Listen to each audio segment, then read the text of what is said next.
All right, ladies and gentlemen, this is GunChannel.com late night afternoon chat. My co-host, Dead Horse. How you doing, Dead Horse? Yo. Sore, stiff. I got my downstairs shower all completely done though, so people can take showers. So I got my downstairs shower all done, so people can take showers downstairs now. And Saturday, I think I'm going to do the floor in it, the linoleum floor, and then my downstairs bathroom will be completely done. And then I get to use the leftover floor for my gun room. I get to use leftover plastic as a backsplash for my gun room sink. So now that my bathroom's done, I get to repurpose a lot of the leftover stuff and get my gun room done more. So I'll probably be doing that Sunday.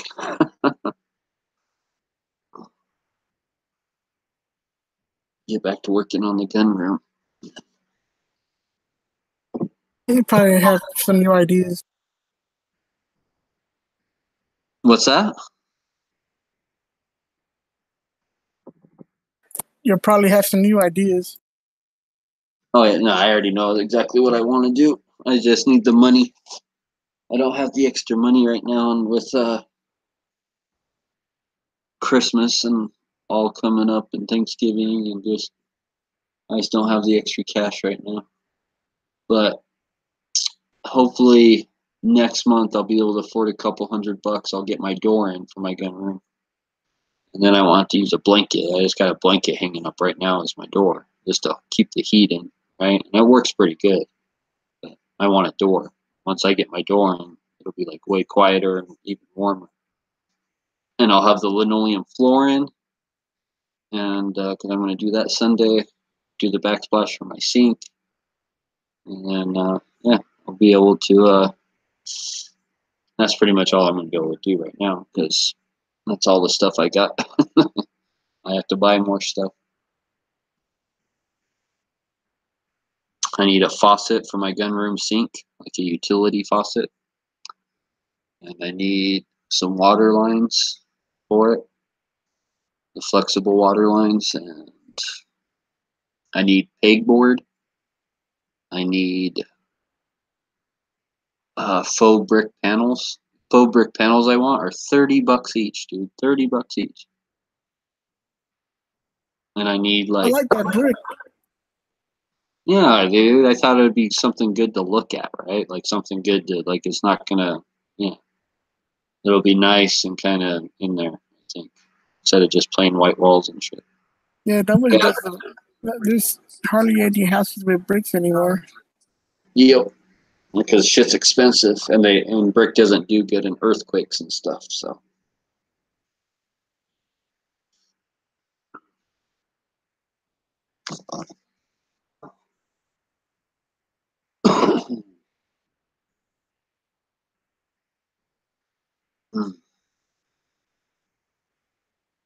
And then I can get back on track building guns and reloading ammo.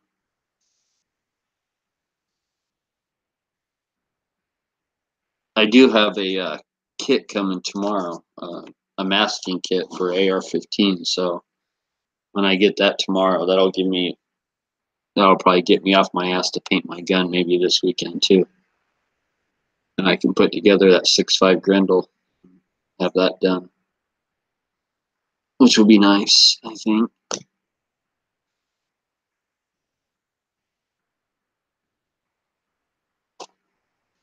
And I'll have to try and find some scratch to go buy some ammo, go shooting.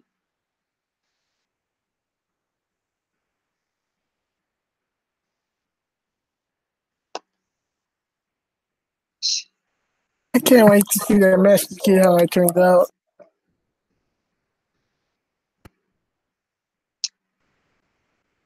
Yeah, I don't know about a white gun, but we'll see. But there's different types of white, ain't there? What's that? But there's different types of white. Yeah, I'm just going to do a flat white. I don't want it shiny or anything. I'm just going to do a flat white. and flat black, like the stripes or whatever. And yeah, I'm going to paint basically the whole gun flat black, so it's all the same color of flat black. Then mask it off, paint it white, and then peel the masking tape off. And wherever I peel the masking tape off will be like all the little black stripes,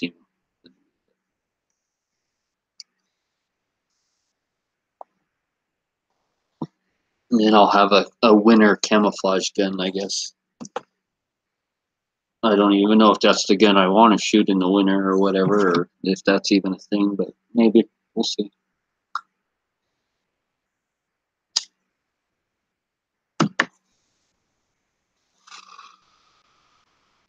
But if I decide to go coyote hunting in the snow or whatever, I guess, yeah, maybe it'll be a good gun for that.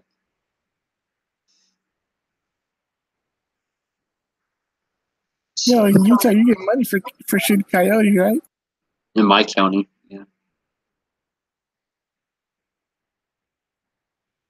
Baiting me with the big ass piece of meat. Most people here who hunt them just do it with snares, dude. They go walk fence line and they hang snares from the fence line. The coyotes will run up the fences and then they run along the fences and then they get caught in the snare and strangle themselves. And that's how, I would say that's how 90% of all the people who actually hunt coyote here hunt them with just snares and traps. Cleaner. I don't like to use snares and traps. I'd rather just shoot them and just clean kill and no suffering. And I don't know. I'm kind of against strangling something or clamping onto something's fucking foot and letting it bleed out, or I'm kind of against that. So even if it is a predator or even if it is a nuisance, fucking bear trap and shit. Yeah, So I don't do that, and I'm just I don't necessarily approve of it. I'm not going to try and tell someone else they can't do it because it's been something people have done for hundreds of years. So I'm not going to tell them that they can't do it, but I can make the decision for me not to do it and not to teach my kids to do that. And, but it makes sense because a lot of these farmers and stuff, they can't be out watching their cows and watching their horses and watching their chickens 24 hours a day. You know what I mean? So they hang the snares from the fence line and stuff. And I know why they do it, but I don't have to do that. I can just go. I just go. I'd rather just clean kill and just shoot them.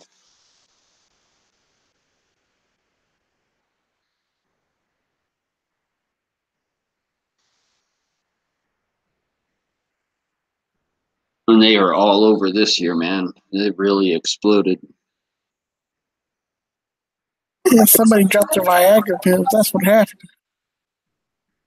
People are hunting stuff like rabbits less and less, and pheasant and quail and stuff like that out here, right? They're hunting all that stuff less and less and less, and even gophers. People are hunting less and less. So when those populations explode, well, the shit that feeds on them, namely the coyote out here, that population explodes too, and because there's enough food to go around. And so it's really the lack of hunting that's really at fault. Subject. Yeah, not much. What's going on, G? Not too much. What are you guys doing? Just bullshitting. Bullshit. Mr. Knives was cool enough to open up a late night lobby. Yeah, I'm gonna try to get back up in time so I can open these up again. Ooh.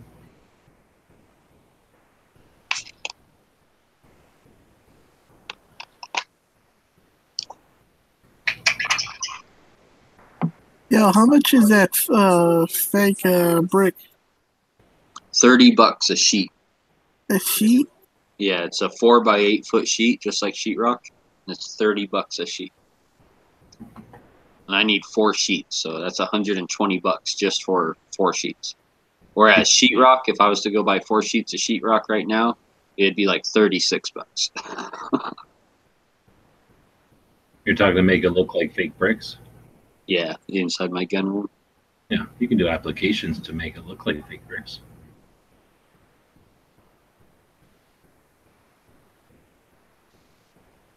But like, you mean just like draw, like paint the sheetrock like that?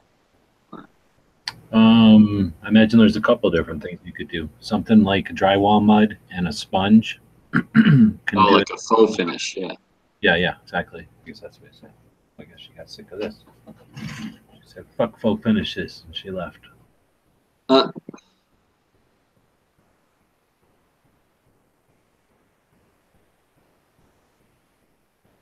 Holy shit. Maybe I should say them a little smaller. I got a buddy who makes really good money doing that kind of stuff, doing faux finishes. Just all he really does is distress like cabinets and make brand new cabinets look all old. So he just uses like a nail punch and shit. You know, crack them and chip them and put little holes in them all over everywhere and like round off corners and just make shit look old. He literally gets paid just for beating up brand new cabinets, basically, and just making them look all old and rustic. And then he does like all sorts of like fancy faux finishes and shit. Yeah, talk to that. Some way to do like a inexpensive brick real quick. Quick brick. That's what I'm talking about. Yeah, nah, fuck that. It's too easy to screw up those panels. What about wallpaper?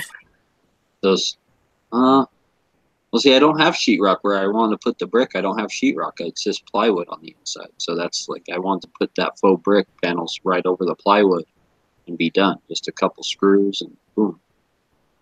Just be done with it. That's what I was hoping to do. Just get some black silicone and just silicone between the joints, like where the two pieces meet and stuff. And, yeah.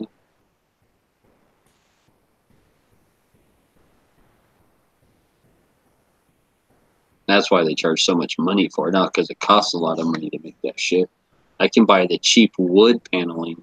That's just like really cheap wood paneling stuff for $10 a sheet. And it's basically the exact same stuff, but it just, you know, doesn't have that brick look.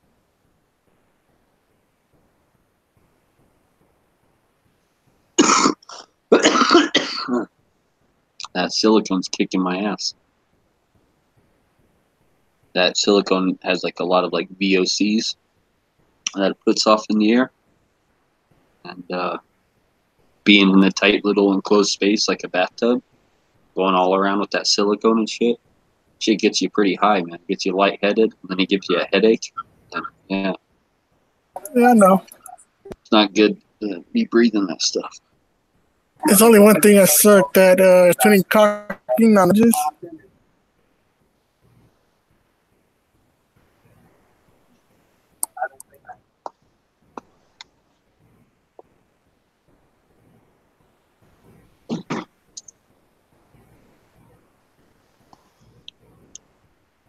Yeah. But if I get that linoleum put in my bathroom on Saturday, I'm probably going to cut it tomorrow after work.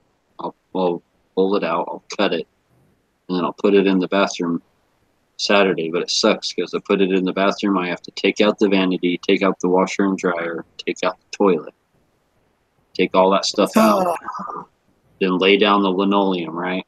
Glue it all down to the concrete, and then put everything back in.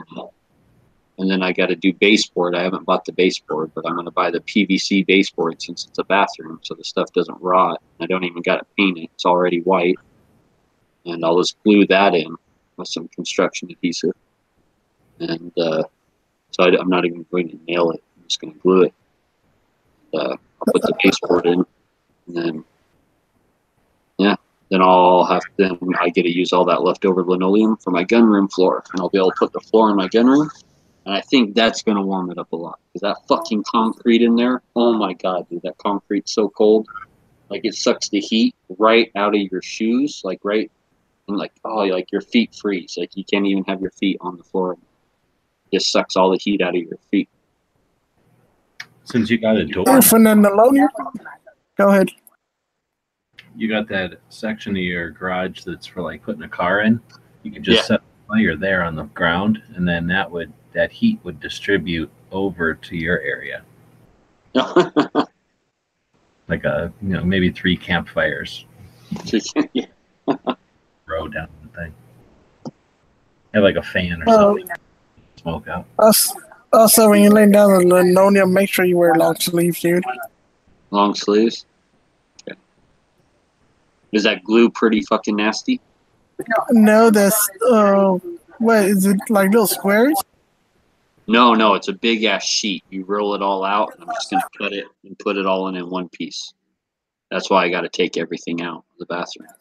No, because it has these plastic bits. I forgot what you call them. It's itchy as fuck, dude. Fibrous stuff. About soft linoleum? Yeah. Hard rigid stuff. Because it's like soft linoleum because it's all in a roll right now, right? So I got to unroll it and then cut it.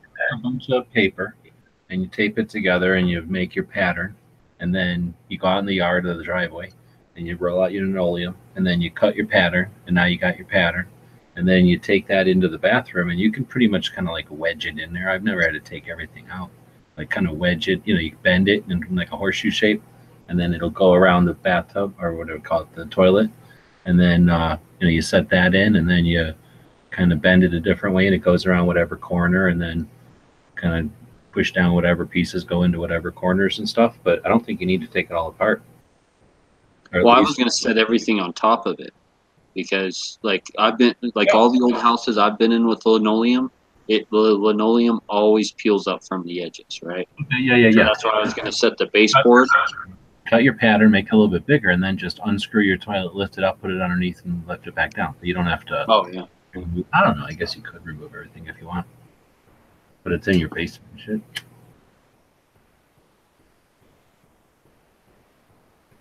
And for my gun room, all I got to do really for that is just have my boys lift up my gun bench. Get all 3 of them out there and have them lift it up, and I can just kind of unroll it underneath it, and we can set it right back down.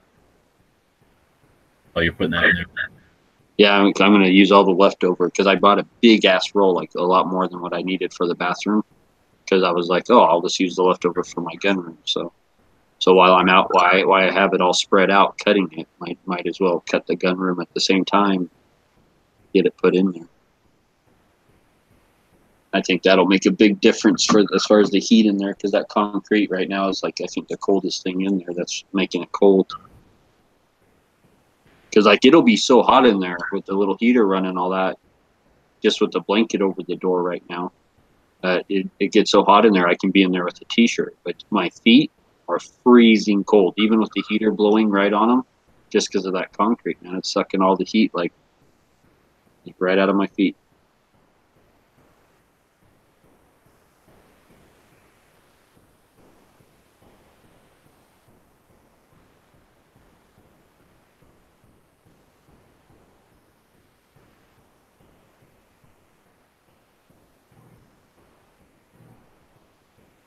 Oh, I knew shit was going to come of this. I knew it. I predicted it. I said, yep. What? I said that there was going to be voter fraud and all that, right? And stuff. And you watch. And sure enough, caught on video, concerned citizen sees ballots being transported in private vehicles and transferred to a rented truck on election night. This violates all chain of custody requirements for paper ballots. Were the ballots destroyed and replaced by a set fake of ballots? Investigate now. And then he has videos of the transfer and stuff. He took video of it. Wow. See, I knew there was going to be a bunch of voter fraud shit. Yeah, the one in New Jersey got bad too.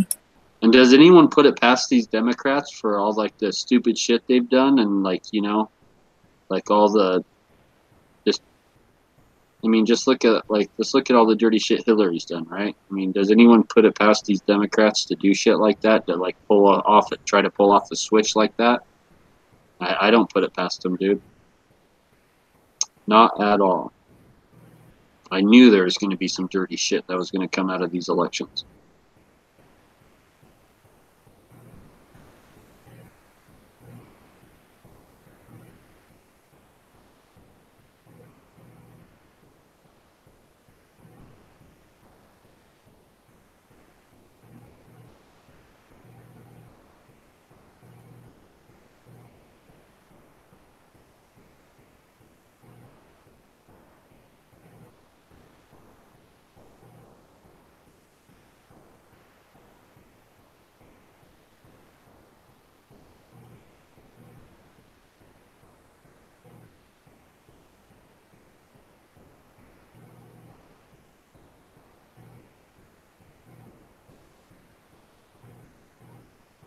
Mm.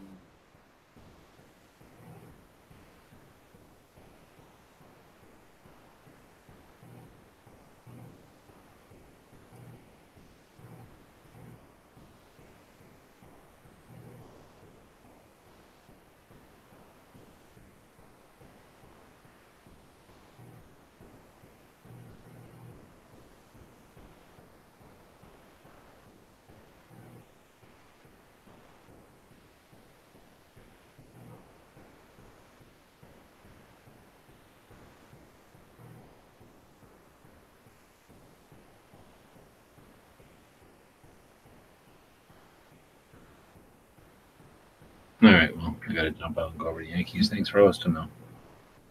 All right. Kimber comes out with the striker-fired pistol called the Evo. Did you see Yeah, one that? jumps out, the other one jumps in. Did you see Kimber's new pistol? Nah, man.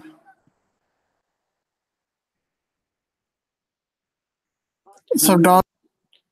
Not too much. No, I haven't looked at Kimber's new pistol because the only video that popped up was Yankees, and I'm not clicking on it.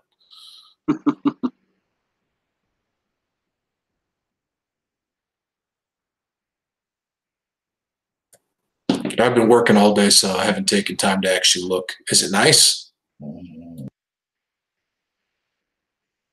I just see one picture of it. Like, it doesn't look bad. All right, time for Google Foo.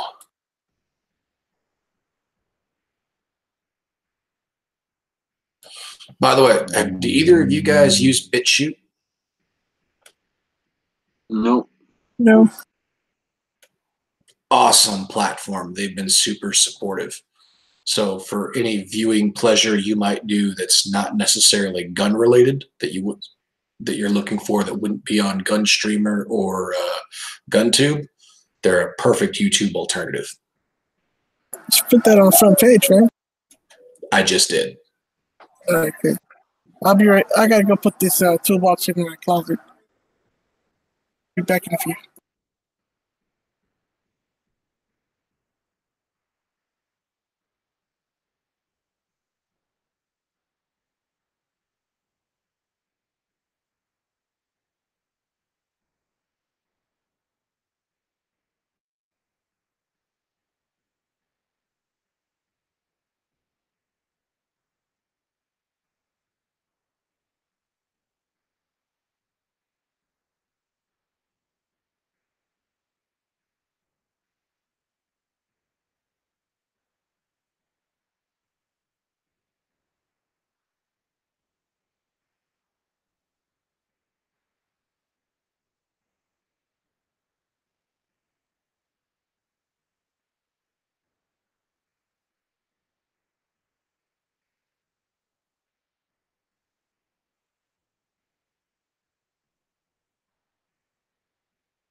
Ruth Ginsburg died.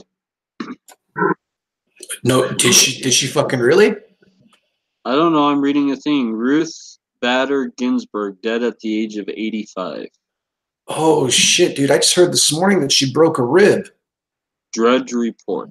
I don't know. I don't know. I'm just looking on Instagram. I don't know if it's real or not. Dude. Oh, that was a big deal this morning that she fell and she broke some ribs or something. So, damn, she died in the hospital. Maybe one punctured her fucking heart. You know, when you're old like that, man, if you break a bone, it's not that uncommon to get like a. I can't remember what the technical word is, but essentially it's an infection from the blood marrow. Stuff will kill you real quick. Damn. I didn't really agree with her on a lot, but she didn't deserve to go out like that.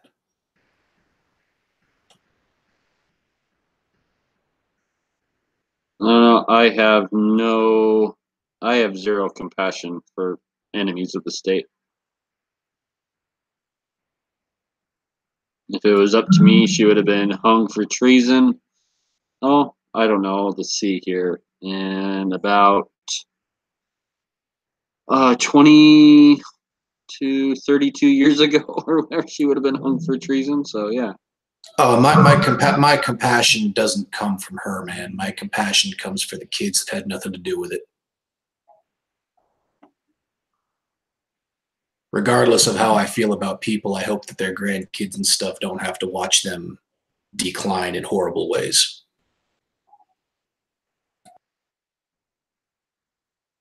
That's just where I come from on things. Personally, as her as an individual, I could care less. I just hope that her family didn't have to watch her go through something horrible.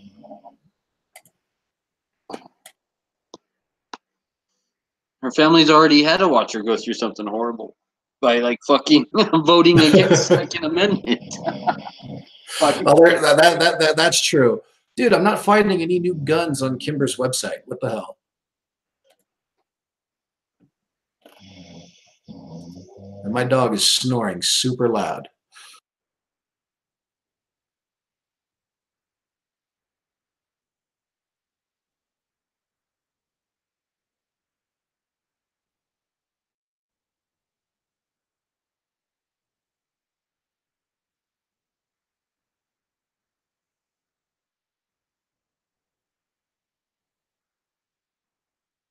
Oh my fucking god.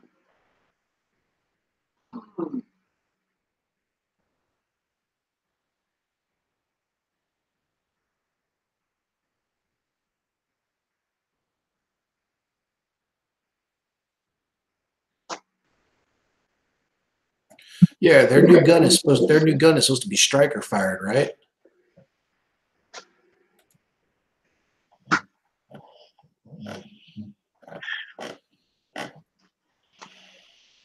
What's that? Kimber's new gun is supposed to be a striker fired? Yeah. Yeah, it's a fallen striker fire called the. Yeah, it's not on their website. I just saw posting a picture of it on Instagram.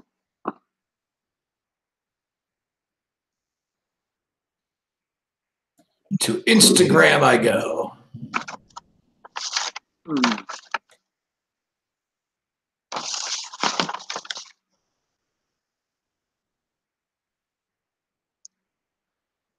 Let's see. Just type in on Google. Kimber striker fire. The firearm blog. Kimber introduces striker-fired pistol called the Evo SP. Oh, and it's tiny too. Is this thing? This is like Glock 43 size, dude. It's not even a full-size pistol. Oh, and maybe it's not polymer. The other pic made it look like it was polymer, but maybe it's not. It's hard to tell here. Some of these look metal. Yeah, the one I'm looking at from The Truth About Guns it looks like it's a two-tone. It looks like it's some kind of metal. Aluminum frame or something, yeah. The one that they showed on Instagram looked plastic. They look like a plastic frame. They totally look like a plastic frame. Oh, now see, that one looks plastic. Now see, I'm scrolling down. So it looks like they have metal framed ones, and then that one's different. Like the one from the custom shop, the Kimber Yeah. Evo from the custom shop, that one looks almost polymer to me, dude. Oh, there we go. I had to go to an external link in order to get a link to Jesus. All right. Let's see here. Do we have a damn, no specs. No magazine capacity was listed, but it's got to be like 6 rounds or 7 rounds. It's not a double stack. It's a tiny little fucking. Oh yeah, it's thin looking, so it's definitely not a double stack. Yeah, it looks like to compete with the Glock 43. What it looks like. Yeah, so it looks like it's going to be a little 9mm or maybe a 380 even. It says 9 here. Okay, then it's going to be a 9. Yeah, all the pictures of the guns, all the barrels say 9mm. Yeah, all of them do. I don't see anything that says anything. Well, yeah, there it is. It says right there on the side of the side on the cutout, 9mm. Sure enough. Well, I wonder what they're going to be asking for that, because I'm willing to bet I'm not going to be willing to pay it. Oh, they're going to be asking too much, dude. Oh, yeah. Well, you I know. bet you that. Okay, let's think about this. A Glock 43. How much do people actually pay at the gun store for a Glock 43? $500? Between 350 and 500, yeah. You know, so I'm guessing this is going to be 689, dude. It's going to be like just under $700. It's going to be like 689 range, something like that. Yeah, forget that. Because I'm looking like the Kimber 6S revolver. That revolver's like fucking $1,000, dude. Those revolvers are shitty. Yeah, and it's a little tiny, and that's just a little 5-shot like carry revolver, and it's like 900 and something bucks. So yeah, basically $1,000. So when my dealer got some in, that all of them were shitty. None of them felt right in the hand, and I don't know if that was like their first production run. They hadn't worked all the kinks out or what, but nah.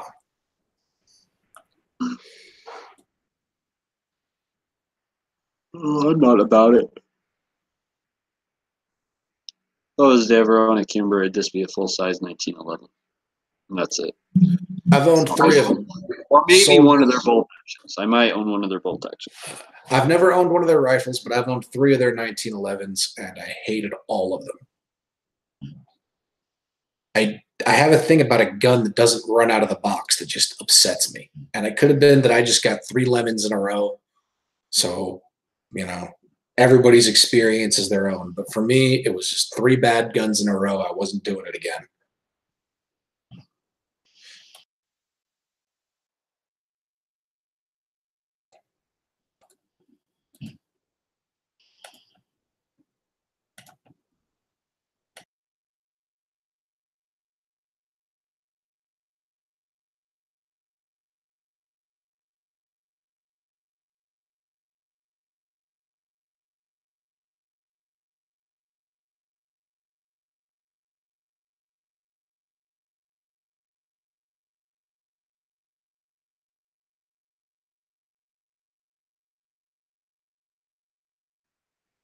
Fuck, I gotta go check my car tomorrow and see what's going on with my car. Fucking. Hopefully it's just brake fluid.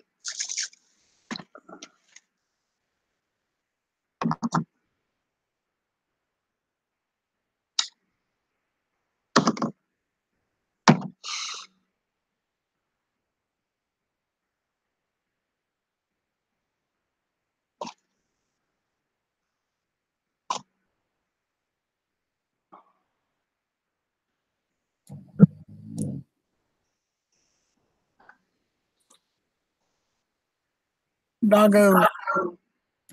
What's up, Mr. Knives?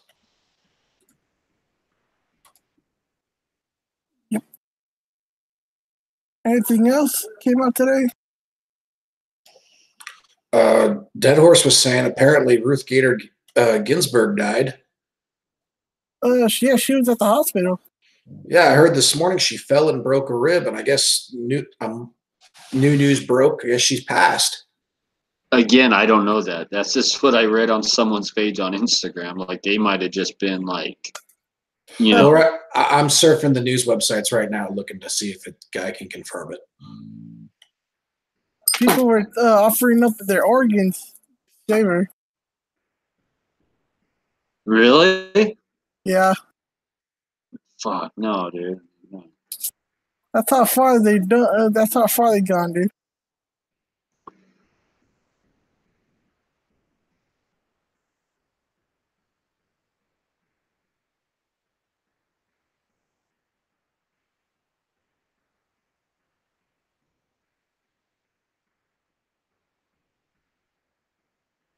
She's falling. She broke her wrist. She's fucked.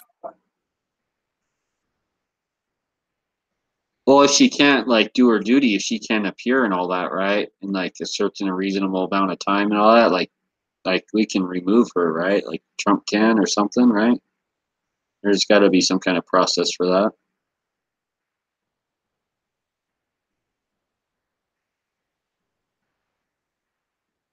You know, right now Hillary Clinton's trying to find the purest baby right now, so you can get a baby's blood and shit.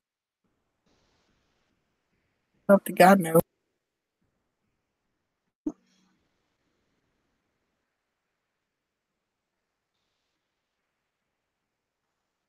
Mm.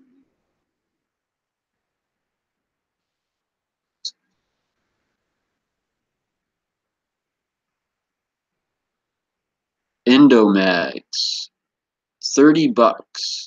Okay, I was wondering how much they were going to be. Endo? Yeah, the Endomags.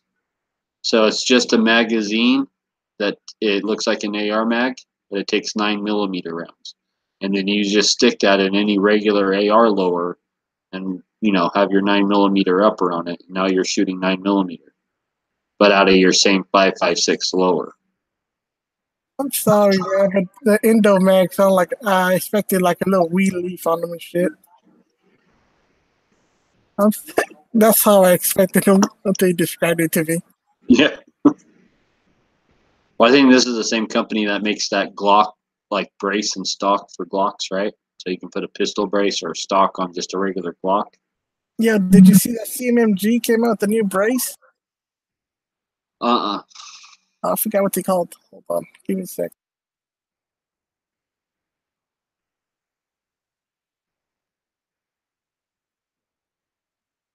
Oh shit, this is just an insert that you put in a PMag. Okay, it doesn't even come with the PMag. Let's see.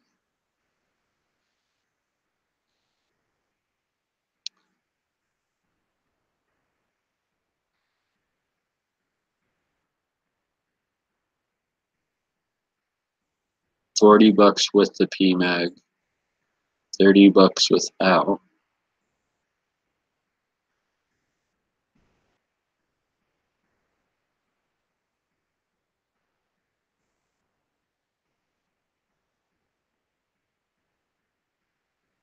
It's called the rib brace.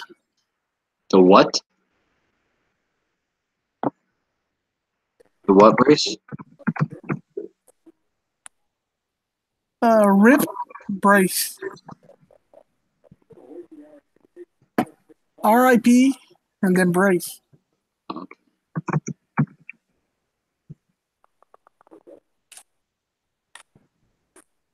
Let's see what this thing looks like.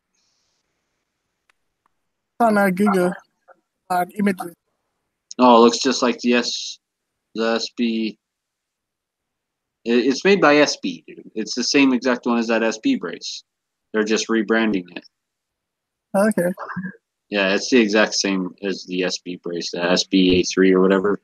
It's the exact same brace. It's just rebranded CMMG's name on it. What's up, David? Different name. So yeah, dude, everything that I can find says that she's just hospitalized. Mm. Yeah, like I'm looking at the news tweets from 2 minutes ago, and I can't find any updates on any of the news networks. So it looks like she's just in the hospital with 3 broken ribs. What happened? Ginsburg fell down, had a senior moment. Well, isn't she like almost 80? She's 85. Oh my God. Well, are they going to replace her? Well, she's only got broken ribs. She's not dead, at least not yet. So, depending on how long she's going to be out, they may be able to replace her. I'm not 100% on what the process for breaking that. ribs at her age is a life-threatening type of thing. I mean, you can get splinters off of your ribs, go into your lungs, cause an infection. Dude, I completely understand that. That's not my point. My point is that's going to depend on what she chooses to do. If she chooses to bail, then it'll make it simpler. But, she's not exactly on our side. So she might choose to make them go through the process to get rid of her. And that takes time. Yeah.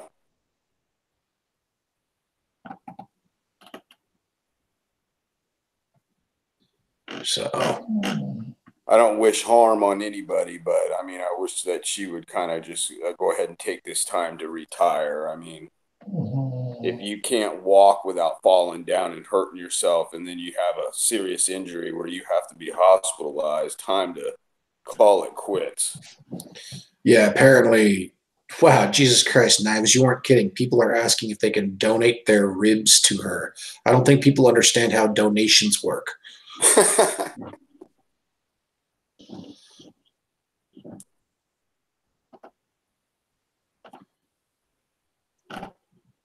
Oh, I donate fat too. Free lipo. Dude, just go talk to Tyler Durden. He'll appreciate your business.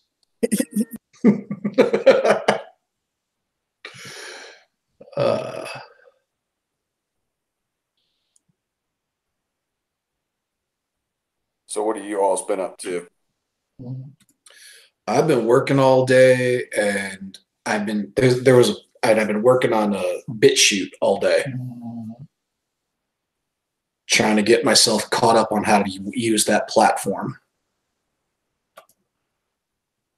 I've discovered that they're an awesome alternative to watching YouTube. What are you over on GunTube checking it out? I'm on GunTube, I'm on GunStreamer, and now I'm on BitChute, because GunStreamer and GunTube are awesome for all my gun content, but where am I going to get my other stuff from? So I've been looking for a source for all that stuff, and I found BitChute, and they're pretty cool. And they're completely funded by their users, and they apparently they've been around for a while, and they've managed to maintain their independence. So, and I like the fact that they have a direct payment program. So it's not like YouTube, where YouTube decides whether or not you're good enough for monetization. If your viewers like you, your viewers can pay you. So that's pretty cool.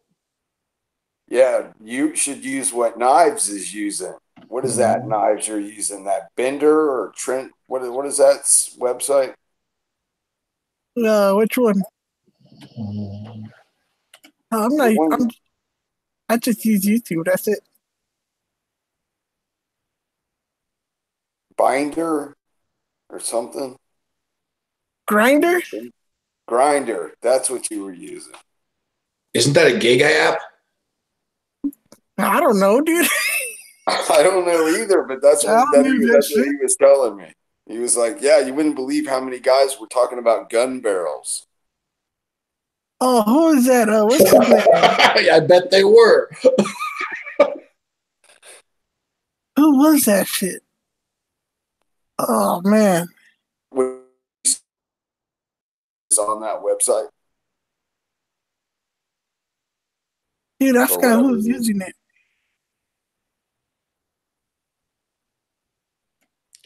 I know the guys that do Forgotten Weapons, weren't they using one of the porn sites to post all their content as backup for a while? They're using Pornhub. Who would have thought? Yeah, but Pornhub doesn't, regulate on content. They freedom of, their freedom of speech and freedom of, to conduct business as long as it's legal in the United States is one of their big old standing things. I know. That's why I just think it's funny. Yeah, it is. Who's going to come to the gun content rescue? Pornhub. No, Pornhub stopped it too. I was trying to talk Dead Horse into doing just naked except for boots and like a apron reloading on Sundays. Oh wait, Dead Horse, you say they stopped it too? Yeah, they released some statement saying that it's not what the people come there for or something, right? And that they're that like after valuable feedback from their users and all that, they decided to stop that. So yeah. So now the gun stuff isn't allowed on there. Figures. After all, most of their users are going to be guys who can't get laid by real women. Well, when you think about it, I think the porn industry is more liberal based than it is conservative based. I mean, just by the description of the party. Yeah, but it's kind of funny because their biggest enemy is also our biggest enemy for the most part, even though they side with their own enemy, which is kind of funny. I used to, when I did more security work, I did security for a lot of events. And one of the things that would be kind of funny is listening to the people talk, and all of them hate taxes. All of them. And I'd just be kind of like, y'all should think about that because y'all say some stuff, but y'all hate taxes. Just saying. Yeah, and you all put people in that love to tax. Boy, you should have seen the layout Hillary Clinton had all lined up for us. What are you talking about? I'm living it. I got Jackie Rosen. Oh, Jesus. Yo, dude, let me ask you a question. What if John Cox won? What would happen in California? People with techs will start exploding and shit? Dude, if John Cox had won California, San Francisco would be on fire. Berkeley would be smoldering. Oakland would be Oakland. Compton would be Compton, but Los Angeles would also be on fire. But one thing about John Cox, dude, he's a Jeff Flake. Wouldn't matter, dude. John Cox was he the fellow that was the pro-gun Republican? Yeah. But the only thing when they pressed him about what you think about 2A, he's all like, well, so I'm trying to help build these roads, right? Yeah, but see, dude, here's the thing. And Antifa doesn't care about what he'll actually do. They just care that there's an R next to his name. Yeah. No, that's the problem with California, dude. Like the Daily Shooter said, everybody in California voted for everybody that had a D next to it. Yep. If it was the gas tax, that's why that shit didn't pass. Because these fucking dumbasses want to stay pay. They asked themselves later on, why the fuck we paying so much gas, motherfucker? Look at the way you vote. Well, that's been the California way since like the 70s, dude.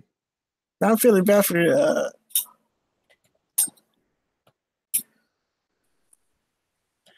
Yeah, California's been pushing that since the 70s. All through the 80s, they were, doing everything they could to convince people that welfare and low-income assistance was a good thing and that we needed to put more people on it. And even when I was a kid, that was something that used to confuse me because I'm all for helping people. But I never understood when I'd hear these local politicians be like, we need more people on assistance. And I'm like, whoa, shouldn't your slogan, we need to get these people off assistance? Yeah, but Yeah. look at Michigan. Michigan has been a Democratic controlled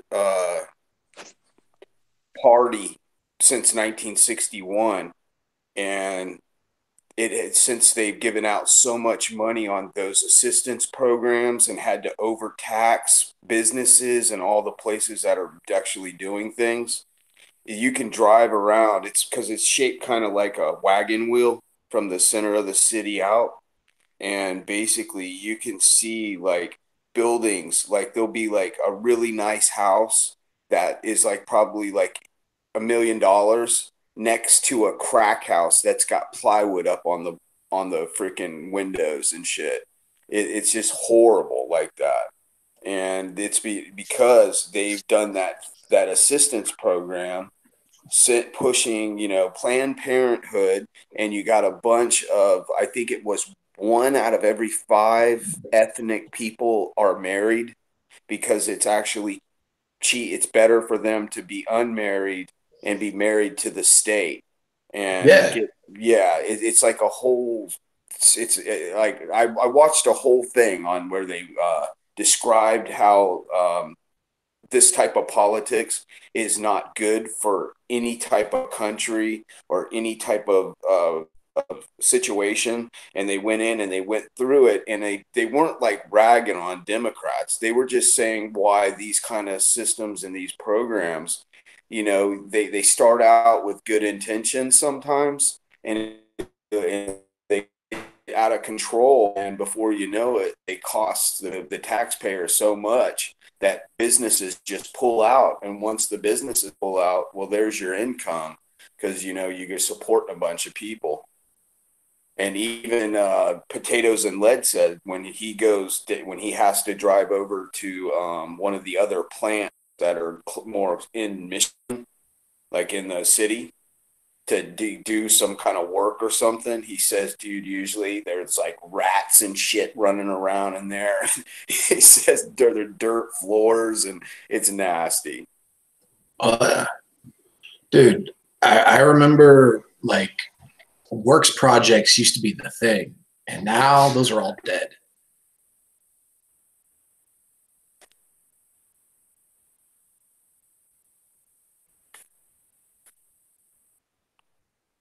I wish I had $1 million. If I got the millionaire, dude, I'd be putting up all the commercials. Dude, if I won $1 million or so, I would just buy up entire neighborhoods in Louisiana, bulldoze them and rebuild them, and like move all gun people there. You know what I'm saying? Because you can buy like property like pennies on the dollar there. And because there's just blocks and blocks of buildings and stuff that just need to be bulldozed. So basically, it'd be like starting over all new shops, all new businesses, all new homes.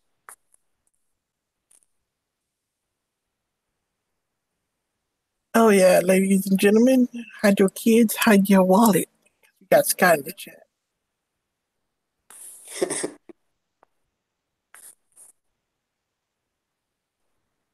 How you been, David? I've been pretty good. Any reloading done? I haven't done any. I've gotta do some 458 rounds that I've been like kind of putting off. And basically I'm just doing some like 5 rounds at the starting powder grain, and I've got 2 different powders I want to use. So I'm not sure if I want to.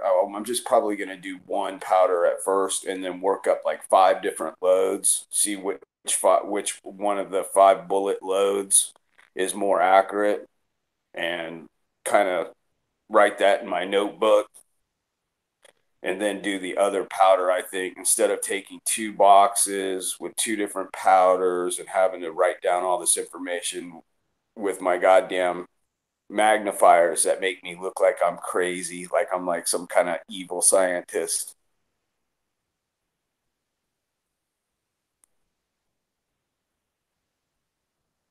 Yeah, I want to give it those jeweler magnifiers. That'd be awesome.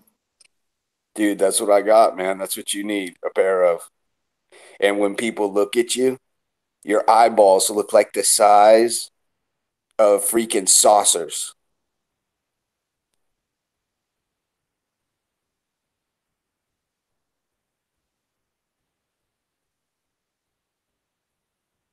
Scare the shit out of people.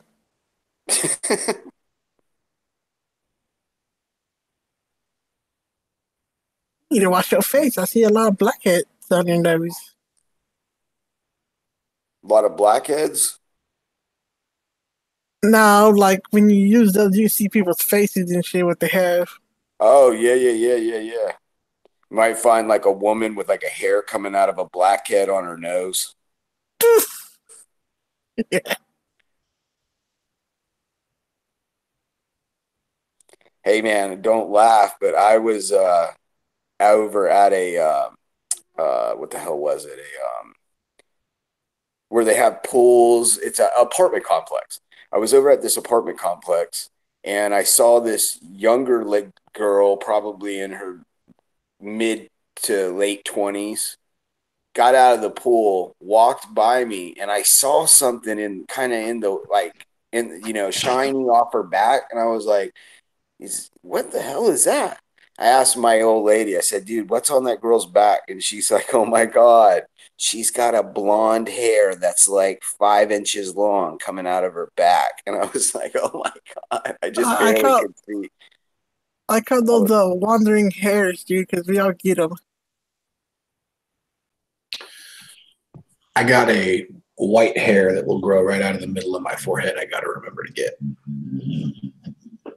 I feel your pain.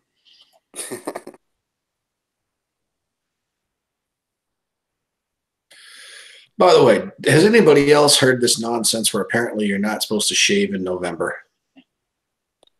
Yeah, that's for some. Well, it depends. There's two of them, so you have to do one of the either one, right? So there's no shave November and there's no nut November. Yeah, I'm married. I'm not dead. That ain't happening. Okay, well, you must get laid on a regular basis because, like, I'm married and I hardly ever get laid, so that's not going to be hard for me. Yeah, no. See, that for me would equal no more marriage because that's why I'm married. Pretty sure that's why we got married. There might be that love thing too, but I'm pretty sure that was part of it. Nah. So why am I not supposed to shave? Now, is this your face or your nether regions or your back?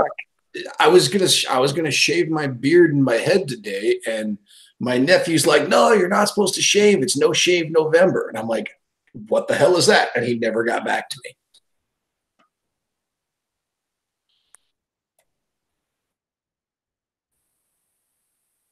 That's why I was curious if anyone in here knew why people are saying that you're not supposed to shave in November. Yeah, that's for like cancer shit or what the hell?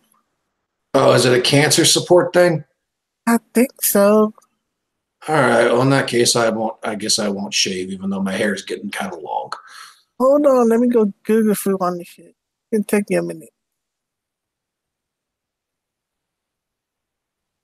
I shave the hell. I only shave like twice a year, maybe 3 times a year.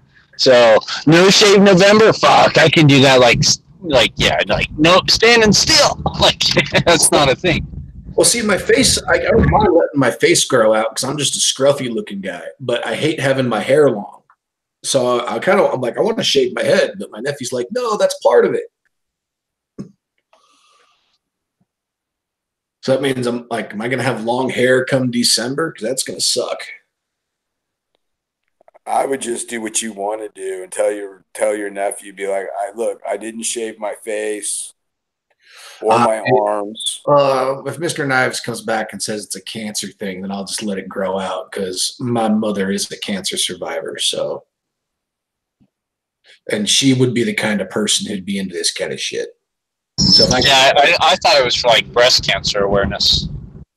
Yeah, so if I can show up looking all caveman like to my mom's in December, and that'll make her happy. Why not? Side chat, read that.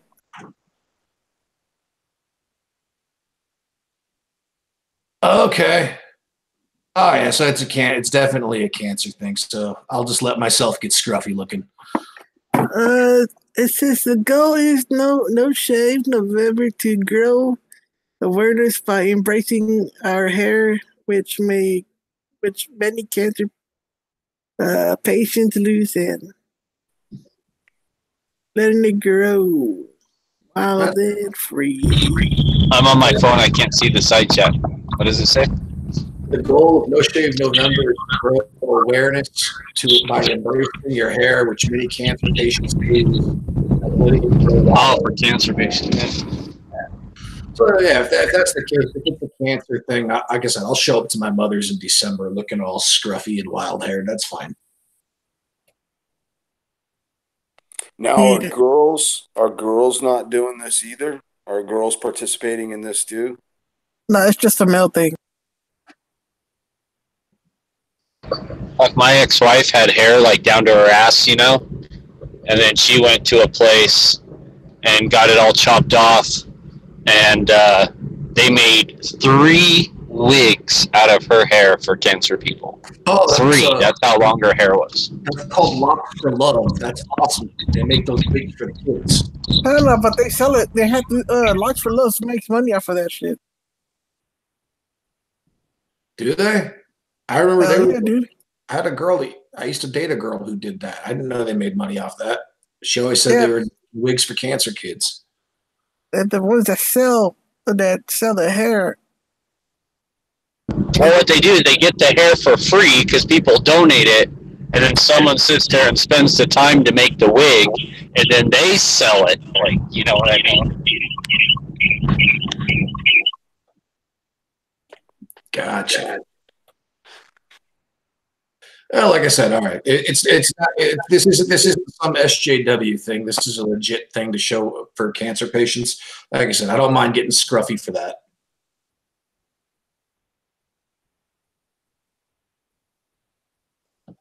I don't keep up on any of this stuff, so half the time I get text messages and stuff that I don't understand. I either have to Google or ask people younger than me what the hell's going on.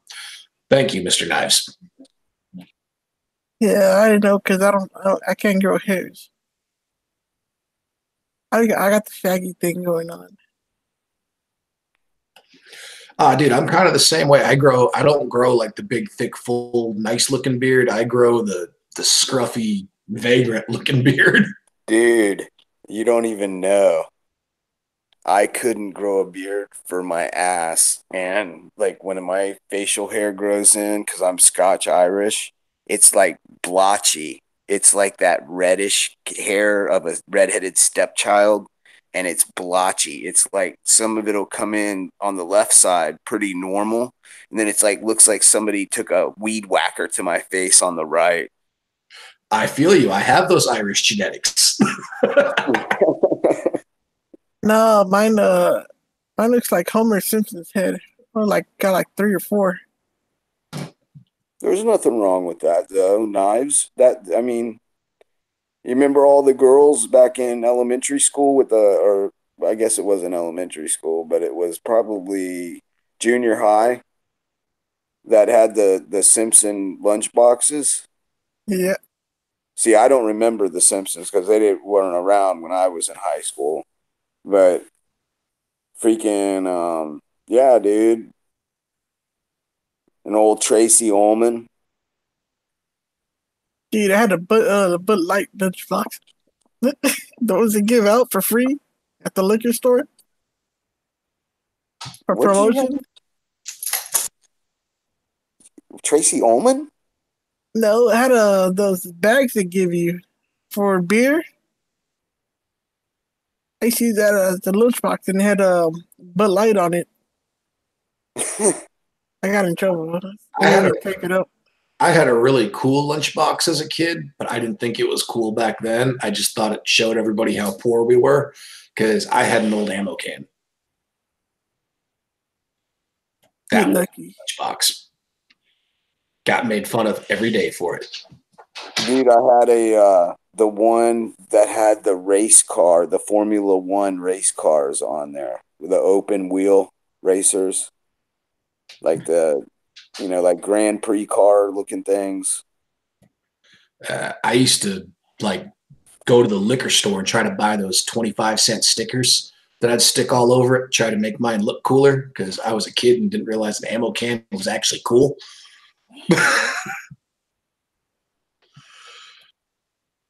I was always jealous of the kids that had the ones with a thermos. I have no idea why. Yeah, dude, mine was missing the thermos. My mom got it on sale. She's like, "Oh, look, it's got race cars," and I was like, "Cool." And then when we all got to school, because I didn't even know the fucking thing was supposed to have a thermos, everybody's busting open their lunch boxes that are all like, they're all like the let's see, Scooby Doo and all this stuff, and I just got a regular plain one, but I didn't have a thermos, and they're all opening them up, bringing these things out, and they're matching obviously because they've got the same deal on the side of the thermos. I'm like, what the fuck is that? And they're like, it's a thermos. It's what you put your drink in. And I'm like, what the fuck, dude? I got a Fresca here. I'm like, you got a Fresca? dude, I got Fresca in my refrigerator right now. You know what my parents used to tell me? The school's got water fountains, don't it? Yeah, if you don't mind them tasting like steel. Oh, that was lead. That was lead. Don't kid yourself. Oh, yeah, that's right. That was lead. If I had said that to my father would have been like, "Oh yeah, you think you have it bad?" And then I'd have had to listen to war stories. So you learn real quick. No, never have an argument with Dad about how hard we had it. Yeah, it's like he was drinking. He's like, I remember when I was a kid, we would have paid $1 to get a glass of lead water. No, my dad would take it to like some straight up POW camp stories. And you'd just be like, I'm good. I got nothing on that. Yeah, what about those little juice boxes they used to give you back in the day? The little small ones, they taste like all irony and shit. Oh yeah, dude. And the ones that had remember the Capri Suns? And then they found a mouse or a rat, or I think it was a mouse down inside one of those nasty fuckers. Yeah, I like Capri Sun. You fucking ruined it for me. Yeah, dude, trust me, they have had multiple cases where they found like animals that are no longer living down inside those things. And I'm if I can't see in it or see, forget about it. Oh, yeah, that's why they got the clear thing on the bottom now. On a less gross note, anybody else ever remember getting to be like buy the 25-cent Otter Pops? Like your school have like a little snack thing where you could buy those. They're $1. They were $1? No, they were like a quarter each when I was going to school. We used to be able to get the Otter Pops. Those were awesome. I remember Blow Pops were a big thing, but I don't remember Otter Pops. What was an Otter Pop? They were a popsicle, and like they came in these strips, and they'd break them off, and the plastic you have to bite the top off because you never had scissors, and then you'd cut your mouth on the plastic. But damn, the things tasted good. You talking Push Pops? No, Otter Pops. Otter Pops were cheap ghetto popsicles. They came in these. Break them in half. Nah. Ah, dude. I'm gonna have to find some like post picture of them. Me and Scott are like we weren't that poor. Nope. Yeah, what you know about the bullies, dude? Tang in the house. Hold on, let me try to find the ghetto ass Otter Pop. No, we actually had real Push Pops. Well, damn, Mom never got a coupon for those. Dude, I remember some of the kids in elementary school, they would bring like the little Tang packets, and they would take their own. Well, yeah, they would take their little thermos thing and put the water fountain water in it and put the tang in there and stir it up or shake it, however the fuck they did it. And be like, we're drinking what the astronauts drink. Hey, that astronaut ice cream is pretty good, actually. We were out in the baseball field watching the Challenger go up, and we were all big into the astronaut program because every school in Florida, especially private schools, got extra money to kind of do in your science and in your biology. Uh-oh. At least I didn't get popped. They heard him talking about NASA, and they were like, oh, he's going to let out the secrets. Oh, Sally Ride was from fucking up here. So they had us watching the Challenger on TV. Damn, Knives, if you don't want me in here, just so. It's a Thursday, dude. Don't worry about it. Yeah. What did you say? Something like this, dog. Yeah, a lot like that. Something like this, but they were huge, man. But they fuck you up, dude. They'd slice up the sides of your mouth. Oh, don't get the push pops would do the same goddamn thing. These things will fuck your lips up too, dude. Oh, nothing worse if you like when they were tearing them off the big strip. If they didn't tear them right, and you had one leaking all over you while you're trying to get them off. Then you yell at and get sticky stuff in the car. Nah, the white one was the best one. The lemonade tasting one. I was always a fan of the grape flavor. I have no idea why. Dude, are you guys talking about the frozen little popsicle things that were like in these plastic little things, and they were probably like 10 to 14 inches long? They were like a foot long. Yeah, and you would have to bite the end off, and the plastic would always fuck your lips up. Is that what you're talking about? Exactly what we're talking about. Okay, I always knew them as push pops. Different times. Okay, I thought a push pop was different. Like it actually had like a round popsicle that you pushed up from the bottom, and it came out the top of the cardboard. Push pops had this stick and the little tube thing. I always called those push pops because you had to push up the end because they always broke halfway through. Yes, they did.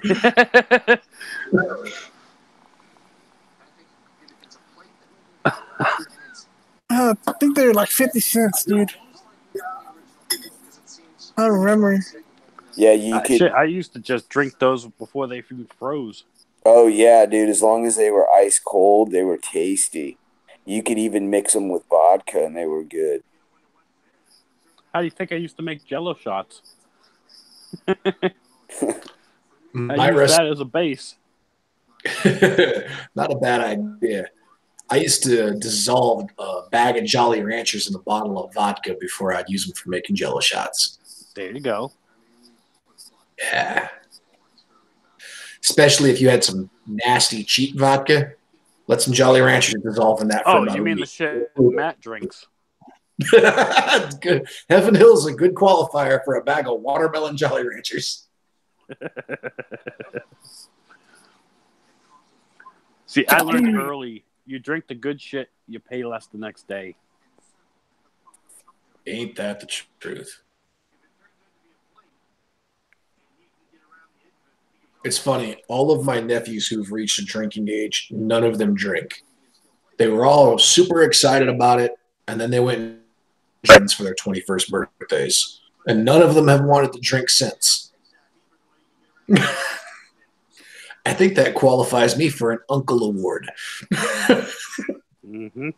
I'll be right back. Get some food. I got one who's going to be turning 21 next year, and my sister's already like, "Oh yeah, you're going to go party with your uncle and his buddies." Like, yeah, send him to me. We'll fix his problem.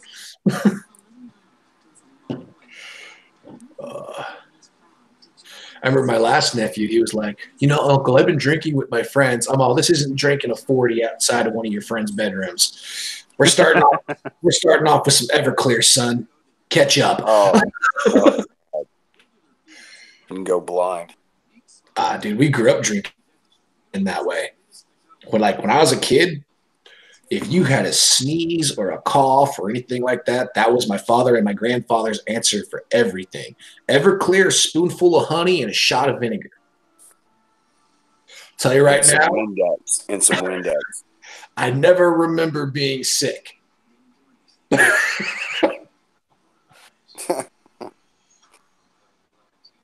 He's like, I had polio, but I just don't remember it.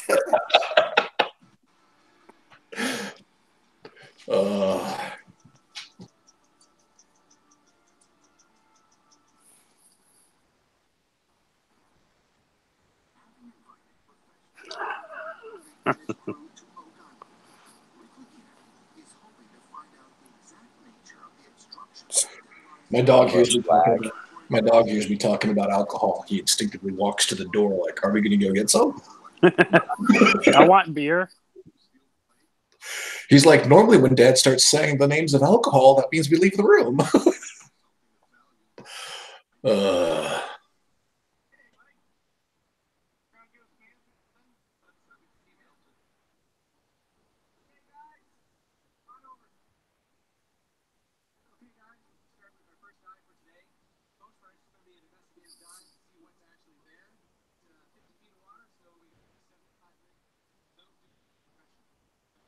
Open up a bar for just alcoholics, and have everybody just sit down on it and just keep on drinking. And no shots cost over $4. Here, I'll show you guys something kind of cool. This was brand new this morning. Is that a big dog chewy?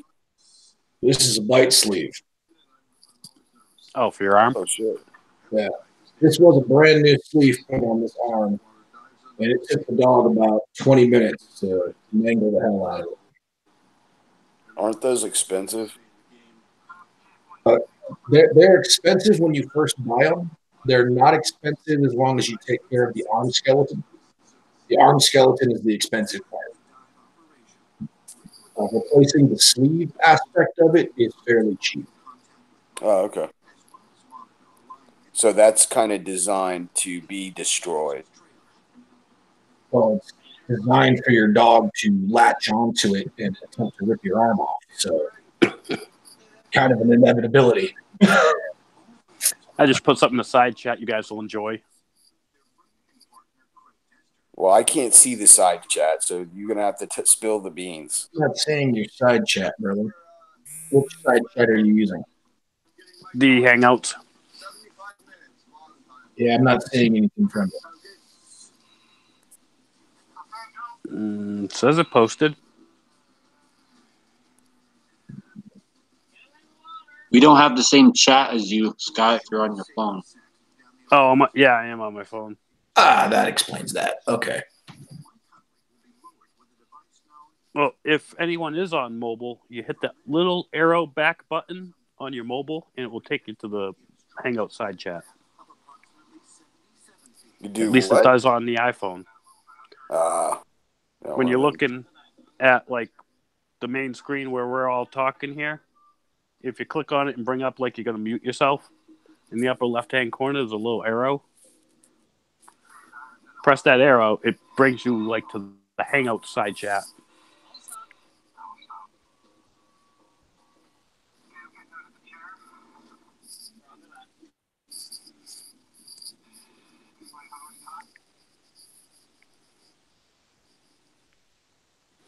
It's a figurine of Putin riding a bear, shirtless. Why the hell not? It would have been better if it was a bobblehead butt. Dude, I want, they need to just...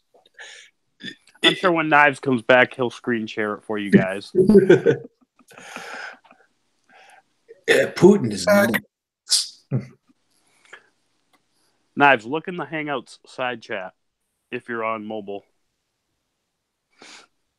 No, I'm on my computer. Oh, it doesn't show up on. It probably won't show up for you then. I put a picture I saw from a Twitter page only in Russia. It's fucking hilarious. Shows like two cars that are like a couple hundred yards apart, and one of them just slowly veers into the other one head on. Yo, Putin made It's all Obama look like a little bitch. crazy. Yeah, he did. It's all like crazy Russian shit. It's hilarious. Those people can't drive for shit, though.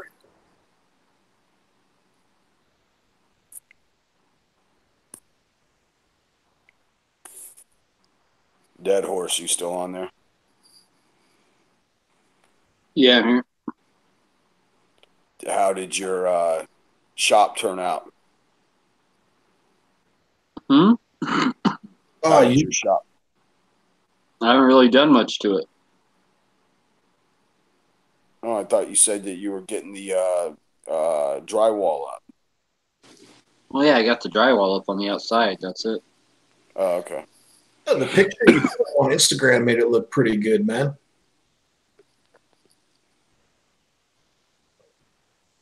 I'm gonna send you a picture, Dead Horse, on to your phone. Absolutely hilarious.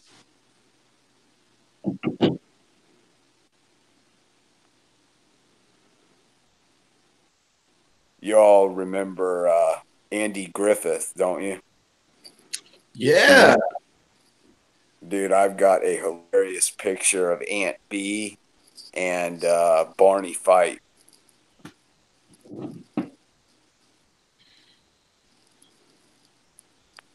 My grandfather used to have Andy Griffith's singing records. Oh, yeah, dude. Him and Gomer Pyle, they sang professionally. Yeah, before they got into acting, right? Yes. Yo, Scott, why don't you hit up your girlfriend in Ginsburg, dude, and donate her your rib? I wouldn't give her a rib if you paid me $1 million. Oh, no, wait a minute. Ribs aren't even donatable. I'm willing to give up one if somebody's dumb enough to pay $1 million. Dude, I'm here to tell you, I'll give up a testicle for $1 million.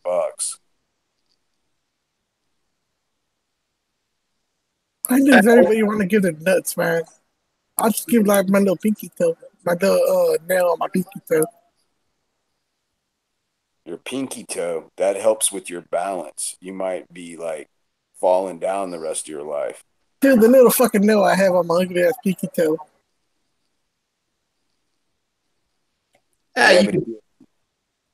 You can learn to walk again without a pinky toe. It just take you about 6 months of rehab. No, I said the nail. Not my pinky toe, just the nail. Oh my god. Knives is selling his toenails for $1 million.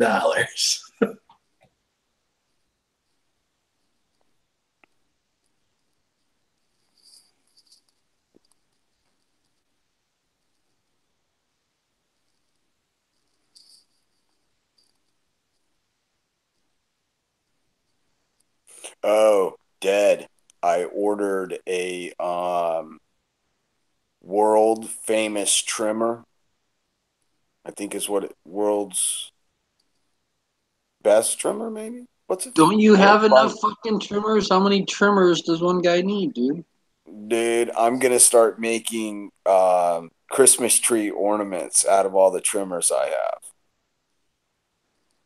I want something that is easy to use, that I can just run nonstop and not have, I had a couple issues with the Lee Quick Trim, and I haven't gone back and fucked with it, but I'm going to go back and see if I can figure out what I did. I ordered some new replacement trim blades because the blades got bent, and I'm thinking it's because that little drill thing that I got, that you said make sure you get the 600 RPM one, and I didn't get the 600 RPM one because they were sold out of it. I got the 200 RPM one. So basically now I'm at the point where I'm going to go back and exchange it because I'm still within the amount of time, the 30 days. You know, you could take all those extra trimmers after you find the one that you like and the one that you're going to keep and use. You could take all your extra ones and just make those channel giveaways. That is a good idea. That's what I'm doing with the boxes and boxes of dog gear that I'm sitting on. That is a good idea. Hell, I could get rid of my old lady like that. Just a channel giveaway.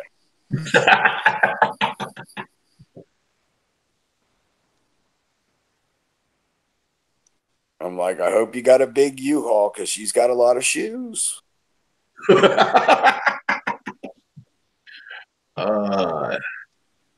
Semi. What was that? I don't think a U-Haul would probably be enough, dude. Probably got a more shoes. Probably need a semi. Yeah, with the clothing. Yeah, upgrade to at least a Penske.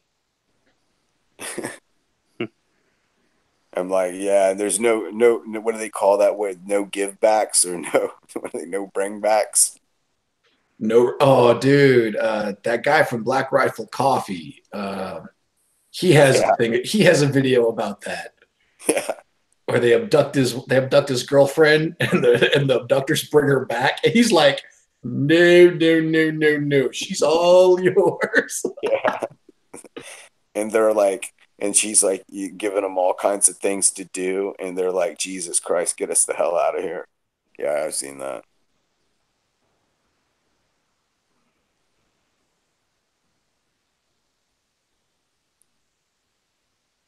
I like the one with the American flag. The girl head to explode. Oh, that's the dating one, isn't it? Where she yeah. She's like, what the fuck is that? The ISIS button is probably still one of my favorites. Oh, that is a great video. It's been somewhere between the ISIS button and safety brief. Honestly, I would have to go with the ISIS decoy. It's not Matt Best, but it's fucking hilarious. What are you guys talking about, Matt from Never Enough Ammo? No. We're talking about Matt Best from Black Rifle Coffee Company. Oh, okay. Yeah, he's done some fucking hilarious videos.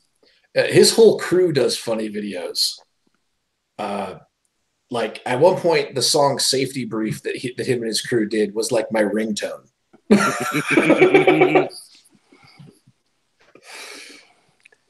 No, the guys from Tactical Shit did a ISIS decoy video. It was fucking hilarious. Oh, the one with what was it? The exploding goat. Yeah. I know that video. That was another good one.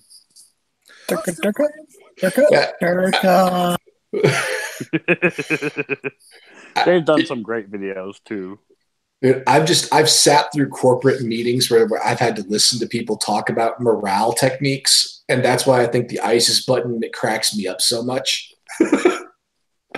Because I've worked with guys where I know that would make them happy. You probably know guys that also probably had one of those buttons on their desk. If we had desks.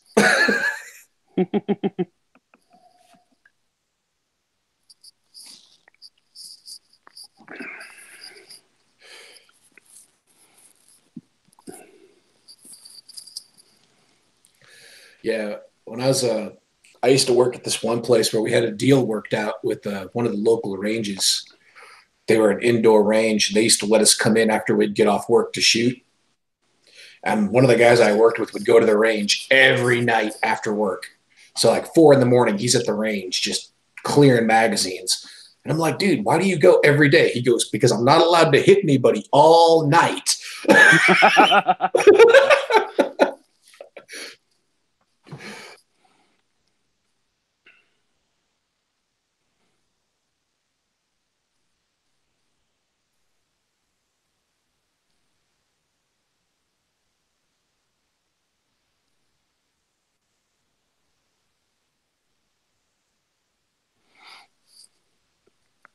want some ribs now. I'm today spaghetti. Damn, now I kind of wish I had made ribs today. I could have pissed off a whole bunch of liberals. Damn you, Ruth Ginsburg. Should have just brought in some bacon. No, the whole Ginsburg situation, I could have totally cooked some ribs and made a snarky comment. Mhm. Damn it.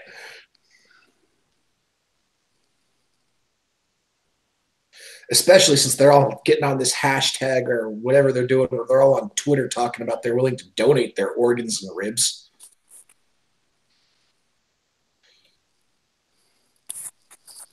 Yeah, a bunch of idiots. I ought to set up a rib donating facility. Be like, come on by. It's me in the back of a U-Haul truck with a freaking like Circular saw. with a circular saw, like an 18-volt DeWalt with a bunch of batteries plugged in, and like one of those rubber outfits with like safety goggles and some kitchen gloves on, in a big cooler, one of those big. And I'd be like, what's that company that makes the roto molded coolers? Relatively within the last 10 years, they're like multi-million-dollar company now. Yeti? Yeti, yeah. I'm all like, they're going in a Yeti. And they look at me, go googly. I'm like, they're ice down.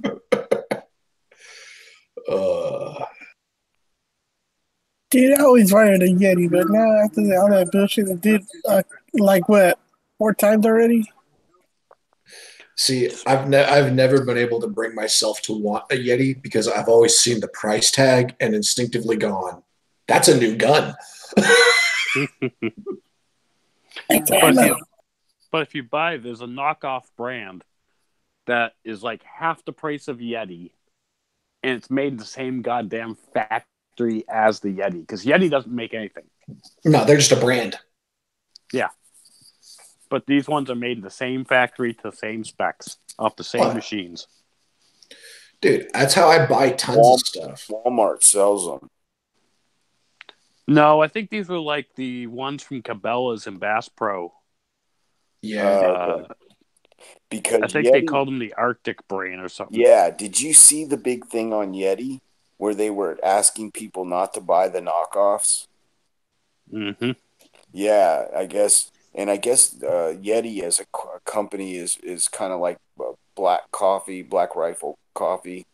Yeah, they're real comical. They're real jokeable guys. They constantly, I forget how they were trying to. Oh, they were designing. They were designing. Yeti as a company is 2 guys who started their business in their fucking garage, right? And they worked really hard to get their name out there and built grassroots shit. And then they turned their back on all their most loyal customers, Second Amendment owners, because of political bullshit. So because they were afraid that liberals were going and Democrats were going to basically not buy from them because they were Second Amendment supporters. So now the company has taken an official, we don't support the Second Amendment stance. So They jumped on board with Dick's Sporting Goods. They did that a couple of times already. Yeah, so fuck Yeti. Just go buy Coleman. Good shit. Or Igloo. Where's Igloo made? Is it made here in the United States? I don't give a fuck if it's made in China or Mexico. I don't give a fuck. Fuck Yeti, dude. Well, I didn't know that, Dead Horse. Damn. God damn, this was just something I heard. Don't yell at me. I got feelings. Got feelings. No, I'm just saying, dude, they turned their back on their most loyal supporters. Their biggest supporters were mostly guys who like to hunt and fish and shoot and stuff like that. That was like their biggest supporters that were reposting them online and talking about them and bragging about them. And they turned their back on all of us, dude. So fuck Yeti. I mean, how many gun channels? They were supposed to be outdoorsmen. The whole design of their company was. Yeah. He got Yeti popped. Yep. Anybody makes a 40-ounce cup, or 45-ounce cup? 7-Eleven. Slurpee cups don't count. Hey, a super big gulp cup will handle anything you throw at it, except hot coffee. Mm-hmm. But it is that time of year that you normally start seeing them with their oversized giant travel mugs for sale. I think those are like 40 ounces.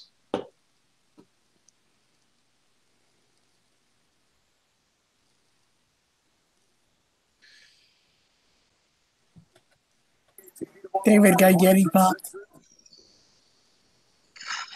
Did I get Yeti popped? You're in the pocket of Big Yeti. Dude, all I was saying was they were designing a bass boat and it failed. And they needed a cooler so people could stand on to be part of the bass boat. And they ended up designing this cooler and then having it manufactured, like Ded was saying. But the boat failed miserably, but the cooler took off. So these guys were apparently outdoorsmen, so they actually turned their backs not on just their supporters, but their own people because So Well, okay, so listen, they didn't really turn their backs. What they did was they said, hey, there is talk, and there's already been social media posts and stuff, that there's going to be a big Don't Buy From Yeti campaign coming up because they support mass shooters, right? This all happened right after the fucking Las Vegas shooting, okay? And they were all like, oh, they support mass shooters and they support, guns and 2A and all that. So what Yeti did is they took a stance saying, hey, we're no longer going to donate to the NRA. We're no longer going to send coolers out for testing and evaluations to YouTube gun channels. We're no longer going to repost gun guys on Instagram and Facebook's pictures of guns drinking with their Yeti coolers or Yeti thermoses. So, and then we're going to take a stance of it's not that we're against guns, but we're not for them anyway. So they take a zero, like they stay out of it. So now they've taken like a neutral stance, right? And as far as the company goes, that doesn't say that those individual guys who own the company or who work there might be hardcore pro 2A. But as far as the company goes, they had to look at profits. They had to look at expansion. They had to think about saving their fucking company. And they saw a campaign coming out against them as a really bad thing. So they were basically blackmailed into taking we don't officially support the 2A stance. They didn't take a stance that says like we're against the 2A, but that's the problem. Is like we need more companies like Iconic Industries and stuff who take a hardcore stance that says we're with the 2A. Do you know who supports the 2A? You know what huge fucking company supports 2A? Great Clips. The haircutting place, Great Clips. Huge 2A supporting company. They brag about it on social media. All sorts of stuff. They support vets. They support everything. Hunters, hunter education, stuff like that. Shooting sports. So the next time you go get your hair cut, Great Clips would be a good company to support. That's a good thing to say. They give veterans free haircuts and stuff all the time. Yep. Yeah, we should get that message out a lot and find more companies like that. Well, that's what I try and do, man. Is I try and maybe I probably don't do the best job of like getting that word out, but I just try and support them. When I find a company like that, like Great Clips, the only place I ever go to get my haircuts is that place. And not that I get my hair cut that often, maybe twice a year, but when I do, I go to that place, right? And Iconic Industries and stuff like that. Like any company that I see taking not only, we're pro 2A, but taking a strong 2A stance, posting about it on social media and not backing down and not being scared of these liberal fucks threatening them. That's the company I want to support, is a company with a fucking backbone. Dude, that's why I only buy Nikon cameras. because Nikon sponsors shooting events. Nikon, and they make gun optics and yeah, stuff. Yeah, they make gun optics and everything, and they're like, yeah, we're not going to run away. Hell no. So that's why I will still buy Nikon product. That would make sense what Dead's saying, because I remember. Do you remember what the hell was the name of that show about the guys that make the duck calls? Duck Dynasty. Duck Dynasty. Duck Dynasty. They were sponsored by Yeti, and Yeti pulled their sponsorship because of that. I remember that now. Dude, I won't buy a Yeti product. I'll just buy an Ozark Trails product. That's how I look at it.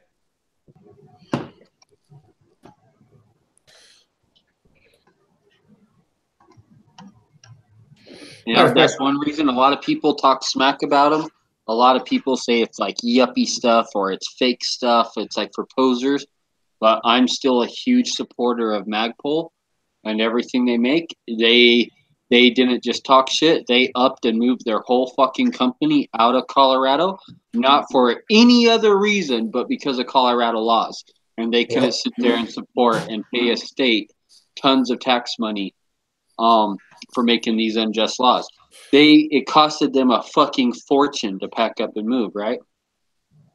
And yeah, their plant, they actually broke it up into 8 or 10 other manufacturers all across the United States, so that he delivers, the owner of Magpul delivers just the pellets of his polymer to these different places where he actually manufactures the actual product. No, now it's down in Texas. And I would just Texas. The places that got the old Magpul equipment, like HexMag. So HexMag bought Magpul's old factory in Loveland, Colorado, and HexMag operates out of that now.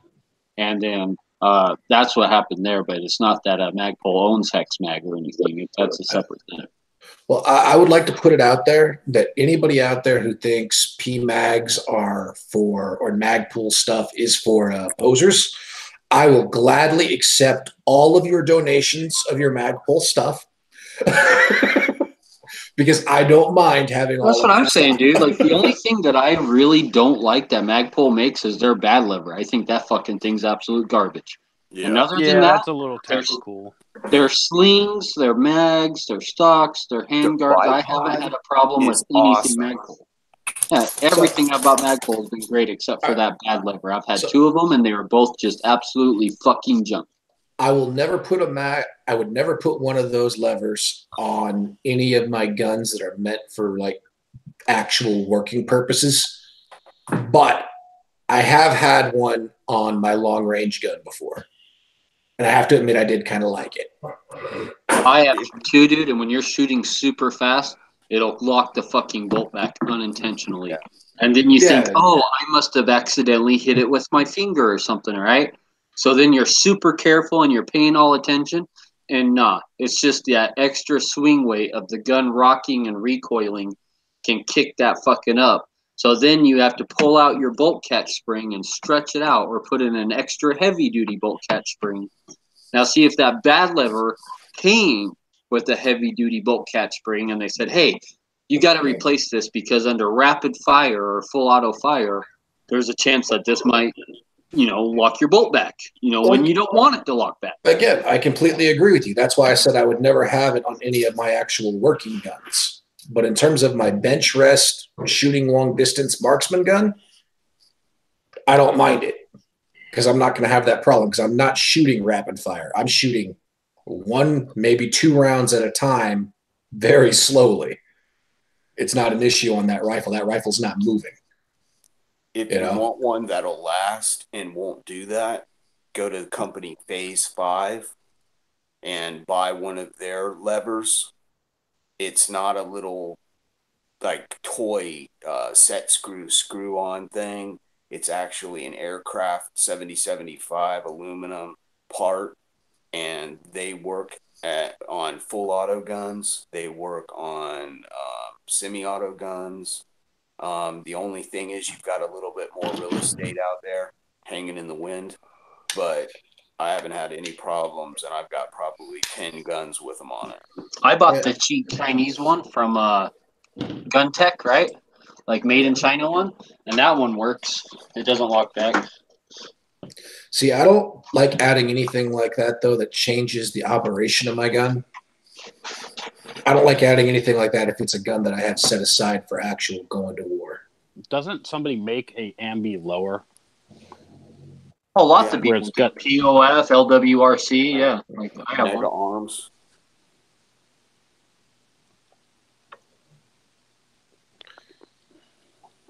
No, like I said, anybody who has mag pull stuff and they think it's for posers, by all means, donate it over here. I'm more than happy to take it.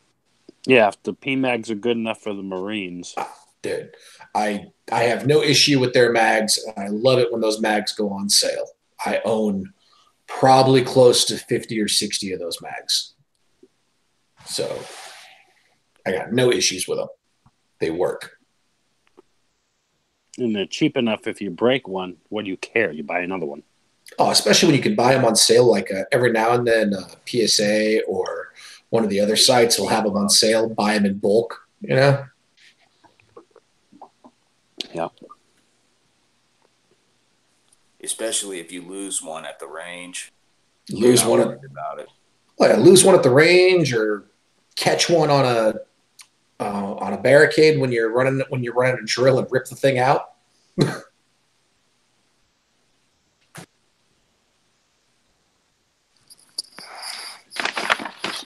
Yeah. Speaking of those, I actually bought. I don't know. Like, I haven't had any problems with any of the mags. I've tried lately. Mission First Tactical, Hex mags, Lancers, the Pro Mag Roller Mag. It fucking works awesome. Like I can't even get that thing to jam, and I've tried, and like I don't know. Like I think all the companies nowadays are pretty much making a pretty solid polymer AR mag. Like they just have it down, right? Like it's just been out for so long that it's kind of hard to fuck something up like that. You know, like they know what they have to do to make it work. Yeah, the only problems I have with alternative mags have been my hex mags, and that's not in any of my AR patterned guns. They have problems in my MVP patterns from Mossberg. They jam up in those. But other than that, I love them. My AR does not like Lancer, and it does not like the Daniel Defense. It just jams them up. A lot of my mags don't like 300 blackout subs, like the heavy 220, 240 grain subs. The Mission First Tactical ones eat them like nothing. No mods, no modifications, nothing. The Mission First Tactical ones run heavy subs really, really well. Like no problems at all. So if you have a 300 blackout and you've had issues with different mags, I know Magpul makes a special 300 blackout mag, but if you just kind of want mags you can use for 5.56 also, the Mission First Tactical ones seem to work fucking great with 300 blackout.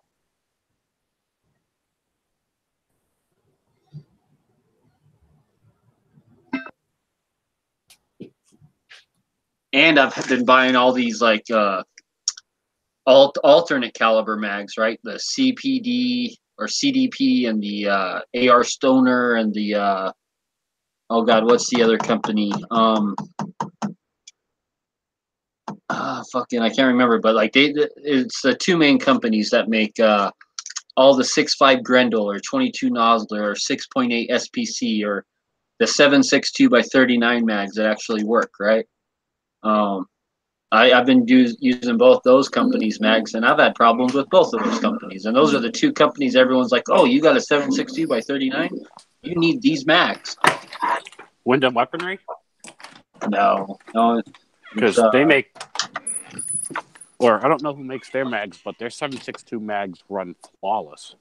Civilian Defense Products is the one company, and the other company's called, they're metal mags. They're all stainless steel body. I can't remember. But there's two main companies that make them, and they make them for everyone else, right? So like the AR Stoner or the like whatever, like it's really their mag. It's rebranded. And everyone says, oh, like everyone will say, oh no, like this, like CDP mags didn't work for me. Use this other brand, or that brand didn't work. Use the CDP. I bought both, and I've been having issues with both. It's just some of them work, some don't. They're just hit and miss. Thermal mold.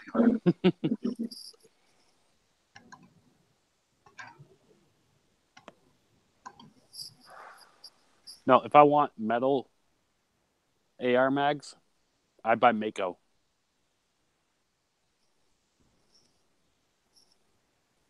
I've got 2 of them. One of them I just bought used for $10. It's a little beat up, but the thing works fucking great. ASC Mags, that's the other company. So you got CDP, like Civilian Defense Products. C Products is what most people know them by, like C Product Mags, right? And then the other company is ASC Mags. And I've had problems with both of them.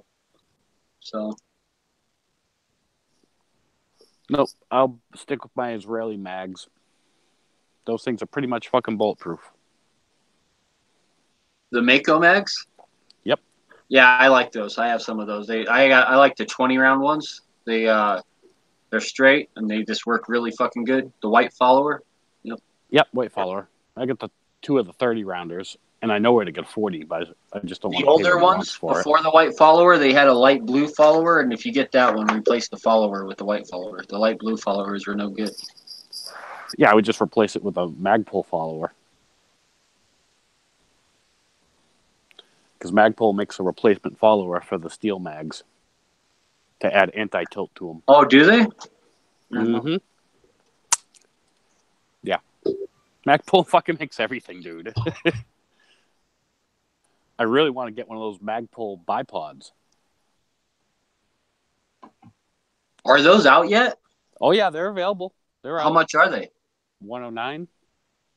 Ouch. Something like that. Ouch. It's not bad because it's an all steel and polymer coated bipod. And, it's a Magpul product. So they'll back it up, and if you ever manage to break it, it's got a decent warranty on them, I think.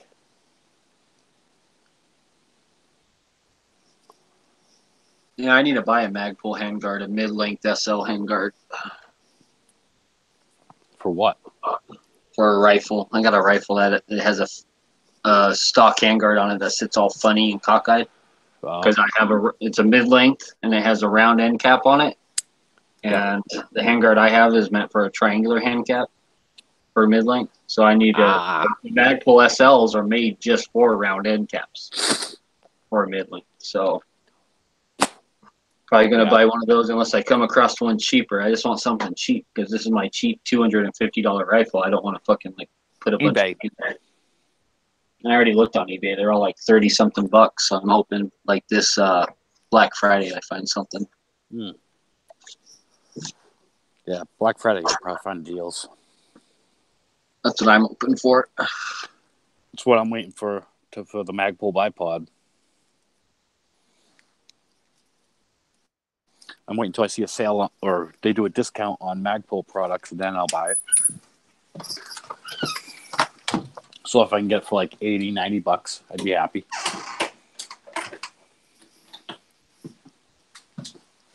Yeah, like around the $80 range, I'd probably be interested in trying it out for that. This man, that one UTG bipod is so fucking good. Like I have a hard time spending more money than what that thing costs because it works so good. Which UTG do you have? The UTG Pro, the square-legged one. It's all squared and rubber coated. It's fucking badass.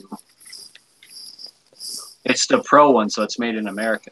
It's not the Chinese one, So it's that one's like $48 or something. And so I have a hard whenever I look at bipods now, like anything I look at over $50, my mind always wanders back to the UTG one, saying, "Man, why spend more than $50? That one's fucking works beautifully."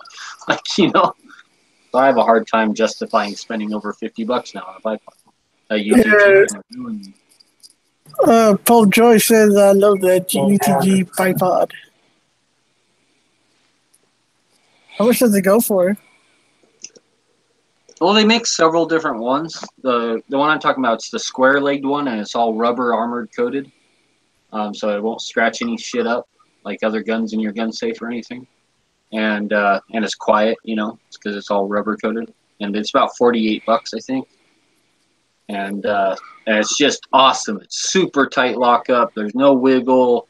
It's just a beautifully built bipod. And I like the fact that it's square and not all rounded. It just gives it a unique look. And yeah, and it's kind of ruined me on bipods, man. I don't know. It's hard to justify spending more than that. That one's working so good. And I have a Blackhawk. I have 2 Harris bipods. I have like a CV Life Chinese one. I have like 2 different UTG ones. I have plenty of different bipods, and that, I don't know, that UTG square leg one just ruined. I'll be right back.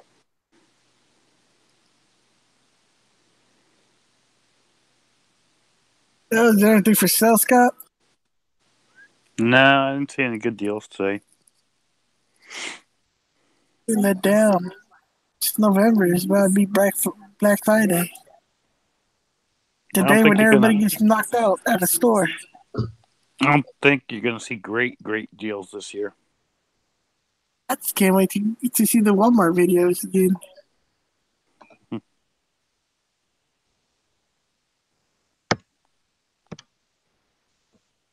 Yeah, think about that. I think people just go there just to fight each other. Just beat the crap out of each other. Probably.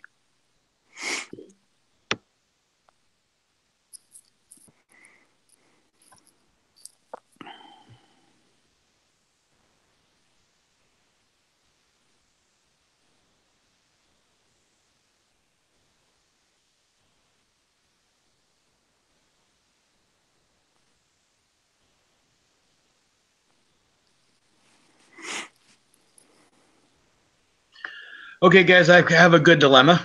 With 1639 passing, my wife says that I can spend $500 on an AR or an AK that I don't own now because I have to get it before the law takes effect.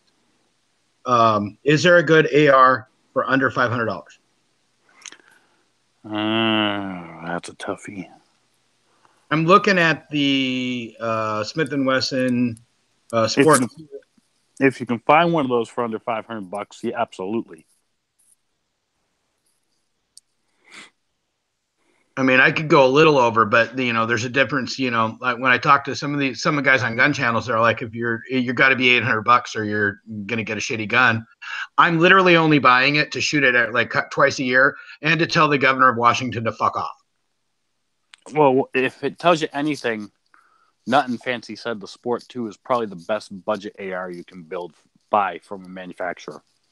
Well, and I liked Iraqi veteran 88 when he did his burnout video on that even when he set it on fire, he could still go into where you just pull the charge handle. He could still fire it. Yeah.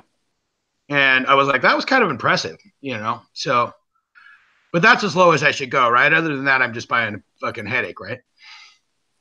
Even an Anderson, I would say, is not bad if you want a budget AR. They're not pretty, but they work. Hey, Dad, you back? Just remember, Anderson makes more ARs than about anyone in the entire fucking country. Right. So, and you can get those for like Spike's tactical ARs. Who do you think makes theirs? Anderson and Yep. stuff. So, like, a lot of these companies are really just rebranded Andersons, dude. So, you're just paying for a name, right? And the fact of the matter is Andersons work and they work really good. And if they don't, Anderson will take care of it for you. There's some problem, Yeah, you can buy like the stripped furnitureless Anderson for like definitely under $500. I think I've seen right now about like the best deal is the PSA deal. You buy a PSA complete lower, PSA complete upper, pin the two together yourself, and you're done. Like, it's just pushing 2 little pins in. And like for their Black Friday deals, I bet you they'll have their complete lowers again for $120. Their complete uppers for $250, right? And then so you're in at $370, and you got a complete rifle that like Oh. works good. Yeah. And even I can do that, right? Yeah, it's pushing 2 little pins in. It's just Yeah. like the easiest thing in the world. That's about the best value and for the best stuff, I think, right now for the money. Yeah, because I mean, like, I don't know about your guys' wives. If she says I can spend it, I better fucking spend it before she changes it. Yeah. Well, I mean, she's a great wife to be like, okay, I know you need to buy this. You've been talking about it for years. They made a fucking law. It's going to be a pain in the ass to get later. Just get it now. Be done with it. I'm like, So- really? So here's the thing. Gavin Newsom just became governor of California. How do we ensure Gavin Newsom bans guns in California? Oh, I know. Shooting in California. Dude, if that wasn't a coincidence, right? No, I think this guy had a personal vendetta against somebody that worked at that place, I bet. Probably an ex-girlfriend. Or something. MK Ultra, either or, fucking. Yeah, because gun-free zones are a great idea. Yeah, it's not like he totally couldn't have been another Sirhan, right? Like, no. No, let's not have other people in the bar because, like, I go into bars, but I don't really drink anymore. I might have a beer or two, but I'm not going to be crazy. I mean, you look at fucking, Cycle. Like in Connecticut, you can bring your fucking gun in the bar. Just don't be drunk in a bar with a gun. Drunk in a bar with a gun, illegal. Being in a bar with a gun, not illegal. You can do that in Vermont. That sounds like a great idea. Let's do that. Ohio 45 says SKD has a sale on some hardware. I picked up a Maxwell 1022 Hunter stock. I can't believe in our stupid new fucking law that my wife's 1022 is now a fucking assault rifle. What the fuck kind of world are we living in? That's bullshit.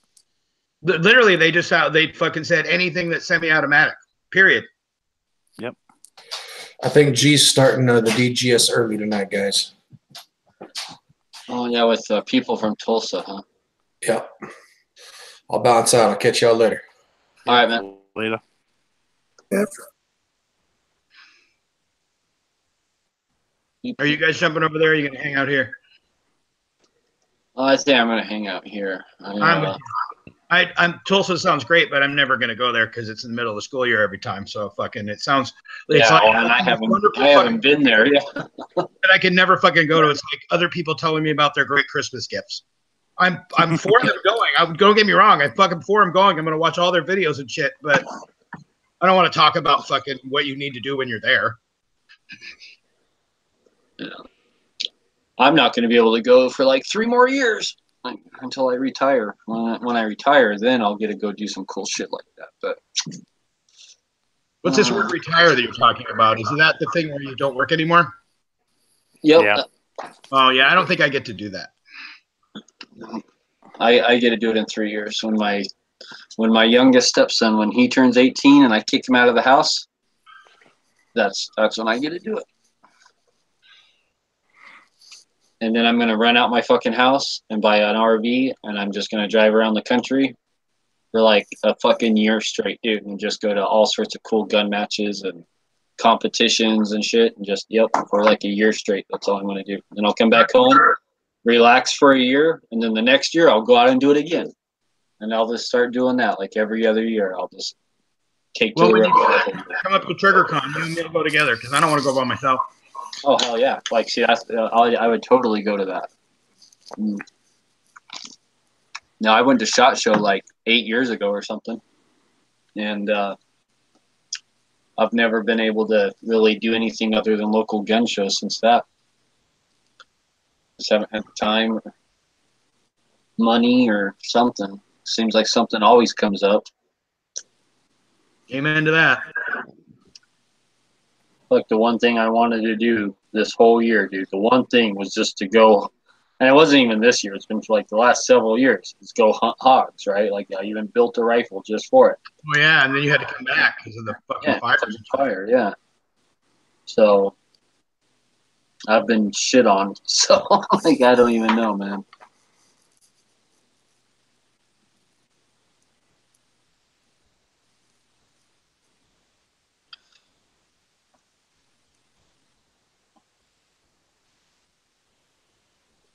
Now you got like me looking at PSA stuff. Yeah, wait for the Black Friday deals. And the Black Friday deals won't be on Black Friday. It'll pretty much be like the whole week leading up to Black Friday. So it'll start like that Monday. How much am I really going to save? Like $100 or something? Or versus like if you went and bought one in the store, probably 200. Yeah, PSA uppers are good, dude. Way good.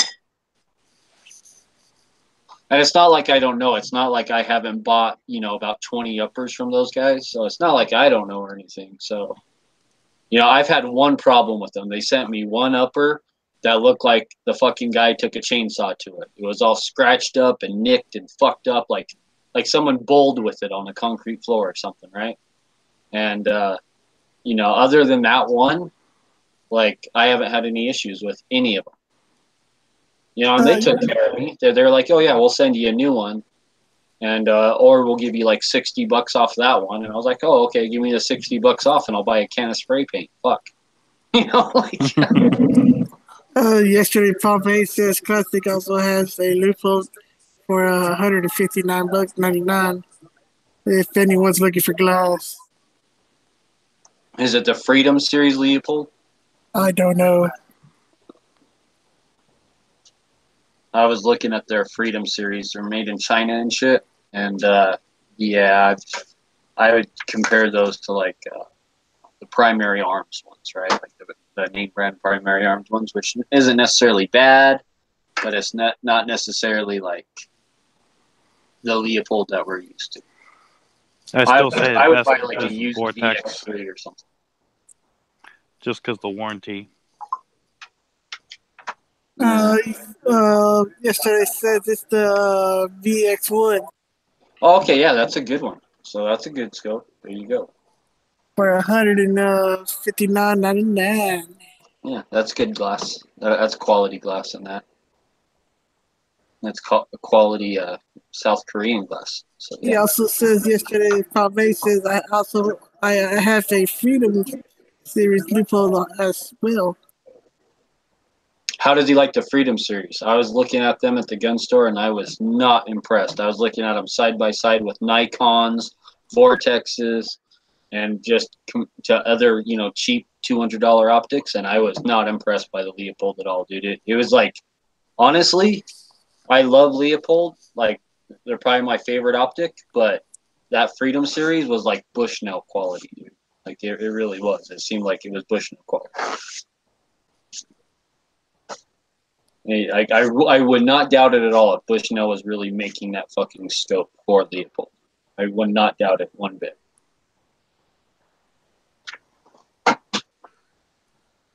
Heard the German scopes were good too. If you find them hella cheap, they usually cost a lot more money than that.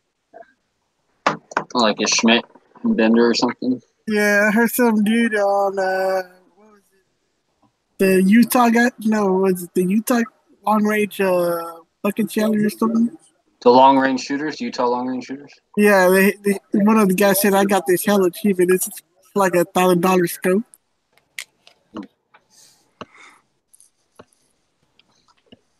Dude, a good company right now that's selling cheap scopes that are good quality glass is Vision King, dude. Their glass is from Germany, and everything else is made in from China. But it's assembled in Germany. They send everything to fucking Germany. Like, they make the tube and everything. They make it all in China. They send it to Germany. They use German glass and assemble it in Germany and then fucking send it over here. And for like cheap glass, like if you want a scope that's like, a $75 or $100 scope or something, that's actually decent. It's hard to beat those Vision King scopes. It really is, man. Those are really, really good fucking glass for the money. Really good. Yesterday, Pompeii says I think it's slightly better than my Nikon. I mostly bought it because it's American made. Nah, it's not American made. I read a whole thing about those Freedoms. The reason why they're so cheap is because the glass is being made in China instead of South Korea now for the Freedom Series glass. And Clay I need a big scope for my 50. Remember, everything that Gun Tech sells is also American made, except for it's really made in China. but it's American made in China. By law, if only 20% or 25 or 30%, whatever it was, is done here, including labor, then you can call it made in USA. So you have a whole fucking rail made in China. You have it sent over here, and then you anodize it here, right? And use maybe American hardware, like a couple screws. And now you're like, oh, 30% of this is made in the USA. I'm going to put made in the USA on it and sell it to Americans. And it's really made in fucking China. Like all the rest of the gun tech shit. So Ohio 45 said our writing scopes any good? The Riton, I don't know. I have no idea. I've never had one. None of my places sell them. I see them all over Instagram and shit, but I don't know. I've never held one or looked through one.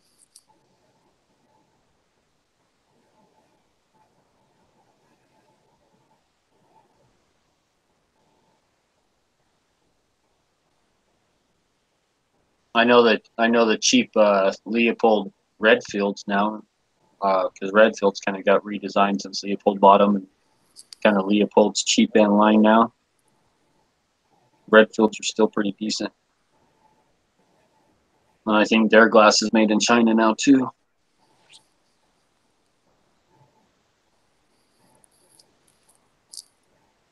I don't know. I'm of the mindset of I'm gonna buy a scope. I either want really fucking high end or I just want super fucking cheap. I don't want anything in the middle really. So if it's like a 22 rifle, oh yeah, give me a fucking $50 scope. Boom, I'm happy. If it's a hunting rifle, I want something that costs like $500 or more. Ohio 45 says, made in Arizona, Talking Lead podcast keeps pushing them. That the Riton's made in Arizona? I think so, yeah. He says made in Arizona, yeah, so they're made in the U.S. And Talking Lead keeps pushing them, so I think, yeah. And then Papa George says, anyone have any input on a CMMG Banshee upgrade for 22?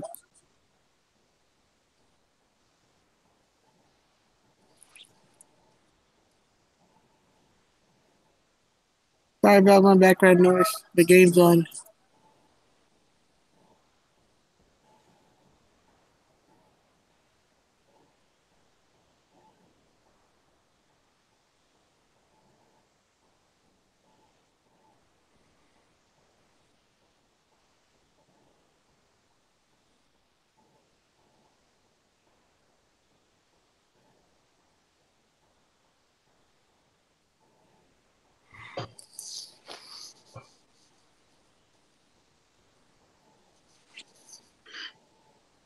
And Local 223 says made in the U.S.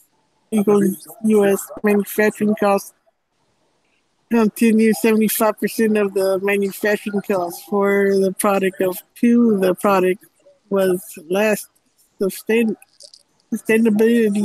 transferred in the U.S. United States. We were reading about it, and when we were trying to figure out how Gun Tech was able to sell all this Chinese shit with made in USA on it, and we figured it out. Yeah, we figured it out. I can't remember exactly, but I think it was like 30%. So if 30% of the manufacturing or materials are used in the, made in the United States, then you can say, oh, it's made in the USA. And that's all it takes is 30%. And that's how they're doing it. Is they're buying cheap-ass aluminum rails and then anodizing them and probably throwing in a barrel nut and maybe some screws. And then, they're made in the USA. And then like, oh, look, this Chinese handguard's now made in the USA. And yeah, we advertise it as like a 6061 aluminum. It's really a 5000 series aluminum that's so weak you can squeeze it with your hand and flex it with your hand. But still, we're not going to tell our customers that. I get a kick every time I see what's that? Who's doing that? Gun Tech? Never heard of them. Yeah, they're a company. They're down in Arizona, I think, and if you look at their website, you can find all the Chinese rails, the same exact ones they sell on eBay from China, the exact same ones, right? And like, you know, and that's all they're doing is buying them from China and then like anodizing them themselves. So yeah, they're better anodized, I'm sure, than the ones in China, you know. But they ain't no American-made aluminum, dude. I'll tell you that.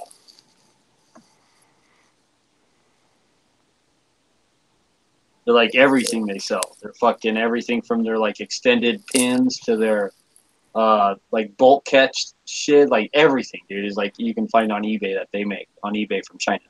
Every single thing they make.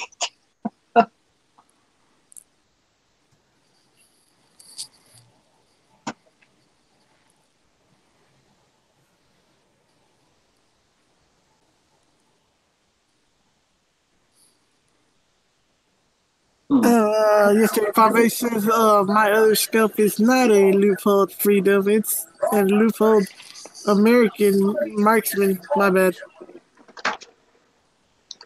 Oh, okay, yeah, that's different. Yeah, I read a whole thing on their Freedom line, and the whole Freedom line, their glass changed from being made in South Korea to being made in China, and that's why the scopes are so cheap. The Freedom line scopes are so cheap now, and it's the same with Redfield.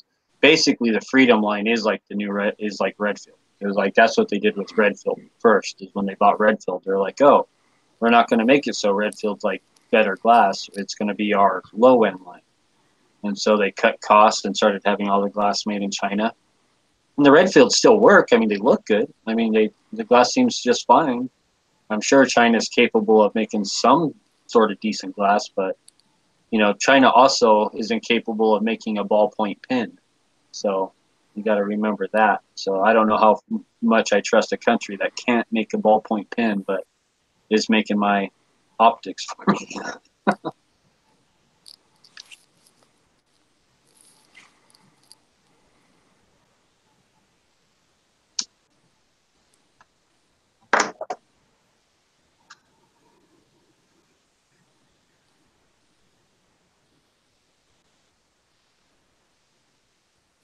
Yeah.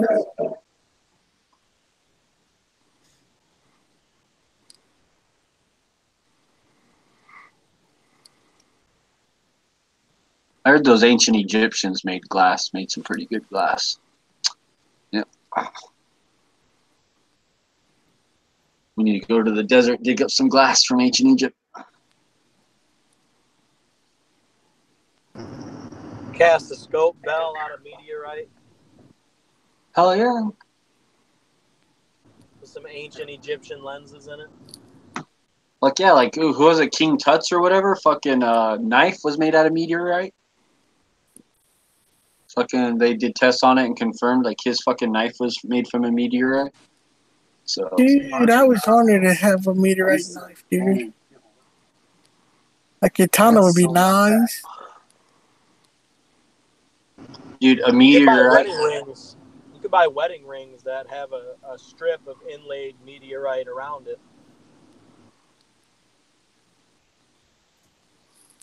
A meteorite fell out here years back, caused this huge explosion in the sky, set off car alarms and all that. They think that the size that actually hit the Earth from like seismographs and stuff, picking it up, the size that hit the Earth is supposed to weigh like 800 pounds, right? Like it's supposed to be like a fucking pretty big thing, like the size of a fridge, right? And whoever finds that is guaranteed millions of dollars, dude.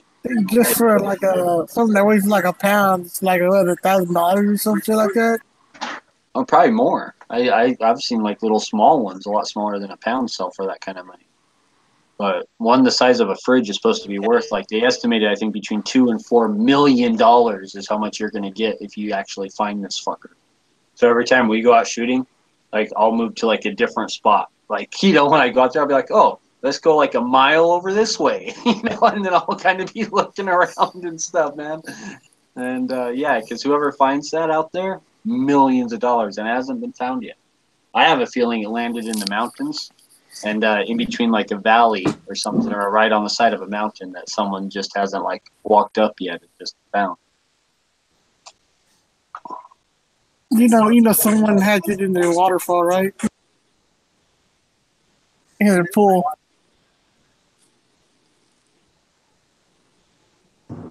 I just tell Cabot $100 and a pair of 1911s out of it. Mm-hmm. They can keep the rest. If it's the size of the fridge, they can make a couple of them. No, I think like an M1 brand and some 1911s.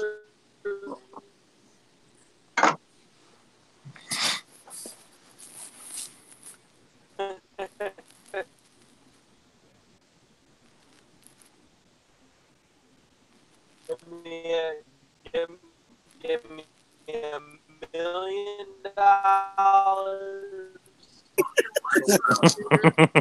and a pair out of this thing, and you can keep the rest. Robot potato.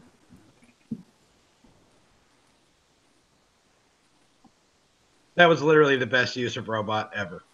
Yeah. Cheers. Can you? Yes. Yeah. No? Oh. Yes. You guys hear me, though? Did you guys hear me, though? Or was it too bad? You said $1 million.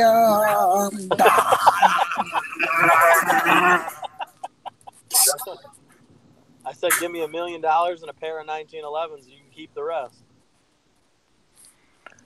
Call up Cabot Arms.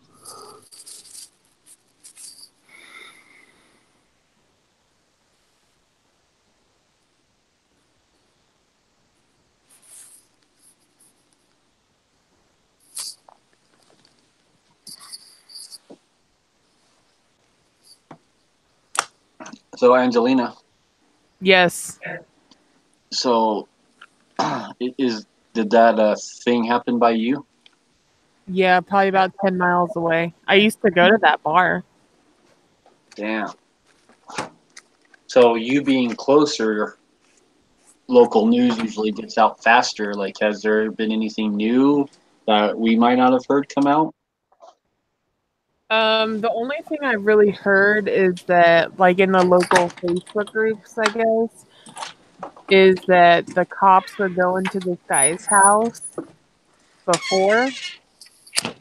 And, yeah, like he was angry and yelling or something. But other than that, not really much.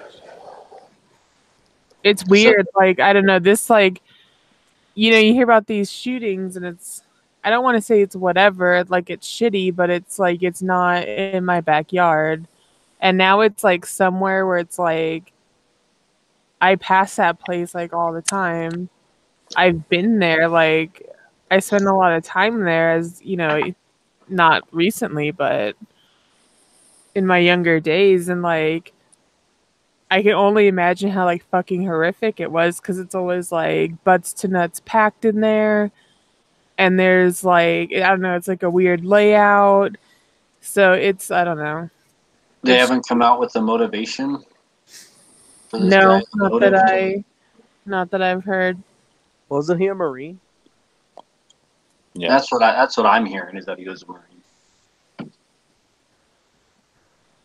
Isn't it just crazy ass motherfucking crazy? Yeah, I mean, it's, this dude is sick and it's fucked up. When I heard about it, like I'm thinking about, okay, like shooting up a bar or something like that. I was thinking, man, like, was this guy's like wife or something at the bar with another guy, Or girlfriend, or something, and he was just hitting people while trying to hit them or something. Like that's kind of what I was thinking, but because I just can't imagine, like, just going into a fucking bar to be like, oh, I'm just gonna go to a bar tonight to shoot people. Like, I don't fucking. I mean, the only thing I can possibly think of is that you're trying to go somewhere local that would have a lot of people. And that there's not really a lot of like bars and like clubby things here. And that's pretty much like the most well-known one. But I don't know. I mean, I think it'll be interesting to hear what they say as far as motives and whatnot. But this fucking area is on fire now too. Well, Oh, it's on fire? You got, like, fires there? Yeah, like so near that bar, kind of. There's a big old fire that's already, I think it was like 12,000, 15,000. What time is it? 8 o'clock? So like 3 hours ago, that's how much it was. I got another one on the other side of me too, and the wind is like, 40-mile-an-hour gusts and shit like that. This isn't the time of year for fires, though, right? For you guys? Yeah, this is fire season, but the wind, like today's wind right now, the wind is fucking horrible. And so that's really, like, this is a horrible time to get a fire.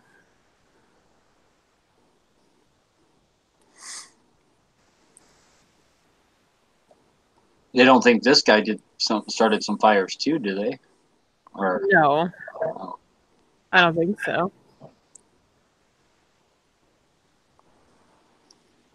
Did you say 12 to 15,000 acres?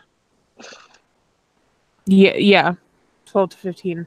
Yeah, so that would have been burning for a while. Well, from like 2 o'clock to 4 o'clock, it went to 12 to 15,000. Right, but I mean, it was already at 12 when it was, so it's been burning for a bit. Yeah. I haven't seen the update, but I'm sure it's like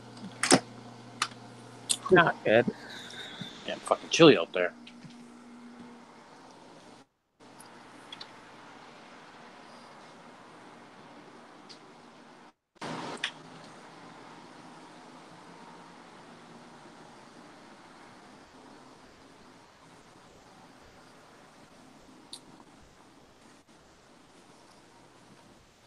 Oh, damn, there's a lot of fires in California right now.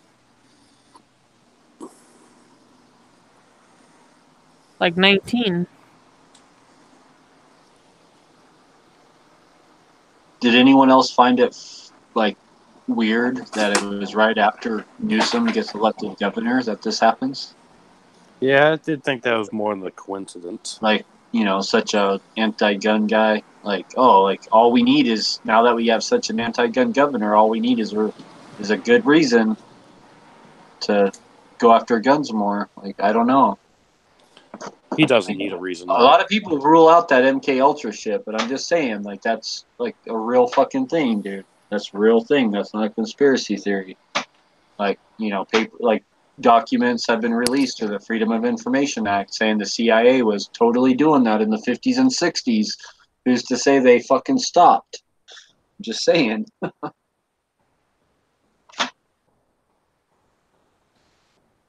Or some other fucking group didn't pick up where they left off.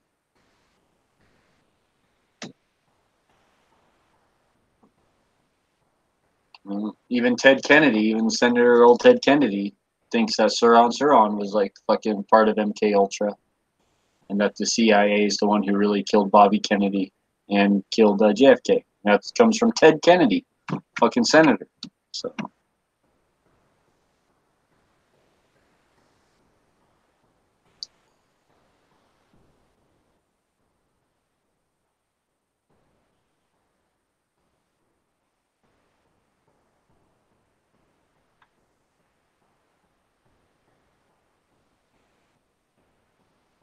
Did I tell you guys? What's that? I got tomorrow off. Oh, nice. Yeah, I think I told you guys about it before. There's a former student that was being adopted, and tomorrow's his court date to be adopted by his foster parents, who are awesome. And of all the people he wanted to go, his mom called me up and said he wants you to be there if you could make it. Because Veterans Day is a holiday, it was kind of a pain in the ass to get the day off. Because normally they don't let you extend a 3-day weekend. You have to get special permission and shit, and it has to be 4 weeks in advance. And I only knew about it about a week ago, so I had to call the superintendent of the fucking school district to get him to approve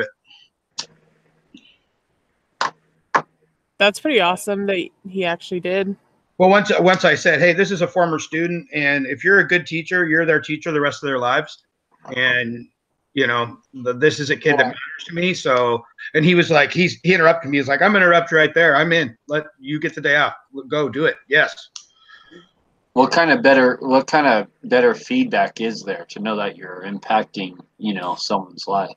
Oh yeah, he's a good little kid. He's been through a lot, and you would never guess that. Like he's been through some horrible shit that I don't even want to go into. But like I know adults that couldn't survive that, and he was only 7, and he's going to change his name tomorrow because his parents, the new parents, put it to him like, if you want to change your name, now's the time. You know, because your other name was given you by people who didn't treat you very well. And it was funny because my nickname for him was Bear because he always had to sit kind of off to the side. But to try to not shame the kid, I made him sit in the front of the class and not the back of the class, where normally the knuckleheads have to sit. So he'd sit up by the board, and he would be kind of like my little, like during my show, he would like guest star basically. Like if I was, you know, doing that, you know, the teacher-student game when you're a kid, like the teacher get points and the kids get points, and you know they're trying to beat you so they can win some cookies or whatever, so they'll behave themselves. He was the scorekeeper for that, and he had a desk up there that I called his den, so I just started calling him Bear. So his mom called me and said, "Hey, can you talk to him about we're not really going to change his name to Bear because at some point he's going to have to be an adult, and that's not going to help him." It's a great nickname. We're all for it, but that's probably not something you legally want to be named. Yeah. You know, like, so he's going to be Mike now. So I thought that was kind of cool.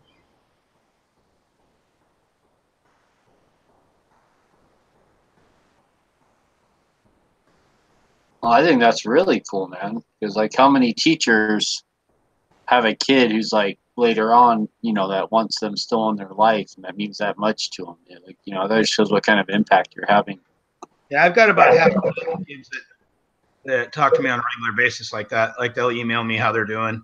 I mean, I've been pretty straight with them. I'm not going to hang out with you every weekend. There's not enough time for all the kids I've known. But definitely, I'm your teacher the rest of your life. There's no point in my life where I won't be Mr. Woods. I don't care if you're 40 and I'm 80. You're still going to call me Mr. Woods. And, you know, but I had one kid that told me one time that he's the most violent kid I ever met when I was back in behavior. Wonderful kid, but just went through just shitty hell life.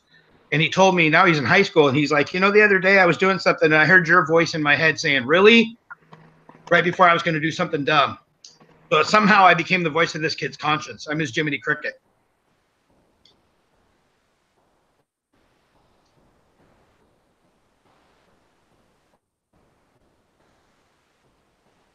That's pretty like an honor, I guess, right?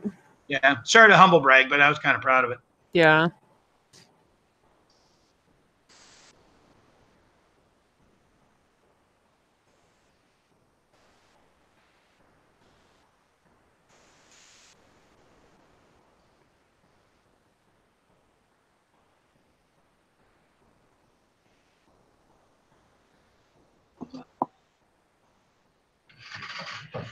Oh shit, Daily Gun Show's going? Yeah, they started early. It's a thing with the people from Tulsa. Oh, I'm not gonna go. Yeah, like I've never been, and I'm probably not going to be able to go for several more years, so I don't know what I could. I was thinking about going this time, and then I can't really because I gotta go look at like somewhere to live. So I thought maybe like next time, but I don't want to hear about somebody else have. It's like when people go to Disneyland and tell you about it.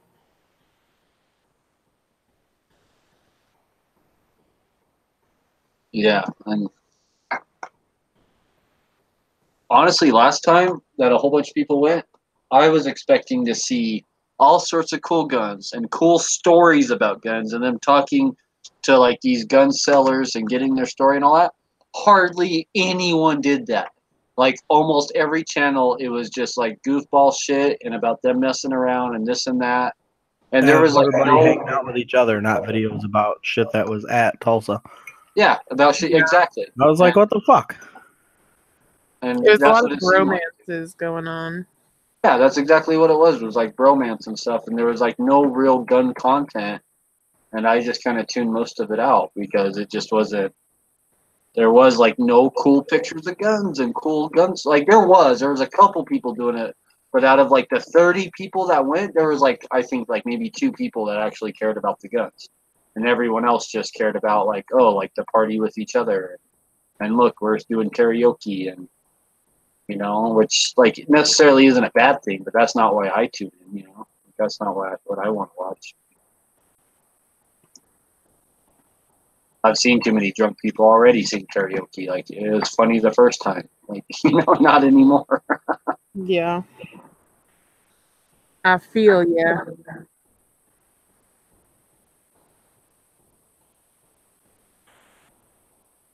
Now, if they really wanted to do something, they would do like drunk karaoke without the words, so they didn't have anything to read, and they had to pull it up from memory. Yeah. Improv it. Yep. Oh, and 90% of it is because they can't remember the real words. So.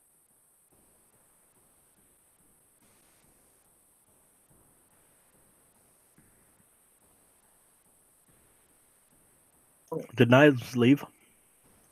Yeah. Oh, okay.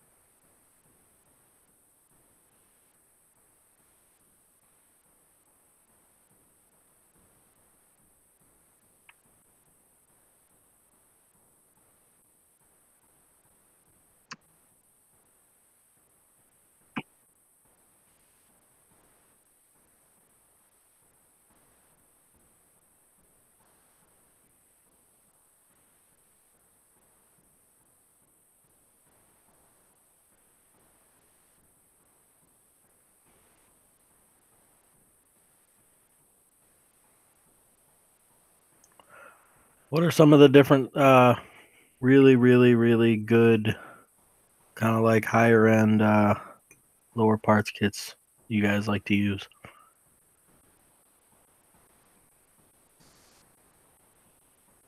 Higher end. BCM. Anything Colt. Like Daniel Defense.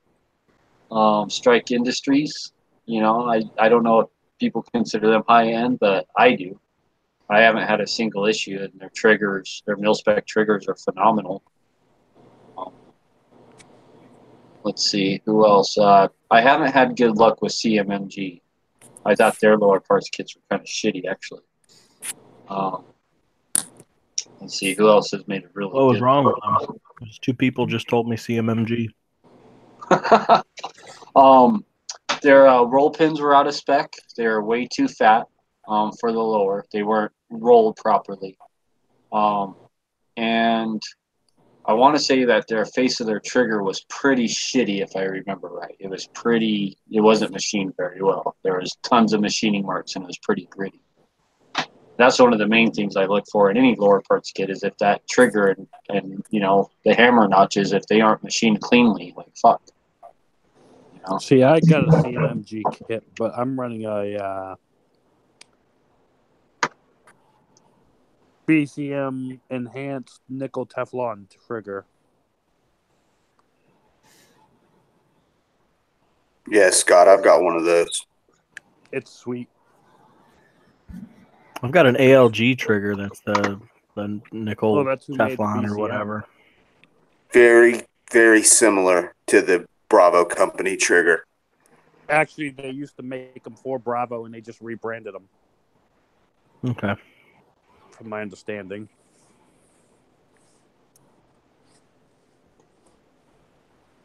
Landtac trigger though. Nope. Those are pretty sick. I think I'm gonna buy a Geisley trigger next. I was actually considering a POF one with a drop-in, where it's the whole unit. Like a Geisley? Yeah. I mean, like a Timney Yeah. The POF makes cassette one, too. trigger. Yeah, basically. You just drop it in, throw the pins through, and it's done.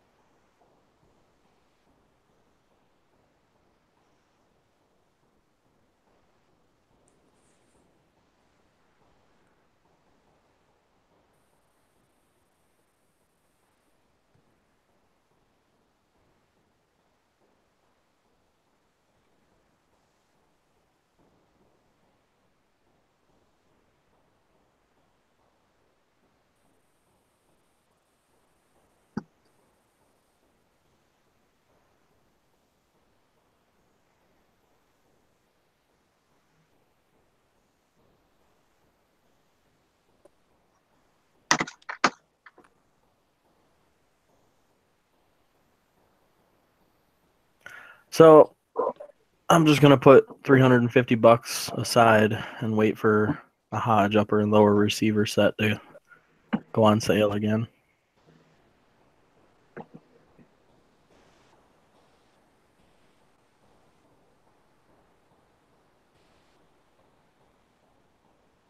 I've already got the handguard, so What type of lower receiver set? Hodge.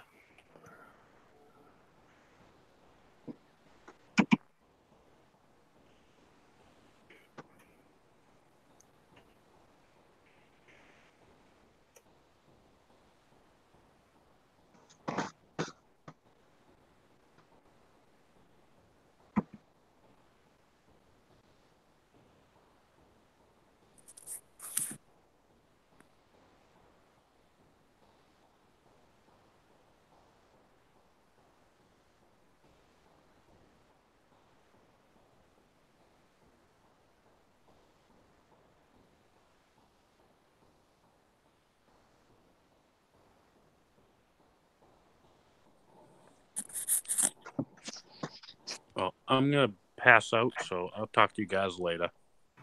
See you later, Scott. See you later.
Man, that sucks. Knives missed that package.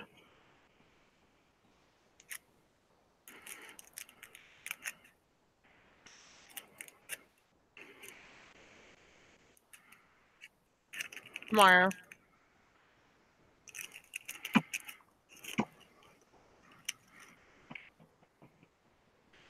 I sent him some rock and rye.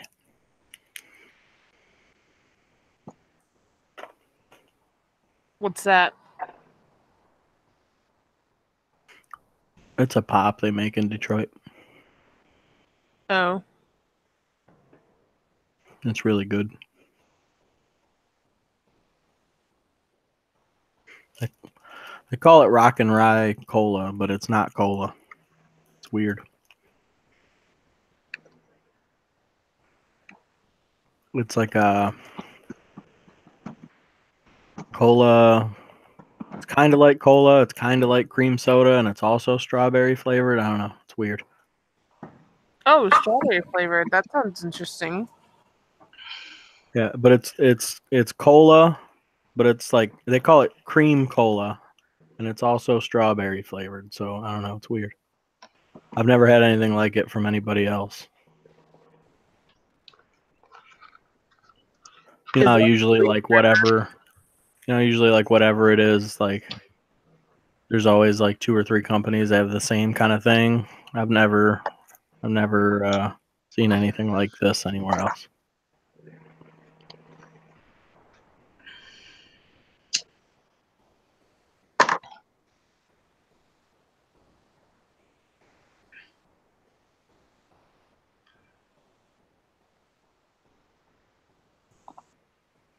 And of course, I had to put some chocolate in there.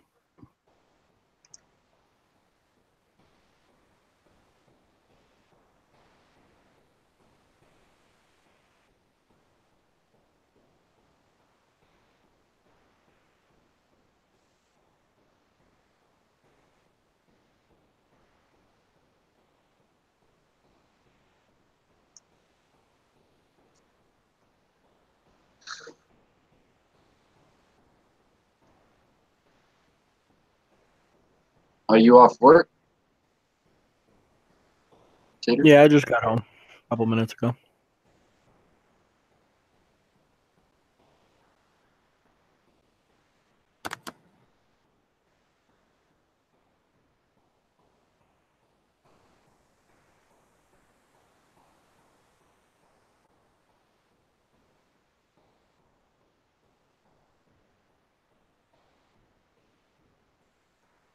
So I need a piece of wood, Tater. That's like You want Tater's wood? Yeah, I need a piece of wood from Tater. Tater's wood. It's like, I don't know. It's got to be fat though, like 4 or 5 inches wide. Thick, fat wood. Yeah. Hard and fat. Yeah. Incredibly average wood. And probably like 30 inches long. Whoa. Whoa, that's a cervix stabber. And it's got to be like routed out like around the edges or whatever, so it's like got like trim, or like, what do you call it? Like if you took like a piece of like, you know, like 1x4 or something, right? And then you like cut the very edge, kind of like round at the very edge, or you know, like you cut it, routed it. Route it, so it's like, you know, decorative or whatever, you know, bullshit, right? So I need something like that for a towel rack. So I got a towel rack, and the fucking like kids think that like, oh, I'm gonna hang on to this towel rack like getting out of the fucking shower like a handle, and they keep ripping it out of the fucking wall, right? Ripping out of the sheetrock, and now like there's no anchor, no nothing I can put in it anymore to like fucking fix it. But if I had a piece of wood like that was all decorative, like nice, I could just screw the fucking piece of wood to the wall and actually hit studs with it, right? And then bolt the fucking towel rack thing to the wood, and then it'd be all solid. You know, they wouldn't keep ripping it out of the fucking wall. So I need like a decorative little piece of wood made for that. My dad has a table router, but I've never used it. Well, there's your good excuse to, right? And it's not like, yeah. I mean, when I get a day off, I'll give it a shot. Just whenever, dude. I'm just saying, like, you know, I'll get you an actual measurement, but I think it's going to be like 4 inches by 30 inches, something like that. But I'll give you an actual measurement, and then like just do whatever you want, dude. Like, I leave it in your creative hands. You know what I mean? Okay. Yeah, when I get some time off, I'll fuck with it. I've been meaning to play with that router anyway. And then if you want like a set of like 45 ACP dies or something, you know, that's what I mean. We'll work it out. Yeah, we'll work something out.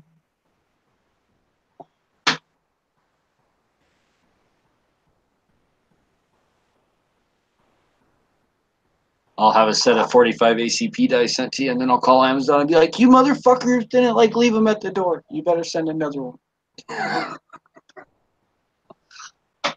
And pull a David on Amazon. Dude, they're gonna say, Mr. Horse, you're doing it right. Named after me.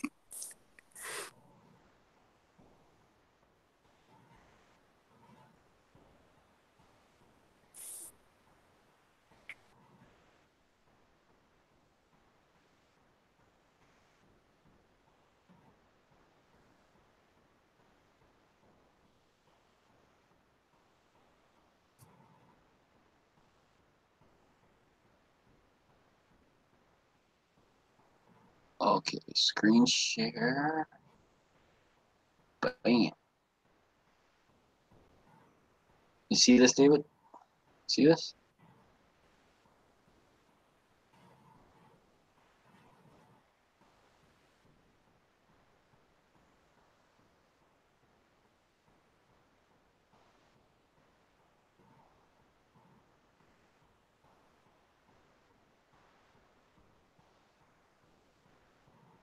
You see that? Huh, David? You see that? That's what I've been doing. It's all done now. I'm ready to take a shower. It looks really nice. Yeah, dude, I did all that. He did a All really of it. good job. That's badass. Now you could totally take a shower. We were gonna say something, but Dude, I saved thousands of dollars, dude, doing this all myself. You don't even know. I had Rebath come out and give me a fucking quote, and it was over $4,000, dude. Holy And all fuck. this, I did everything for $1,500, not just the shower part. Like they just wanted $4,000 just for the shower part, right? I ran the water lines, did the drain, did all the sheetrock in the whole bathroom, a vanity, a sink, like everything for about $1,500, dude. The whole bathroom. So I'm gonna lay down the linoleum on Saturday, and then that way I can use the leftover linoleum for my gun room, and get the floor in my gun room. And yeah, that's just that PVC panel sheet stuff at fucking Home Depot. I just glued it all up, bought a shower door, got that put in, and it fucking works, doesn't leak. You know, pretty happy. Did you ever get your garage mudded? Oh no, fuck no, dude. No. I haven't even bought I have some leftover mudded tape. I think I have plenty enough tape, but nah, it's been. I got I the honestly sheetrock would up. probably wait until it warms up a bit to mud it. Yeah, that's what I'm thinking. Like I got the sheetrock up. As far as I'm concerned, the outside of the fucking shit's done for now. I don't even give a fuck about the outside. I care about the inside of the gun room now, and I just want to get my floor in because I think that'll help warm it up, and I just want to get my gun room done. My water line ran, like all that kind of stuff, and just yeah, I just want to focus on my gun room now and get that done over the winter. And get my peg board, buy my brick sheets. That's what I'm asking for Christmas, dude. Is I'm asking for peg board and faux brick sheets, like 4 of each, and I'll be good. That's all I want for Christmas. Is peg board. So you go to the store and you buy it all, and then she wraps it and gives it back to you. Yeah. Now, luckily, she's pretty good. Like, usually, she buys me shit that I don't want, right? Like, usually, like, shit like I'll never use, I don't give a fuck about. Like, you know, like, that's just like, oh, here's another cordless drill. Like, I don't already have 4 or something, right? Shit like that. And, you know, like, shit I already have, you know, so I don't need it. Oh, here's a new hammer. Like, I already have a toolbox full of hammers, you know? So I kind of have to, if I want to get something I want, I just straight up, like, I can't leave hints or anything. I just have to straight up go to her and be like, I want this. This is what I want. It's $100. That's what I fucking want, okay? So if you need the money for it, let me know.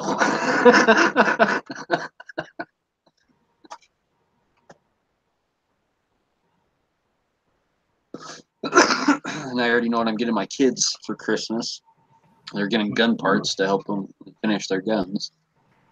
We had that problem for a little while, but then what we started doing was we just like build an Amazon shopping cart, and then she just goes in there and picks out one of the things I want from that and orders it like on her brother's Amazon thing. So I don't know about it or whatever. That way it's guaranteed something I want, but it's not, you know, I don't know what it is. My wife and I do a similar thing, except for I put exactly what I want, and then she buys it, and then she wraps it, and then I don't have a surprise because Christmas isn't really my thing. So I did do a great job the other day. I think I told, I think I might be dead. She caught me looking at jewelry that I was going to get for Christmas, and she walked in the room, and I closed my laptop really quick. She's like, "What the fuck are you doing?" Thinking it's like porn or whatever. And so I fire it back up, and I'm like, "Well, I was looking for jewelry for you for Christmas." Lo and behold, like a week later, she's like, "How much is that press that you want again?" Because I'm a genius.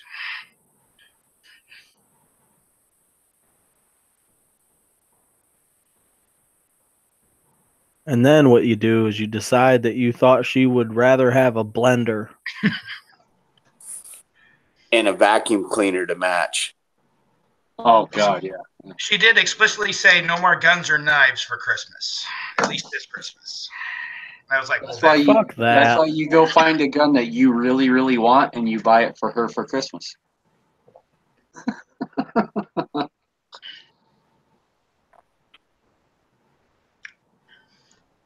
No, I'll buy the jewelry. See, my secret weapon is I make I give her daughter a number, and then I take her to the jewelry store, and the daughter picks out what it is. So if she doesn't like it, she feels guilty because her daughter bought it. Oh, That's perfect. That's perfect. So then she has to love it because we, bonded as, stepfather and kid, and we did a lot of searching and stuff. She's like, well, I just love it, because she's a mom and she can't help it. So I just can't lose. So.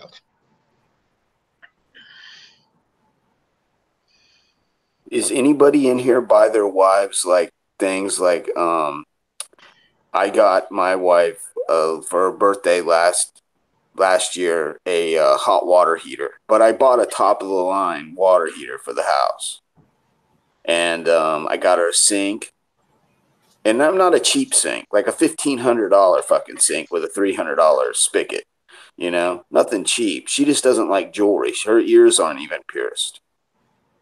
Well, I mean, everybody likes different shit. So if she fucking is like, yeah, fucking good job, and fucking does her thing and it works, then fucking keep doing it, man.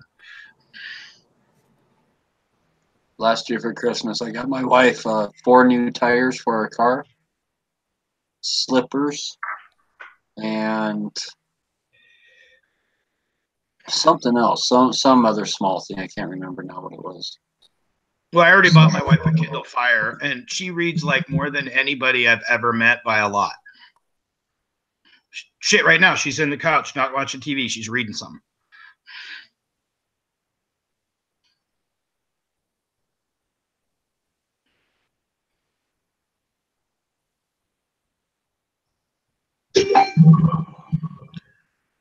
But then my wife's pretty awesome. Yesterday, she was just joking around, and I was already at the store, and then she was like, I got to go to the store after work. And I'm like, I'm already at the fucking Fred Meyer. What do you want? So she gave me this really random list. What I didn't realize is her and her friend at work were randomly picking shit that were really far apart from each other in the store. And she didn't want half the shit, but she was just going to see if I would bring it all. Sure, I went and bought it all. Okay. But then since I beat her home, we had bet she could spend $50 on jewelry, or I could go buy shotgun shells, and I beat her home, so she had to come and buy me shotgun shells for hunting. So we went over and bought shotgun shells. So do I still have to buy her the $50 jewelry now? Yes. Yes. Always yes. I'm thinking tomorrow when I'm off work, because I'm off work all day, I got to go to the dump. I'm thinking that maybe I should go and buy something that's about $50. Yep. And just be like, well, you lost, but here's this anyway. Because I love you and all that kind of stuff. Yeah, and then and not for any reason. It's not her birthday. It's not Christmas. Fucking, that's all handled. It's not a big deal. That's what I thought. It's good that you guys are around, because I was thinking maybe I should just go ahead and do that anyway. Yeah, that would be a good thing, and just be like, this is just for you being you thing. Well, that's going to be money. Oh, I know what I gave my wife. I gave her money just to go buy new clothes for work and stuff, right? That's what I gave her last year for Christmas too. My wife doesn't expect much for Christmas, because she knows I take care of her kids. I gotta make sure they have a good Christmas, so she never really expects. I could not get her anything, and I don't think she'd bat an eye. She wouldn't even care. Yeah, that's cool. My kids, they're 24, so I'm gonna buy them something for Christmas, but it ain't that great. They can go buy it fucking their own shit. 1 year, my wife bought me this fucking huge toolbox, even though I already have a toolbox. And I'm like, yeah, I have no room for this. Where am I going to put this? All right, this big, huge, long-ass fucking toolbox. I don't want this shit. There's nowhere to fucking put it. Where do you want me to put it? Out in the backyard so it just fucking rusts? She doesn't always think about stuff like that. There's literally nowhere to fucking put it. It just takes up, if I put it in my garage, I wouldn't have room for a fucking car. That's how big this toolbox is. Because instead of sticking out a 1.5 feet from the wall, like a normal toolbox, this thing sticks out 3 feet from the wall and stuff. There's just nowhere to fucking put it. That's like a mechanic's toolbox that they would work at a shop, one of those big mothers. Yeah, I'm like, fuck. I'd just rather have the fucking cash or something and get something I actually fucking wanted. Did you have to take it back or something? No, she sold it to her friend who wanted one, but they only had The place they bought them, I think, only had 2 on sale, and she got one of them, and her friend didn't. Her friend wanted one, so she was just like, "Oh, well, if you want it, I'll just sell it to you for what I paid for it, because it won't fit in our house." I was like, "Yeah, damn straight, it won't fit." Yeah, my wife wouldn't write something for the house as a gift. She'd be like, "That's for the house. I want something different than that." And I told my wife this year what I want is I want a flagpole for my front yard. I want a flag and a flagpole. I need a 20-foot pole. That's what I want. And then I'll put it in myself and everything. I just want the fucking pole. I already got the flag, actually. I just need the pole. And I'll cement it into the fucking ground and make sure it's all nice and straight. And I'll illuminate it from the ground like it's supposed to be. Yeah. So many comments about a poll that I just didn't use right there. I just wanted to just throw that out there.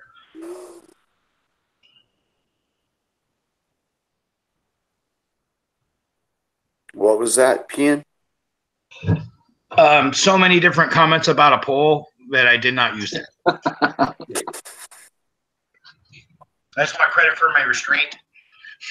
And I want some big boulders. That would be the icing on the cake. I want like 4 big boulders that weigh like, 4,000 pounds a piece or something. Like real big, huge, like the kind of boulder that if a truck or a car runs into, it stops the truck and car, right? Like that kind of boulder, like, 3 feet tall, something like that, right? Like I want some big fucking rocks. Where are you going to put those at? Very front of my house. Oh, kind of like as an landscaping type of thing? No, as like a protection for my house type of thing from cars like driving down the street and losing control on roads and shit, dumb teenagers, and coming up in my lawn and running into my house or something, right? Yeah, make sure because you get snow there, right? Oh yeah. Okay, yeah. So I want like some big ass boulders to put in front of my house, and literally as like a fuck you, you're not touching, Yeah, make go sure ahead and make sure it's flat towards the street, because my buddy did that, and he just got some big ass boulders, but it ended up becoming a fucking ramp. It broke the fucking car real good, but it also fucking launched the fucking car into the fucking halfway, fucking like 2 feet up on his garage. now my boulders are going to be like all the way out like by the street, right? So I'll have like a good Dead Horse is going to have a collection of crosses in his front yard from people that died that hit the fucking rocks.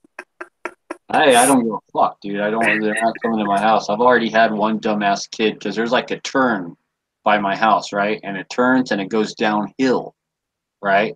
So it's like you turn in like around a curve and it's downhill. And I've already had a dumb fucking kid like come around that turn too fucking fast and lose control and come up on the fucking curb. And luckily he stopped in the fucking yard, right? But if he would have been going like 10 miles an hour faster or something, he probably would have fucking ended up through my front door. So, like, yeah. So ever since then, I was like, yeah, I need some really big fucking rocks to stop. Dead. How do they move big rocks like that? Do they have special equipment that you can? And don't you have big rocks where you live? Oh yeah, dude. I don't like. I have a trailer and everything that could even haul one, but it's picking them up. That's the thing. Like, so they'll get like a load or a crane or something. Well, usually they just use like a big ass like backhoe type fucking digger, right? Oh, okay. And they just tie on the fucking chain right onto the bucket and lift them up. Like, they'll have the backhoe on the trailer, and then the rocks will be up in the back of the big dump truck, and then it's not a backhoe, like an excavator. That's what it is, an excavator. So they take the excavator and then just lift it right out of the back of the truck, the big rocks, and set them right where you want, Yeah.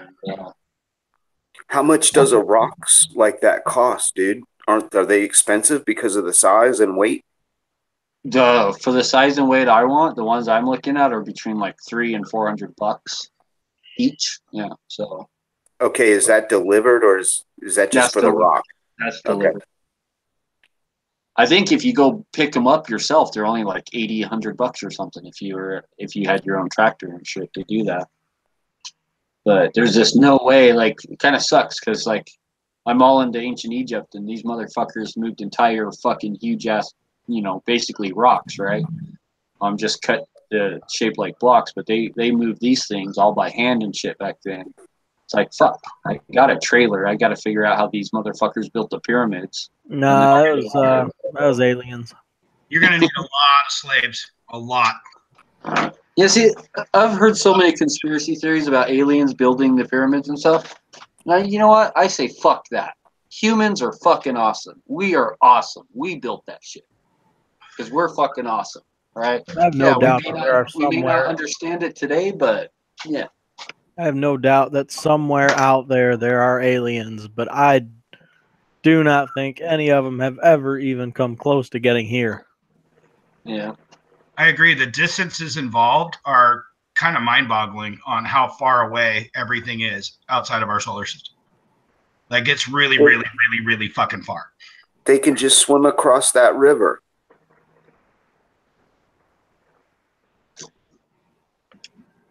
I think if anything, I said aliens, not illegals. I think if anyone's aliens here, we are, man. We are. We're the aliens. We got implanted from fucking Mars before Mars got destroyed. Hey, did you see that documentary the other night, Dead, where they found a meteor that crashed on Earth, and they found what they thought to be alien life at one time? Bill Clinton. He's the one who announced that back when he was president. Bill Clinton was like, "Oh, we found alien life in a fucking meteor from Mars." Yeah, and that's what they're saying. That was a little bit too soon, though, because lots of people have examined that, and yeah, it looks like it might be life, but a lot of other things can also explain it. So it's not concrete evidence. Right. No, this one wasn't the one on Bill. This was one just recently, another like PhD guy, but it's the same thing. They said that it could be signs of life from one time, or it could be naturally created by this meteor moving throughout the galaxies and whatnot.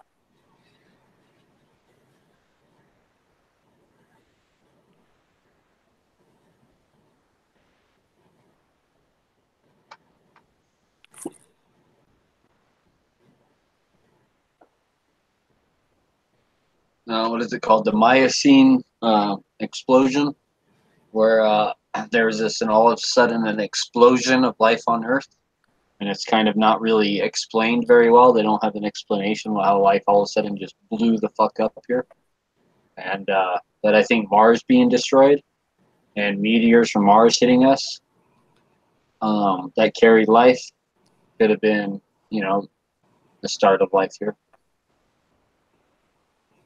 I think that's totally within the realm of possibility. When Mars got fucked.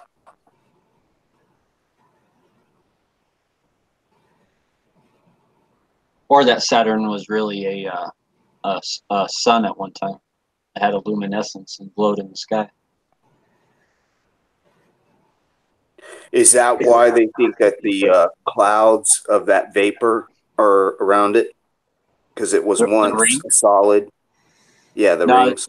Yeah, the rings are mostly made up of rock ice, right? It's mostly ice and just dust. And they think it's from an impact of one of its moons. Like two of its moons collided, or one of its moons collided with a huge asteroid or meteor. And then all the rock ice got basically shaved off of it and then coalesced into rings around Saturn. That's what they think the rings are from. It's just a broken up meteor. So will eventually Saturn look like every other? Yeah. Saturn will eventually lose all of its rings. It's losing them right now. Oh, okay.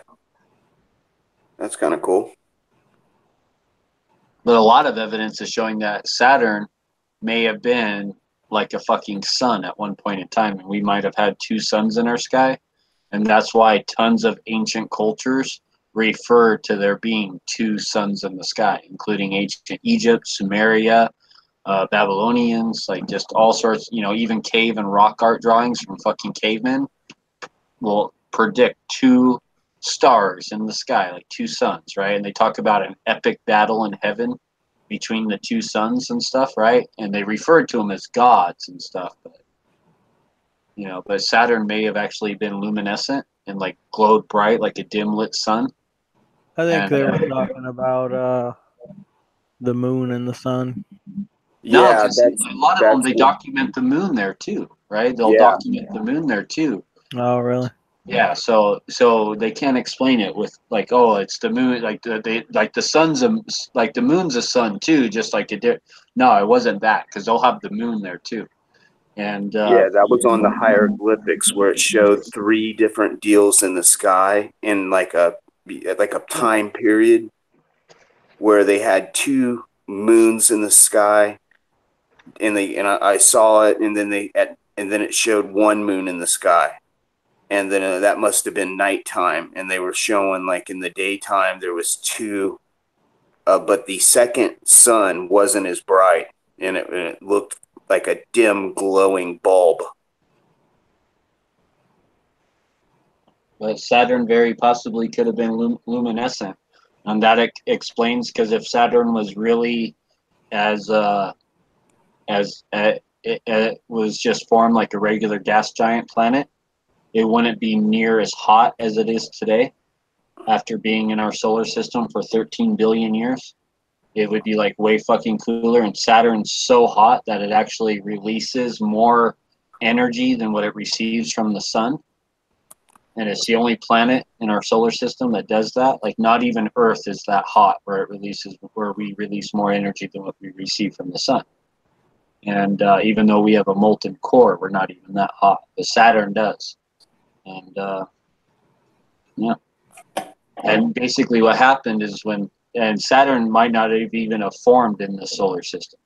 It might have just been trapped here, millions of years ago, and got trapped into our solar system. But what happened is they believe that the sun's not a nuclear fission reactor, that it's an electro arc reactor, and that basically it'd be like taking a hot and a negative and touching them together, you get a sparkle. When they came so close to each other, they fucking shorted out, and our sun won and shorted out Saturn, basically.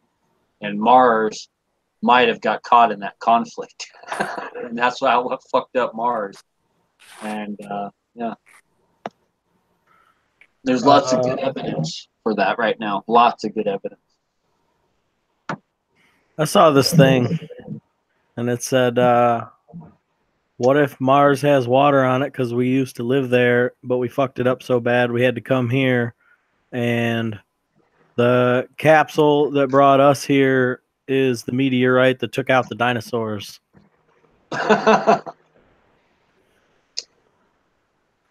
No. Well, there's a monolith on the moon of Mars called Phobos, right? And even Buzz Aldrin has talked about it. Like, Buzz Aldrin's exact words is like, there's a monolith on the moon of Phobos on Mars. And when people find out about that, they're going to wonder who put that there. That was his exact words, right? Like, yeah, who put that there? Exactly. And it's a 4-sided monolith, right? Like what you would find in ancient Egypt or in our fucking capital, Washington, D.C., right? And it's just a 4-sided pillar, perfectly symmetrical, that stands 90 meters straight up in the fucking sky. It's like 270 feet. Fucking dude. Yeah, like there's like no natural formation anywhere on any of our planets, including Earth, that's anything like it. So, but it definitely could be, something artificial that someone might have made a previous race when they first landed on their moon, right? Something like that from Mars, or who knows? Fucking monolith on the Phobos of moon Phobos of Mars. Crazy.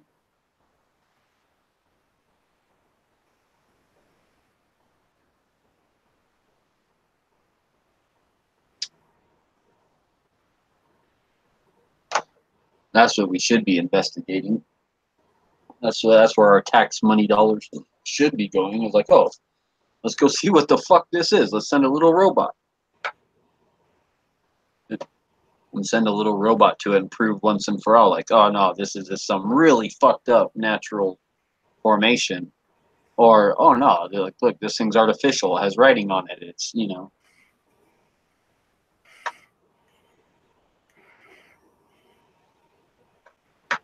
But another thing is that if you thought if aliens were real, let's say like all of a sudden aliens were real, they're meeting with our government, whatever, our government knows about them.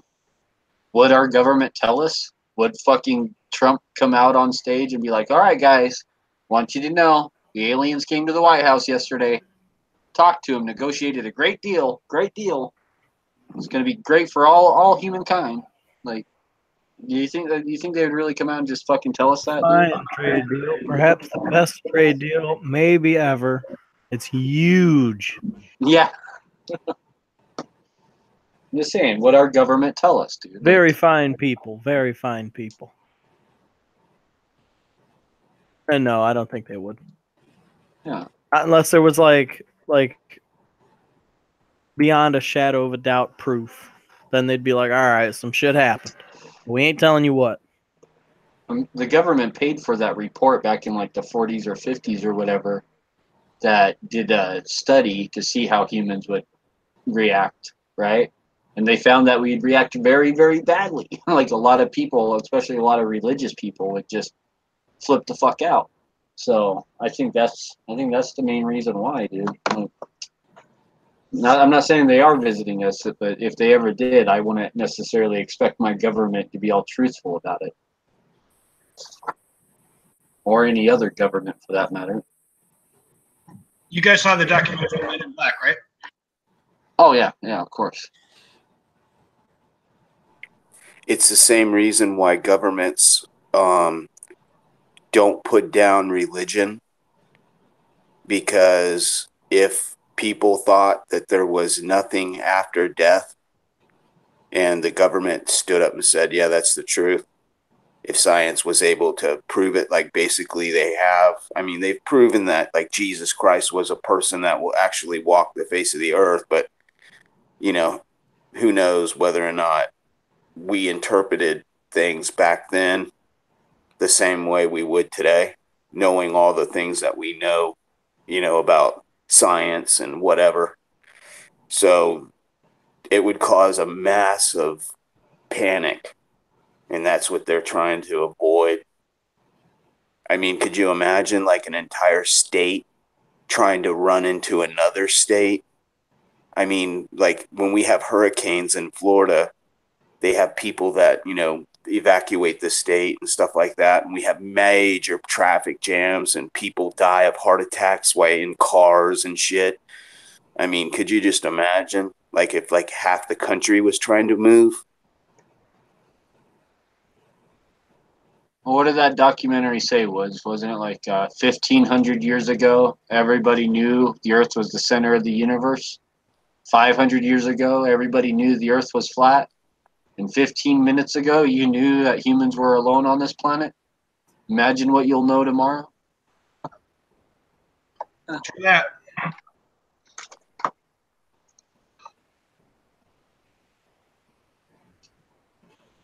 The Illuminati will never let us know what's really going on. Yeah, like, I don't put anything past a class 1 civilization.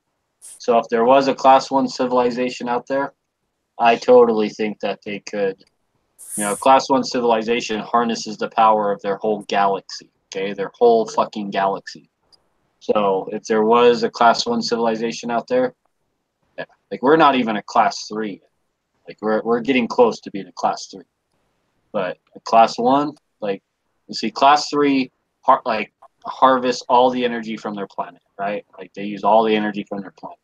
Class 2 harvests all the energy from their sun, and class 1 harvests their energy from their whole galaxy. So if there is a class 1 civilization, I would not put it past them, even if they were just sending out probes, right? Like robots, right? In these spaceships. I wouldn't put it past them to, you know, span intergalactic distances, even in millions of years. Because all it takes is for them to make one self-replicating probe. And this probe lands on a comet or a meteor or asteroid, self-replicates, and that one goes off, and then that one lands on another meteor comet, makes another one, it takes off, and it just keeps going over and over again and self-replicating. And that's all it takes is to make one self-replicating probe, like one 3D printer that prints itself, right? And that's all it takes is just one of those, and then they can span intergalactic distances for the rest of time. Well, coming from another galaxy in our own universe, there's two problems I have with it. First of all, the distances involved are just astronomical. And the second piece would be, even if they could, you had a class 1 people, wouldn't they come here and be like, ours are the cute little fucking ants? Like, they would look at us as a bunch of fucking backwards fucking primates and be like, I'm out. No, that doesn't mean they're out, because we don't do that. They'd want to study us. So think about this. What do alien abduction cases sound like? You know what it sounds like to me? It sounds like that guy who goes to fucking Africa and stalks a tiger and spies on him with cameras and binoculars. And then he shoots that fucker with this tranquilizer, and the tiger gets all fucked up and falls over. And then they grab the tiger, throw him in the back of a truck, haul him to this hospital, pump him full of all these drugs, take his blood, check his teeth, put a little radio transmitter thing in his fucking skin, goes and releases him back into the wild. And now you think that tiger's buddies believe him when he's like, dude, I had the weirdest fucking thing happen to me. These fucking creatures came and grabbed me and took me to this weird place and put shit into me. All of his buddies are like, oh yeah, whatever. You ate some fucking, I don't think I'm here. If they had enough technology to harness all the energy in their galaxy, couldn't they just come here and scan us like a fucking scanner printer and fucking know everything there was to know about our entire planet in an instant? Oh, maybe. I mean, I also think that we might be like the Tijuana of fucking planets. They might go, ooh, nah, I'm out. Like they'd stumble on a group of monkeys and be like, ugh, them things throw poop at each other. Yeah, we're out. Fuck that. No, we're good. Let's go back to that other planet that was cooler. Well, if you go back to that planet with the chick with 3 boobs. If you read the ancient Sumerian stories, they literally say that they were put there to serve the gods, right? And they always depict their gods like twice as tall as what the humans are, and they say, oh yeah, that's just to show that he was a very important person. I don't know, man. Like, that's true. I don't know. They literally believe that we were bred to be a working class slave, right? So that's true. The Norse gods too, and they didn't. They had their gods were giant. Yeah. There are lots of myths about giants.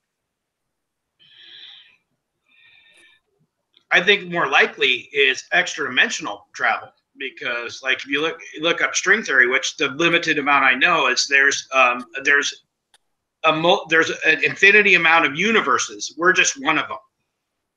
So somebody could have came from a different universe. Now, there's a documentary about that called Sliders. Remember that? Yeah, but they can only go within their own lifetime, right? Oh yeah, I think you're right. Yeah, you could only go through. Yeah, there was also Quantum Leap, if you're old enough to remember that one. Yeah. Sam Beckett, come on, of course I know. Yeah. The best show when I was a kid ever. I love that show. Yep. Especially when you would jump into like some chick's body or something like. You'd be all like, oh.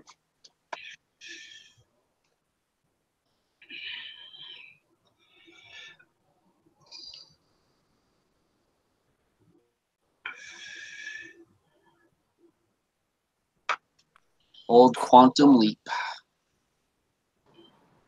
So this fire thing has gotten kind of crazy. What's going on? So move faster, maybe? Yeah, like, so they're saying that this fire is gonna be real close to my house in like 2 hours. Oh shit. Yeah, I can see it from my backyard, like, pretty good. Joke about it, then. What? Didn't mean to joke about it then, sorry. Are Oh, they no. ordering evacuations? No, but they're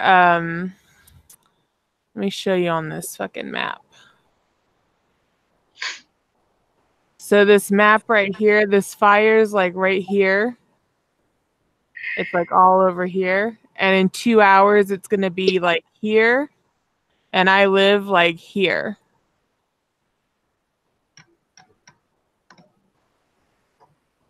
But I can see it like real good. When it gets close, go down and wet down your roof and shit and your siding. Well, and stuff. that's what we've already been doing it because the wind's so bad that it's like carrying embers and shit. And then to make it even better, so the area that's on fire right now is where that fucking sodium reactor melted down. So it's all like radioactive dirt. So it's like radioactive ash.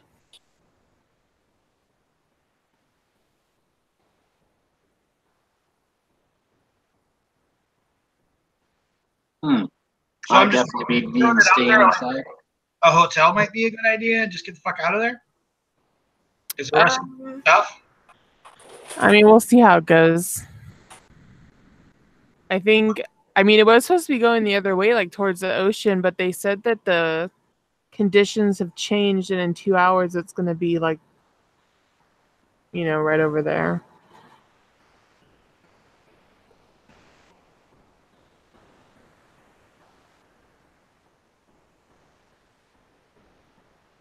How far away is your sister? The best part about Michigan, being surrounded by water on 3 sides. Right. Damp as fuck all the time. Pacific Northwest. We don't have to worry about fires.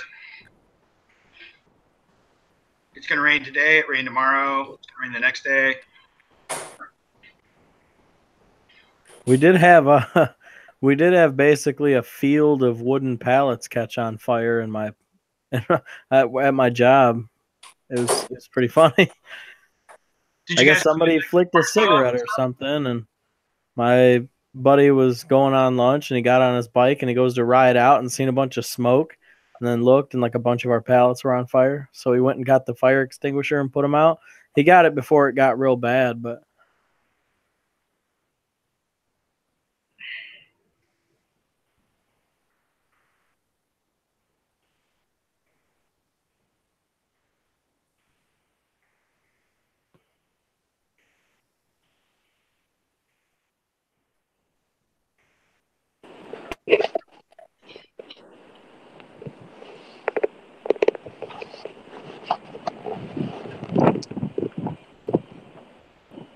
Oh, shit. That would be a fire there. Angelina, what are we seeing? She's on her phone and in her backyard, I guess.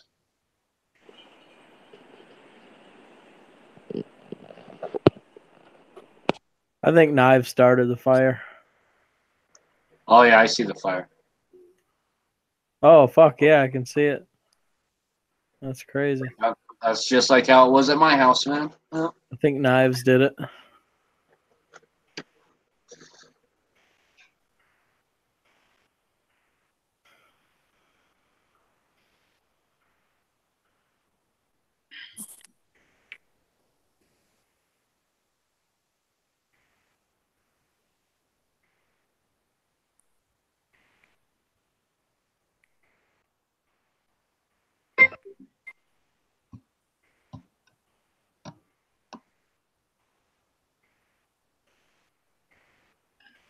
That's some scary shit.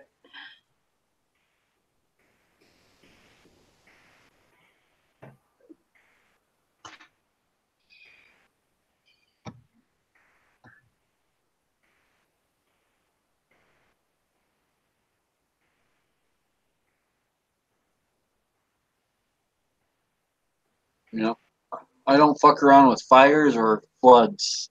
You know what I mean? Mother Nature's a bitch.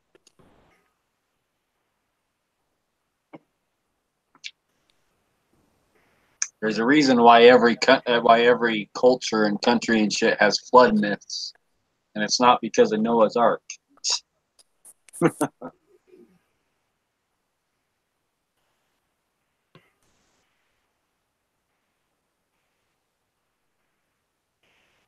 What do you think killed Sodom and Gomorrah? Fires.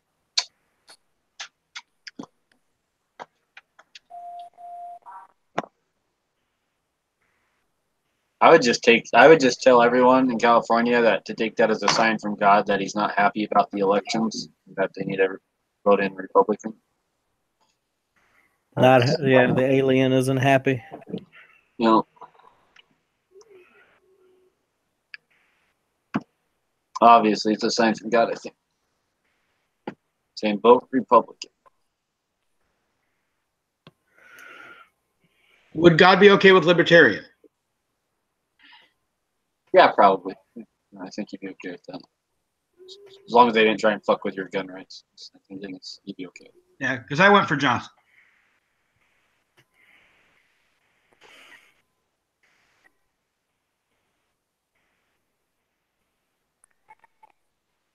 I want the governor of Georgia. I want him to run in 2024 as president. I will totally vote for that guy, Kent or whatever his name is. I'll totally vote for that guy 2024. Yep. Like I even went to that guy's Instagram page and on his like latest post, I was like, "You for president, 2024." Just to put it into his head. Start thinking about that, dude.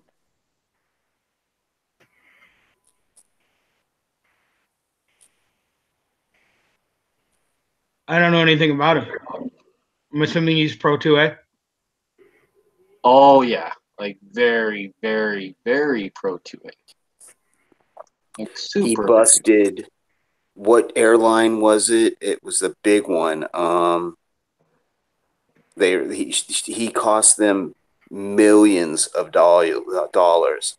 They backed out of the NRA. They were supposed to give NRA members a special discount rate, and I can't remember. Delta Airline is who it was.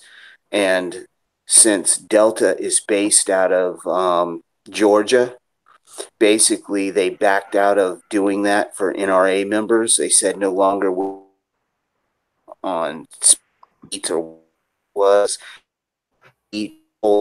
what like on either fuel or something that was going to be millions of dollars savings for Delta because Delta backed out.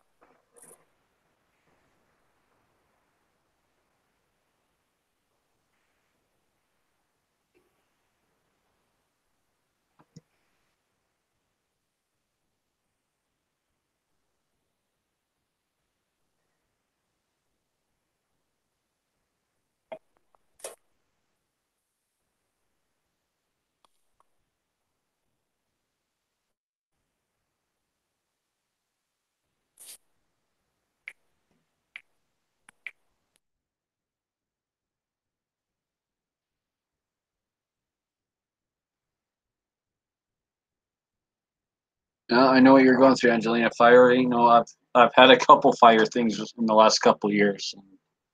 It ain't no joke. Yeah, it ain't no joke. I've seen firsthand how quick it can just roll through a whole fucking neighborhood and just burn down every house in the neighborhood. Angelina, are you having brush fires?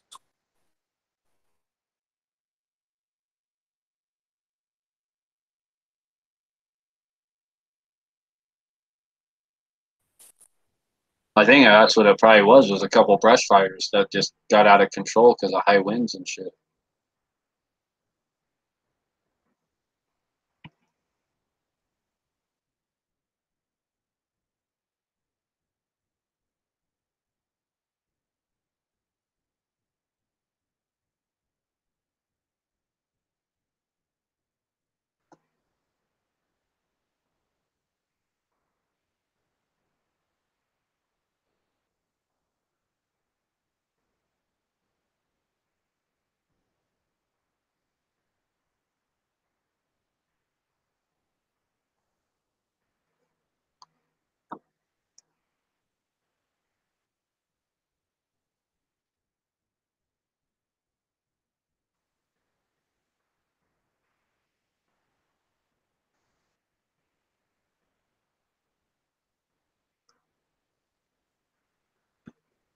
Hey, Potatoes, I did get hold of Ponnery, and he's going to take that 303 brass. Thanks for letting me know who can use it.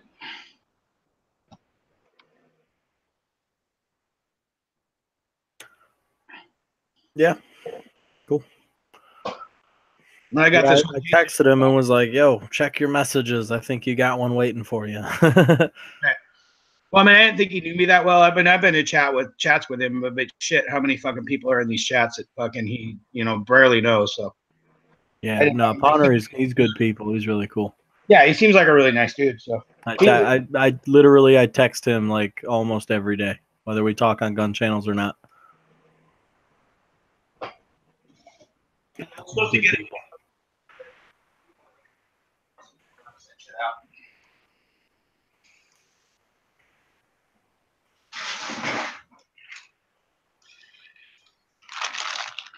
Oh, I know what we can play. Being I know nothing about reloading, I've got all these fucking metal things, and you guys can tell me what the fuck they are. How's that? Like, I have a whole big bag full of these things. Huh? All right. What the fuck's that? What does it do? It's a whole bag full. I got like a lot of them. Is that a dipper? Hold it up higher. It looks like a shot dipper or something to dump shot in. Okay. Like shotgun loads. Oh, okay. That looks like it's adjustable with the bolt, like an old-timey one. It might be for powder for all I know, but I'm guessing it's just for shot. Just shot? All right. That's what I'm guessing. Yeah, I bet you that's Oh, I've seen those. Yeah, I've seen people use those for black powder. They use it for black powder? I've seen people use those for black powder, I think. Well, that makes sense. I've got a box full of black powder shit. And then a bag I mean, full it could be for shot. I guess, no idea I'd what that imagine if you could set the depth right, it could be used for either one, really. But I'm pretty sure I've seen people use something similar to that for black powder. All right, so I'm gonna put it in with my black powder stuff that I'm gonna probably sell off. I don't. But I don't really. Yeah, I don't fuck with black powder. I have one, but I don't like. I did the fucking the Pyrex or whatever the fucking that. Pyrex. Yeah, and then I did those. I mean, I hunted with it for a year or two. I never fucking got anything good. And when you fire black powder, you can't even fucking see what you're shooting at because fucking the giant cloud of smoke. I'm like, nah, I'm out. It was cool, but nah, not my thing. All right, I got more stuff. Probably the same kind of thing. I don't know. What the fuck are those? I don't know. Take it out of the bag. I can't see. Well, that looks like black powder stuff, too.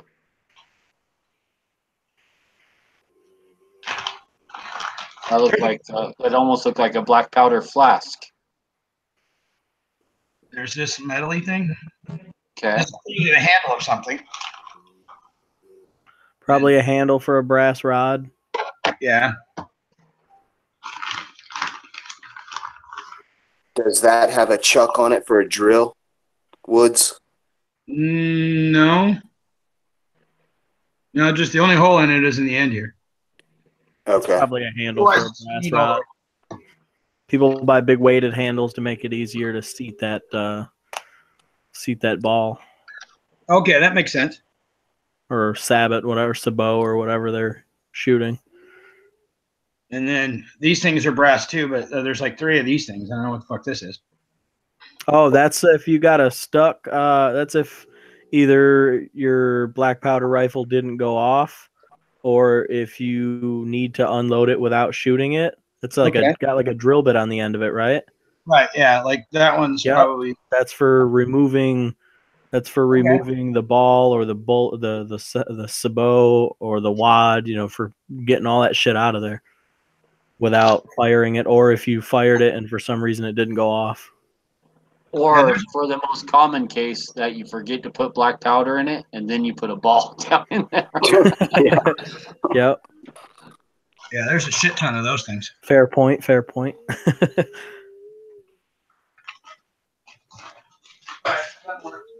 I had a buddy once, dude. He left his he had to have left his cleaning rod in his gun and then shot.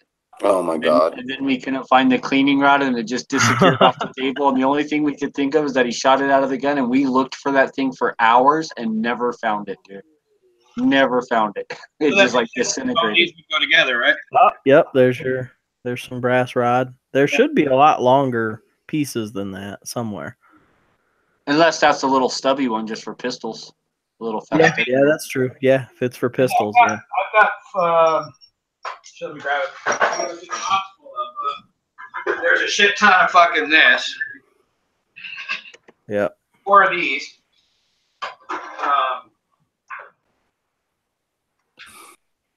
I don't know how old this is. Is this a problem for me, or should I hang on to that? No, that's good. As long as it's sealed and it was, probably stored in a cool, dry place like a basement, you're fine. Yeah, he seems like he took care of his stuff. But How you tell is you pour it out, some out onto like a little pan, right? And like a little line of it, like you're gonna snort a line of Coke or something. Pour it out like that, and then light one end of it, and then watch it burn. Anything about that from when I was little? Anything about that? Well, I only know about that from movies, so that's what I watch them do in movies and pour it out in a line, right?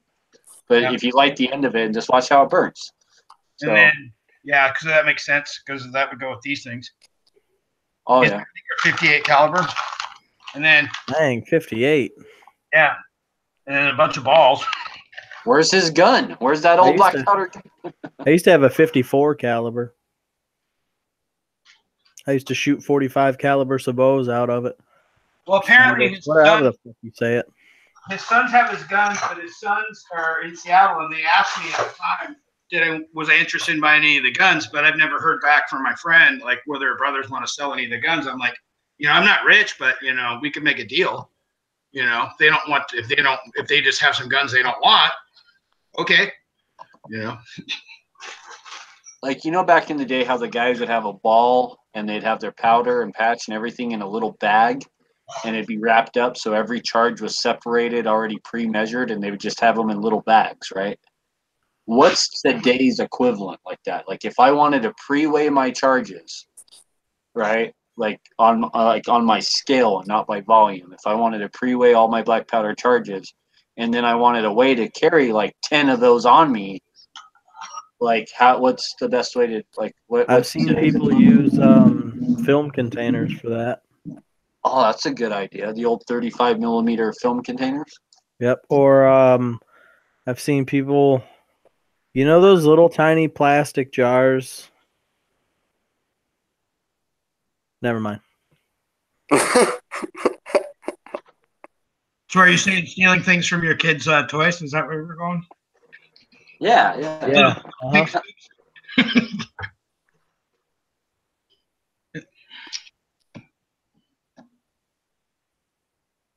I don't think Potato was going that way, but yeah, it will go that way. What about? Shit! Oh shit! Oh damn! You I'll got take one that if too. you're giving it. You and David. Fuck both of you, dude. I'll take that if you're giving it. Well, I mean, will this help me with 38s or no? Yes, it will. That'll work for everything. What? You just gotta buy the right collet and stuff for the caliber, but that works for everything. You gotta. I'm super jealous. David got the same fucking one, dude. Fuck both of you.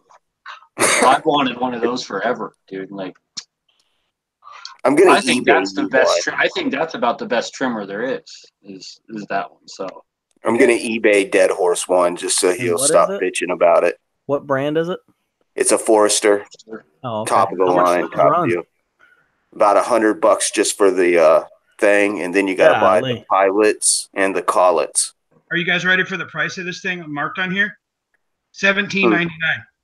Oh my gosh! you bastards.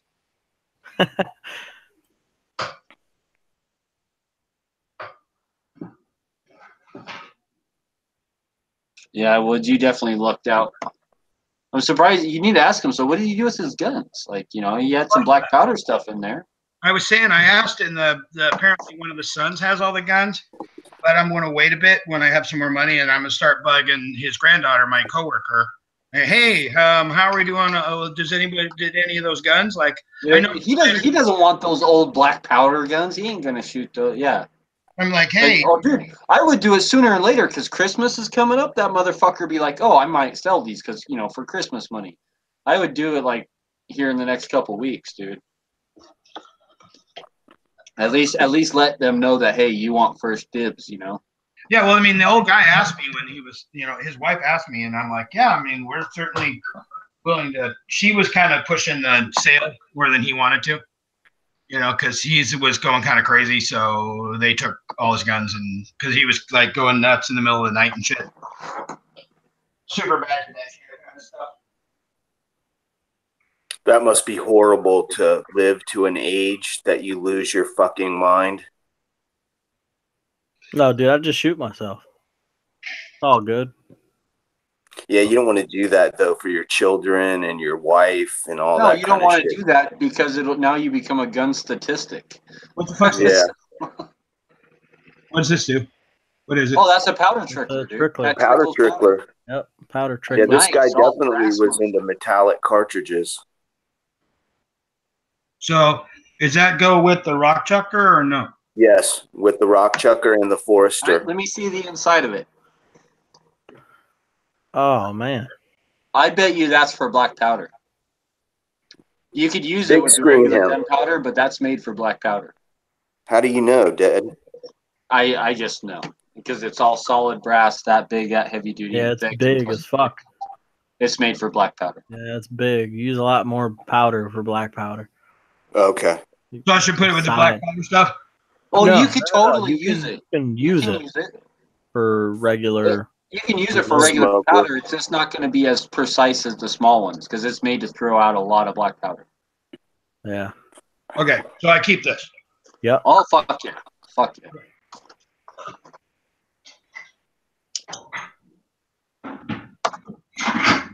Yeah, and if you need any information, Woods, on that Forester, I'll give you my email and I'll tell you where to purchase the parts that you're going to need if you don't already have them.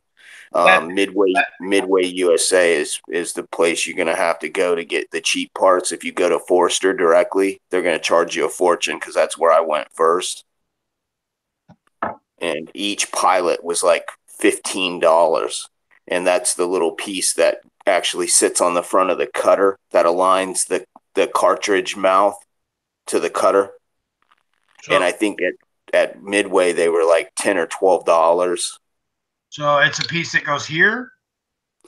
If you see where the cutter, yeah, right there on the very front of that, there should be like a little like guide. It's smaller and that goes inside the cartridge mouth and keeps it. It looks like the one you got there is already about the size of 38 to me. Yeah, he said he reloaded 357. Yeah, so that looks like that's the size already that you got there to me. Awesome. So then that means you're set up for 38 caliber most likely. Do you have an empty piece of brass of 38 caliber laying around? Oh yeah. Yeah, stick a piece of brass on that, and if it fits over that perfectly, then you know it's the right one. Dad, tell him how to lock in the back. You're the one with the machine. You tell him. All right, I'll explain it, but you explain things better. Okay. My wife's totally making fun of me right now. You got the piece of third. Oh. She's on the other side. Yeah. Okay. Got the.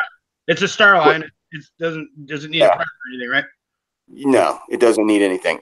Slide it up over that little thing sticking out. We were calling a pilot. That's supposed to be the 38 size. Does it go inside the cartridge case and hold it? How much room is there? Does it rattle? It's wiggly. Okay, then no, that's not the right size then. Okay. It should fit tighter. So that one's smaller than maybe like that might that's probably 30 cal.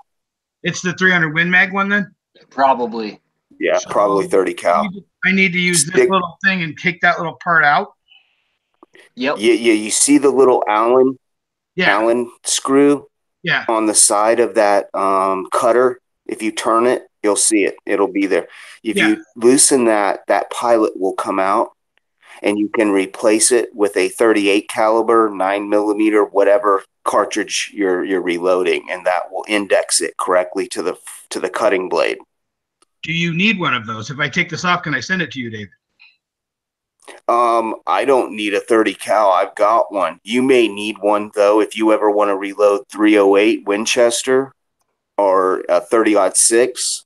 The 30 cal one, it fits 300 Win Mag, 30-06, 308. Yeah, I would keep it because I mean, you never know when you're going to need to come across something and need a piece of, to cut brass for it.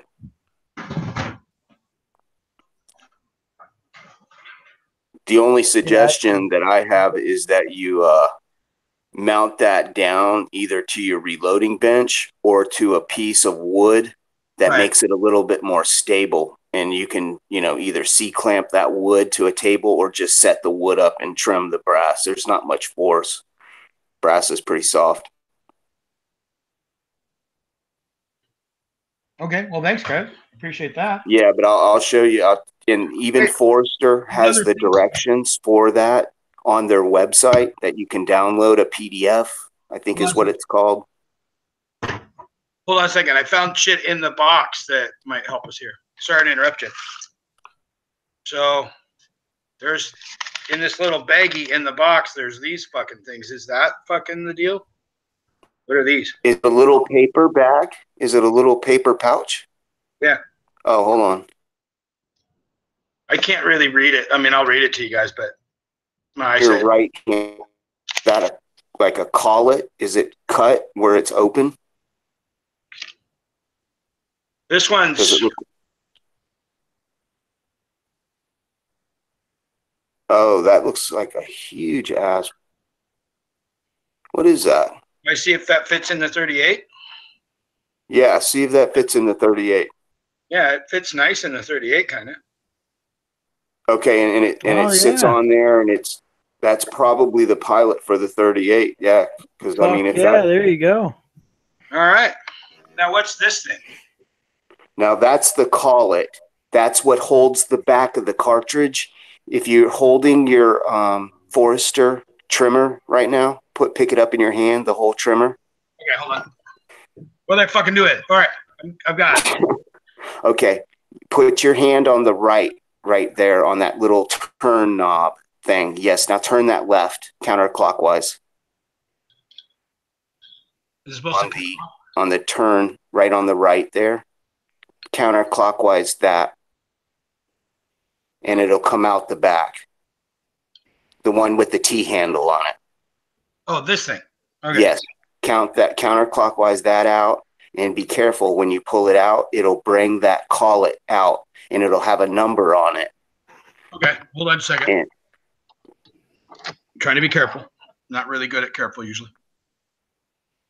It doesn't have anything in it. Oh, okay. Then if it doesn't have anything in there, then put that collet back in there, the one you just found. Right, like that? And put it in face first, like that. Yeah, that way first. Okay. Yep, that one first. And then tighten that back up, and then that probably will hold that 38 brass now in there, because that's the side that holds the back of the case. Okay, let's check it out.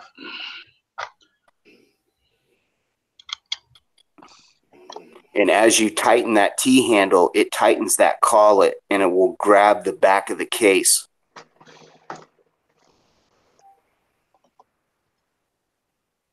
Yeah. Yeah, see? And then when you put the so switch this out with this.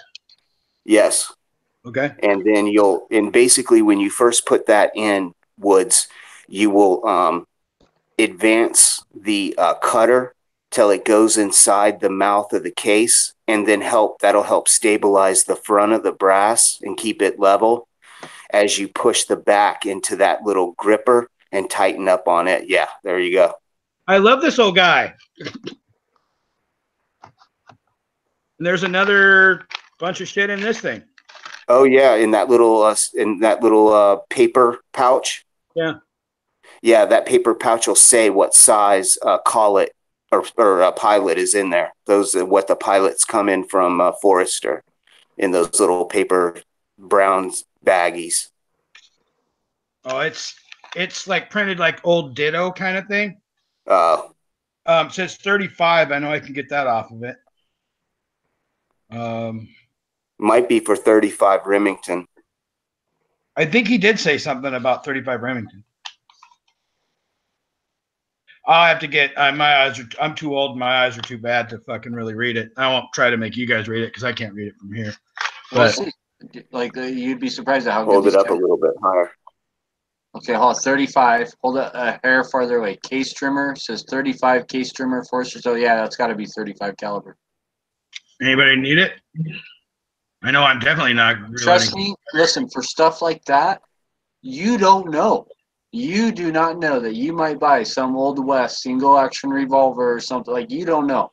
You might buy a lever action one day that's chambered in 35 Rem or something. Like, you don't know, man. Like, I would keep all the accessories and all the accoutrement that goes with that Forester kit. Trimmer. Yep. And you might be able to make that 35 work for something else one day, for a buddy. You might have a buddy or find a buddy that ends up reload, and it's like, oh, okay, I can trim you some cases if you want to. Like, you know what I mean? But yeah, I would keep all that trimming stuff with the trim. Okay. Yeah, dude, I had a guy give me caliber yet. Yeah.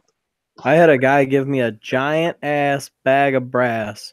I probably got 300 or 400 45 cases. I got probably a couple of 40 and then probably like 150 44 mag cases.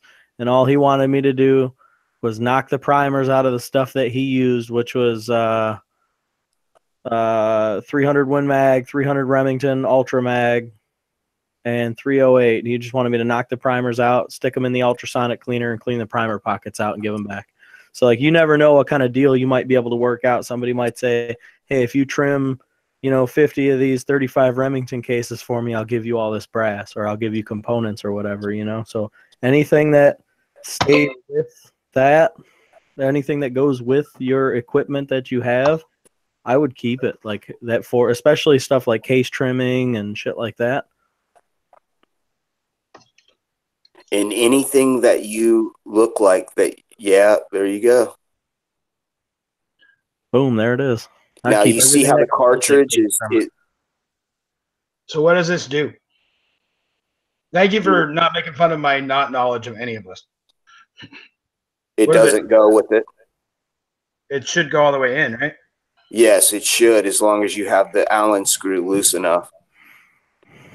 But don't force it, because if it's not, but it looks like it's made for that. But I mean, it was even in the right component bag.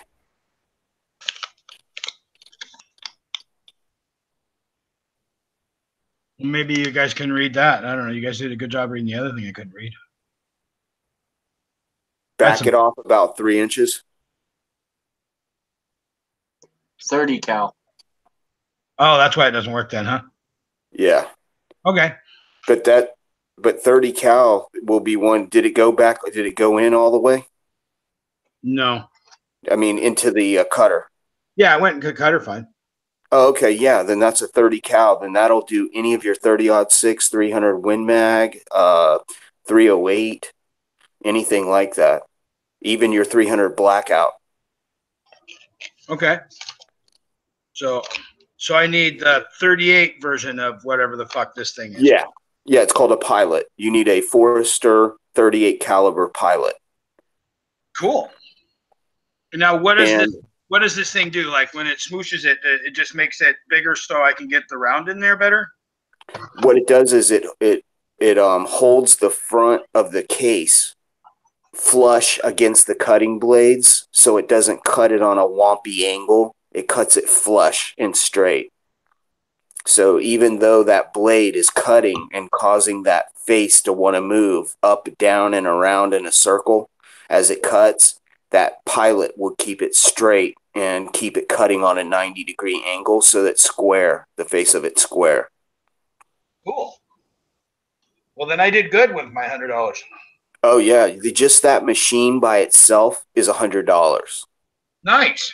Yeah. Jamie. Yeah, just between that and the cutter and the RCBS, you got $260 worth of stuff. Yeah, the old guy told me, he's like, I know you're getting a screaming good deal. I'm like, yeah, I'm like, I wish I could give you more.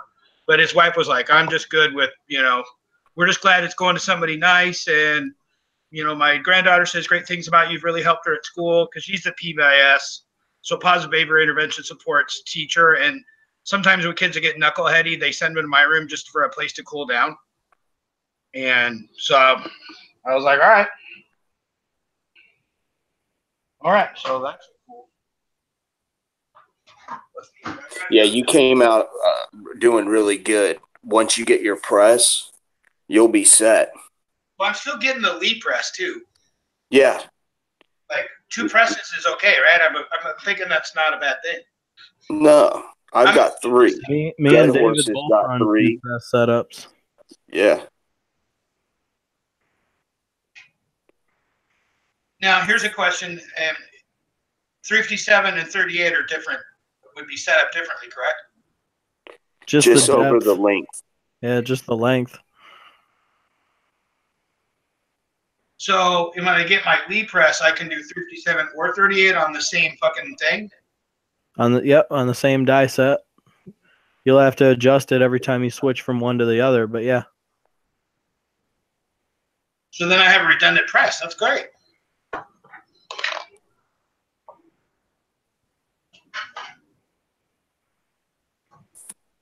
Yeah, you'll always want to keep a single stage press anyways. Dead Horse told me this the first time we were talking about me getting involved in reloading.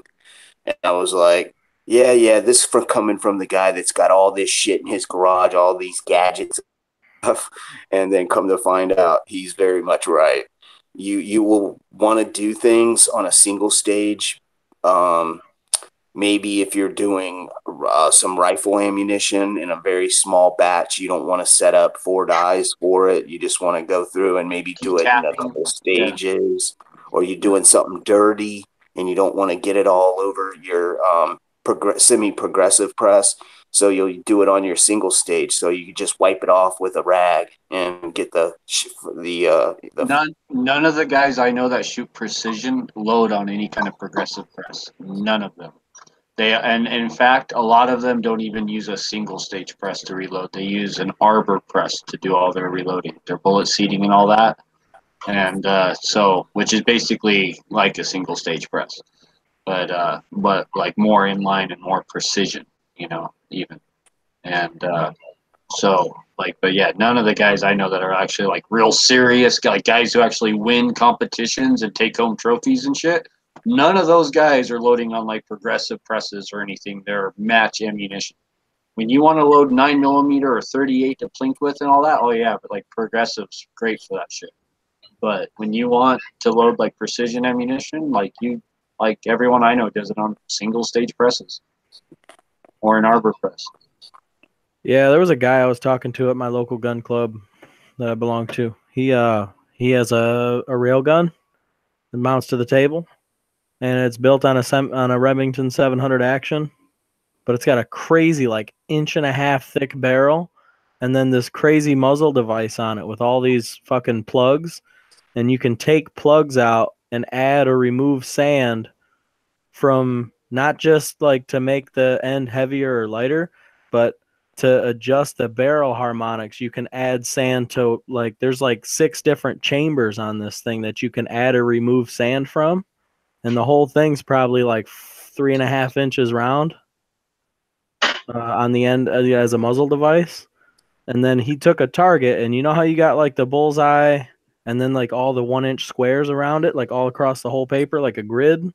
He was using each individual 1-inch square as a target, and he started at top left, and he was fucking working his way down the right and then down to the next row, putting 2 rounds in each square. He had like the pinwheels set up on the range so he could see what the wind was doing and where.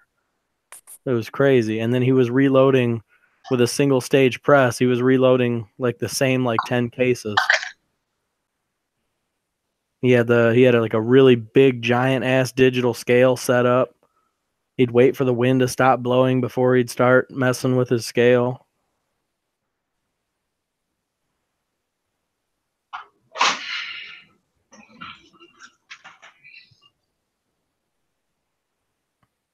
Yeah, I'm surprised he wasn't using an arbor press. A lot of those guys I see are using a straight up arbor press, man.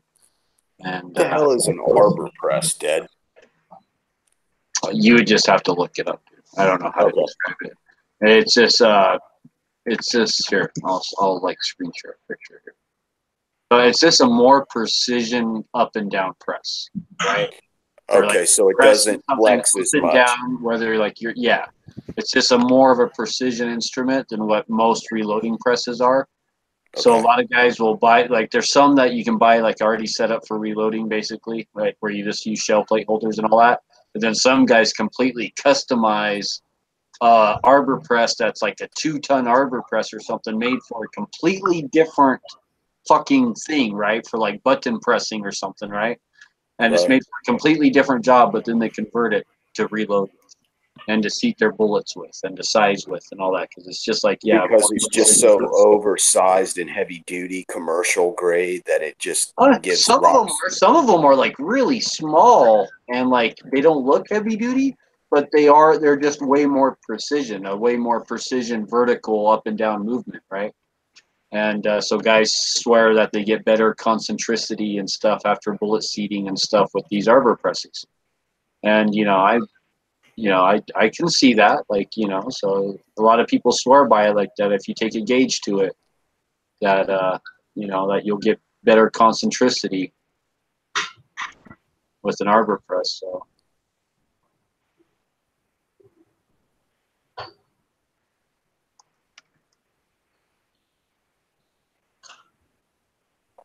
what press is Woods gonna get? he has one, a rock chucker. Oh. Yeah. No, the wife's gonna let me buy the Lee one that you guys have. Okay. The turret press. Yeah, that's what I get for Christmas. That's a good setup, man, all the way around. Well, I mean, I want it because I'm new to it. I want to just start with 38s because I have shit tons of 38s, and I just want to start with that. And then I've got a couple 357s. Go to 357, and then I'll go to other shit when I'm better at it. But definitely, start small, and then 38 being a pretty light load anyway, I can't really fuck it up too bad. That was my thinking, and that's what I'm doing right now. That's all I've reloaded is 38 special. Next, I'm planning on doing either 45, and then I'll probably move on to 5.56 and 300 blackout. Does anybody have 16 gauge shotguns? Nope. I don't. Don't have a sweet 16. Wish I did. They used to be the most popular shotgun. I don't know, 10 of these little fucking bore brushes, but like, I'd be like, cool, well, that's great. But I also have all of these for 12 gauge. At one time, 16 was like the new hotness. Yes. You know what I would do, Woods? You're going to need powder. You're going to need bullets. You're going to need some other odds and ends. I would either take those things down to your local gun shop and maybe talk to the guys and say, hey, look, I've got a bunch of this stuff that I got. Would you be interested in maybe making a trade? I'm just getting into reloading, and I have a bunch of bore brushes for the 12 gauge and 16 gauge, and I don't need this many. No. Maybe work out a deal. Yeah, it's a good 16 gauge. I've seen people use 16. I think 16, maybe 20 gauge bore brushes to clean out. Like when they buy old Milsurp rifles and shit, they'll use it to clean not the bore, but where the bolt slides into, like the part of the receiver that, like the inside of the action. So I would keep at least a couple of them just for cleaning out the action. In fact, that's a good idea. I might have to buy one from him. Yeah, I might have to buy one off you. They're yours. You can have it. I'll take one. Or 3. I appreciate it. I set that 300 Win Mag die somewhere, and now I can't find it because my fucking garage is fucking fully fucking everything's everywhere. I know how you feel. Oh no, Hey, it's bad. Woods, are you going to be reloading in your garage? Yes. Okay, how's the humidity at where you're at? Because I know that up in Washington. Yeah, a lot. I mean, it's Washington. There's water everywhere. Okay. You may want to keep your powder inside in the air conditioning just to keep, in your primers, especially your primers. Okay, well, that's good to know. I don't really have air conditioning, but I've got a house, so I'll be driving fire in the house because it's Washington. We don't really have air conditioning. Oh, okay. Oh, dude, I'd die. It's never that hot. Like, it might get to 80 once in a while in July. The rest of the time, it's not. It's 87 degrees right now here in Florida, and it feels like 90. Yeah, it ain't Florida hot here, but it does get hot and humid as hell in Michigan. It went from 35 to 50 today. There was one day. Oh, excuse me, sorry. There was one day I was talking to G, and I asked him what the temperature was like there, and it was literally hotter and more humid in Michigan than it was in freaking Arizona. Well, I mean, the humidity doesn't surprise me, but it was hotter in Michigan than it was in Arizona. And I was like, are you fucking kidding me? He's like, dude, that's got to suck. Yeah, because he was bitching about how hot it was. And I was like, yeah, fuck yeah, it's hot as hell here. And then I was like, probably not as hot as it was there. Or it is there. What's the temperature there? And he told me, and I was like, dude, fuck you. Like, it was hotter and humid as hell on top of it here. Yeah, and you know what? I can stand in 100-degree heat with low humidity. It doesn't bother me. I'm hot, yes, but it's not like you can't breathe hot. Here, when it's 90 degrees and it's 90% or 100% relative humidity, it's like you get out of the shower and you're in your house with the air conditioning on, turn to 79, and you start to sweat as soon as you get out of the shower. Yep. Oh yeah. Yeah, it's it stays high 80s, low 90s, 95-ish for a good portion of the summer here, and it's humid as hell being surrounded by water. People think Michigan is like the frozen tundra. But it is not, dude. It is hot as fuck here in the summertime, and it is cold as fuck in the wintertime. We get like, I wouldn't say we get the extremes because we don't. Like, it's not, I would not consider our weather extreme in either direction, but we get a good chunk of both sides.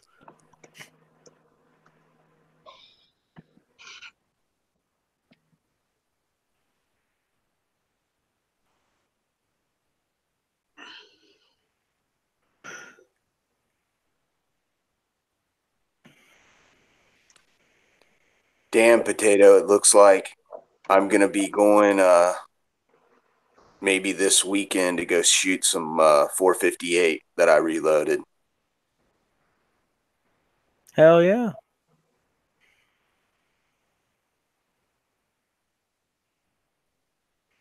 I'm going to do my first load work. Well, not my first, but my first one for me. I've got my buddy dialed in on some Sierra Match King tipped 308, 168 grain, hollow point boat tail, and I'm using that IMR improved military rifle powder 4064, and I cranked him out a bunch of 308s with the 168 grain Sierra Match King tipped bullet hollow points. I can't wait to see how those do. Those are supposed to be extremely accurate bullets. Hell yeah.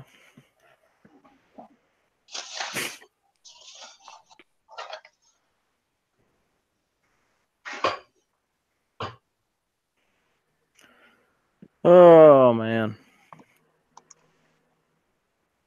Yeah, I think I'm gonna wait because I was thinking about buying a lower here soon, but I think I'm gonna wait and try to get a Hodge. I'll wait till they come out and then because they release them every so often, you can't just buy them whenever.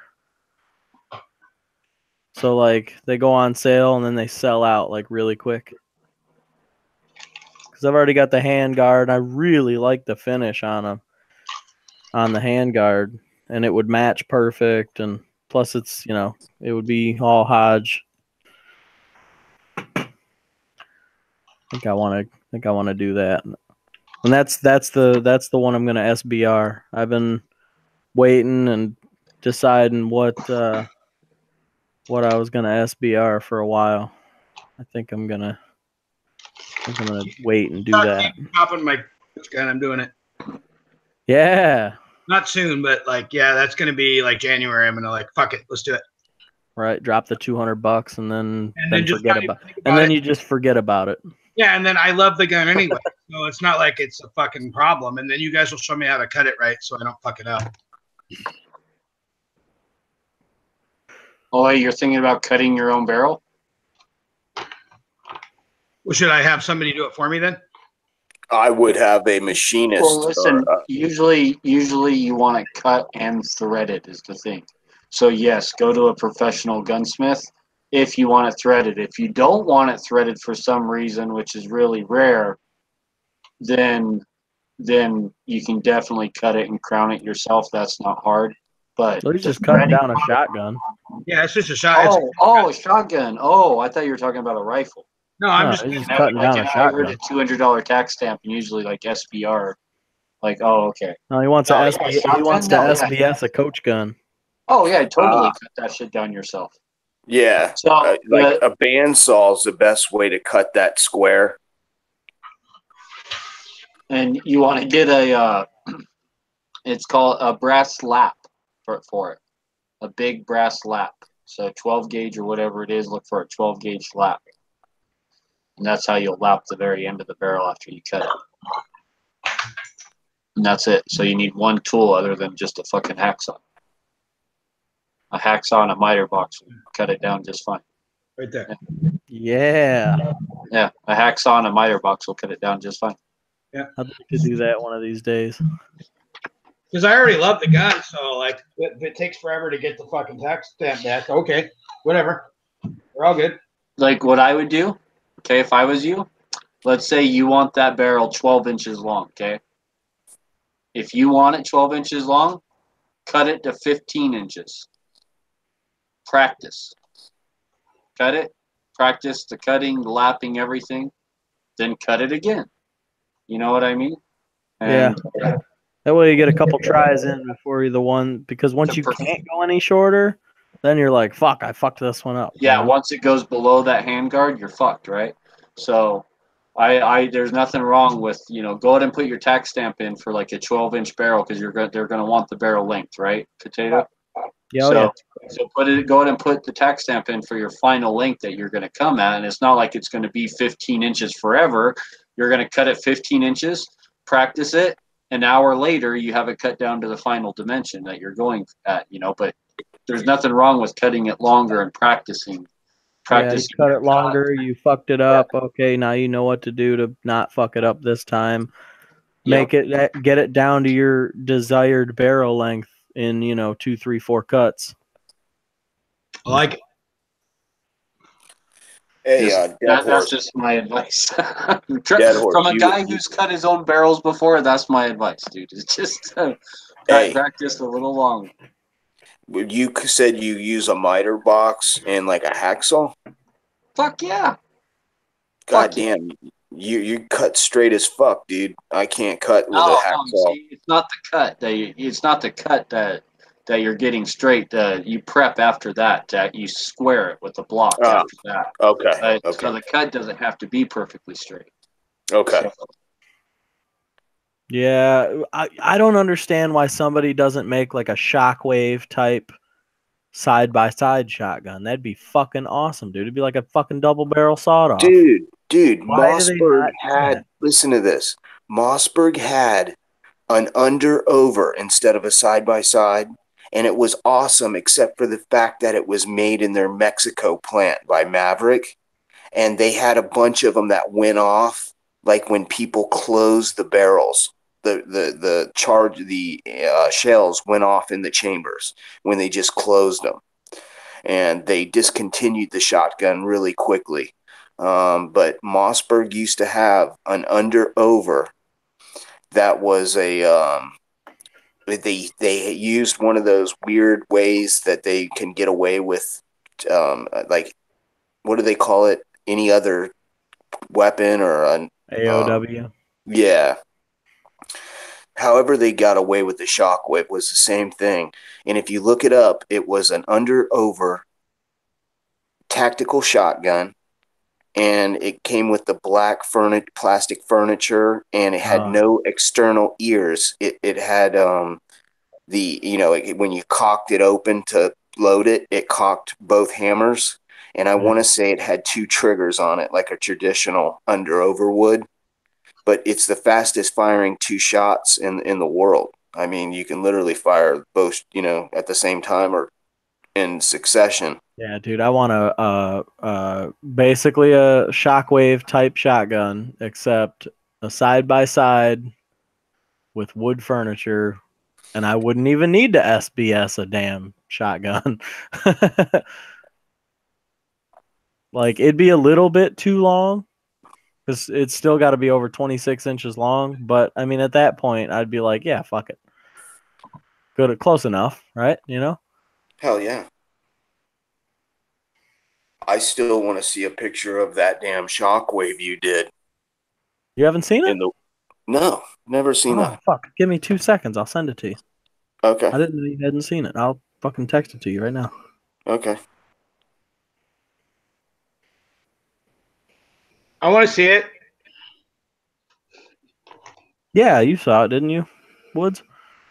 Well, maybe I want to see it again. You didn't think of that, did you? I'll send it to you.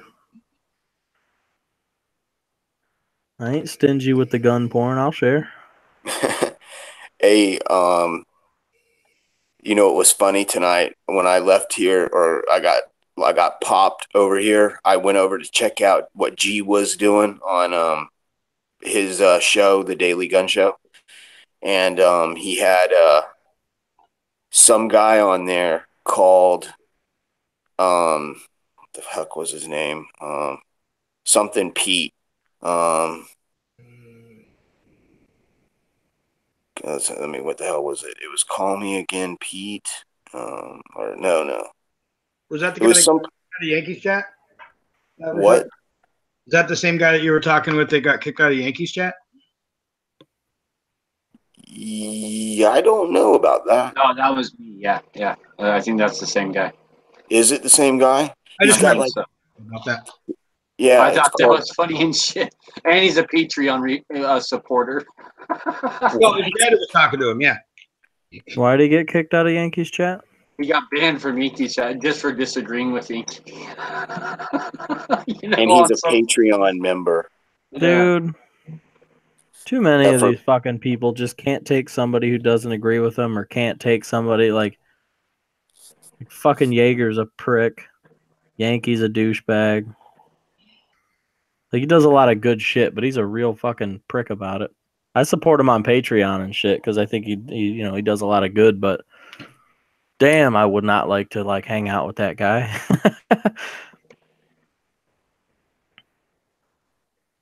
Yeah, there would be an ass whooping coming his way. I wouldn't go that far, but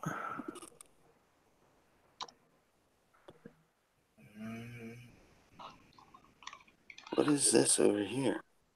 What's going on this? Dad, what are you doing? Huh? What he's are you playing doing? his Vig game. Oh, you're playing that what you got? ship. 30 cal. Oh yeah, what is that? Remington? What is that? He's holding up a bag of bullets. 180 grain. 30 caliber bullets, probably for like a 308 or something. Probably that 300 Win Mag. 180 grain. That's a heavy bullet. Yeah, it's probably for that 300 Win Mag. Because he had a set of 300 Win Mag dies. Is it reloading? Show and tell. Yeah, this is all that weird shit I got from that old guy that I met the other day. Oh, that actually did that? Yeah. Is it Dude, he got a lot of good shit. A lot of really good shit. Yeah. He made out like a bandit. Because the universe likes me because I'm a nice person. You are a nice person. Yep. By the way, my boys love that game.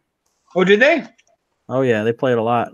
Oh, good. That's excellent. Because now we can get them. That's what it does for them is like one of the second grade standards is being able to add numbers from 0 to 20 quickly without having to count or nothing. So Yeah. that's the goal, is that'll teach them to do that, and they won't have to sit there and go. Because I have students that I go like 8 plus 2, and they're like they literally have to pull off their fucking fingers. I'm like, we're working. I still do that. Yeah, my oldest, he's really good at math. He just likes it just because it's fun, but it helps my younger son out a lot because he's only in first grade. My oldest son, he took a test the other day, and they sent me an email basically saying, like, your kid's doing, like, awesome in math. He tested better than, like, 80-something% of the country for his age and his grade. Are they Yeah. going to bump him up a grade? No. Or No. give him the ability to take advanced, maybe high school, college level classes or anything like that? Well, he's only in third grade, so no. Oh, I thought he was older. My bad. No. Because you remember the kids that were really smart, they got to take like high school classes in elementary school. Yeah, he's doing really good. Proud of him. Better than like 80-something% of kids in his That's grade awesome. Right. nationally for math. Yeah, that's awesome. That's really good data because that's over about a 30-year period. We've been taking that data for a long time. So we give basically a sample to all the kids nationwide, and then we have a way to compare them. That's, that for as an educator, that's good data for me. Whereas you take some of these standardized tests, that are from state to state, and it doesn't fucking tell me anything. I don't really know, but that I can work with. So if he's in the 86th percentile, that's 2 standard deviations above the mean, because the 50 would be normal, right? Bell curves and all that. So that's awesome. Now know that from there, if he makes if by the end of the year he only makes it so what'd you say, he was 83 now? 80-something. Yeah, so know that the growth he won't make another 10, he might make another 4, but that's still significant growth because when you get that end of the data set, it's harder to move. Right. Because he's going to there's not as many questions to get right. Like he's already getting 80% of the questions right, or he's getting 8 out of 10 now, he goes 9 out of 10. There's not if you have a kid that's at 20th percentile and they get 10 more right, they jump from 20th percentile to 40. Yeah, it's like if you work at McDonald's and you're cleaning the shitter and you get a promotion to the grease pit versus you're working at Martin Marietta as a janitor, you may get a bump up 5-6 years down the road to head manager or something, or head janitor. Okay, so I'm looking at it right now. He's 82 percentile. So he's better than 82% of the kids in the United States for his grade. Yep.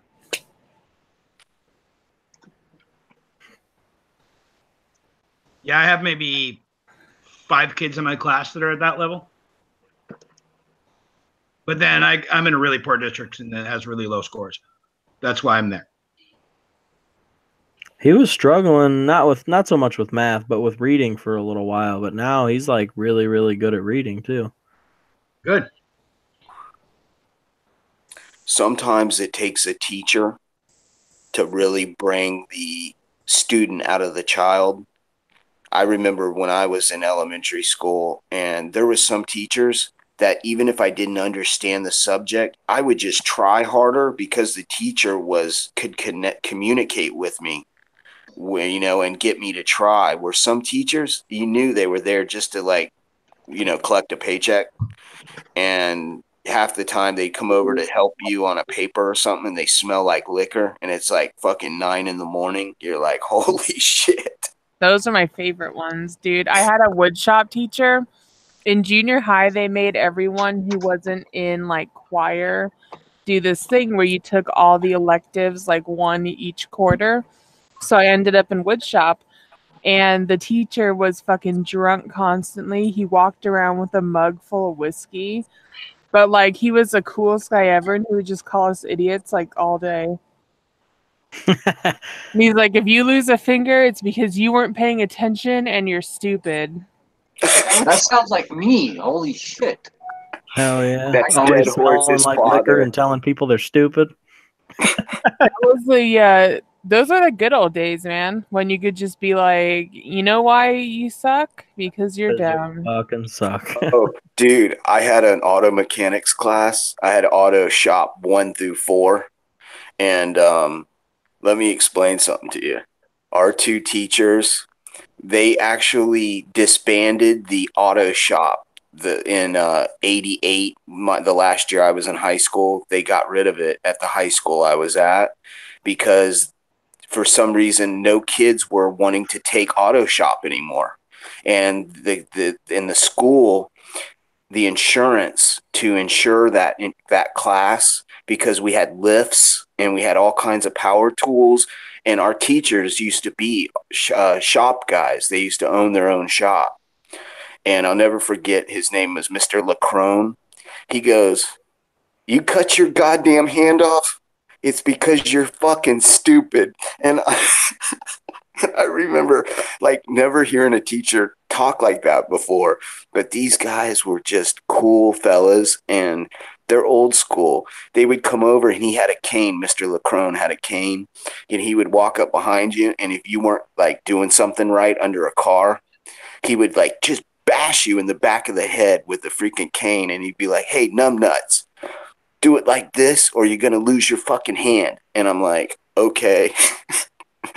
But you just don't get teachers like that anymore, the quality teachers, you know what I'm saying? They do it because they care. Well, they wanted to make sure you could learn a trade. And not everybody was going to college, and these guys knew it. And they wanted to make sure that if you took their class and you gave a shit, that you would learn something at least, you know?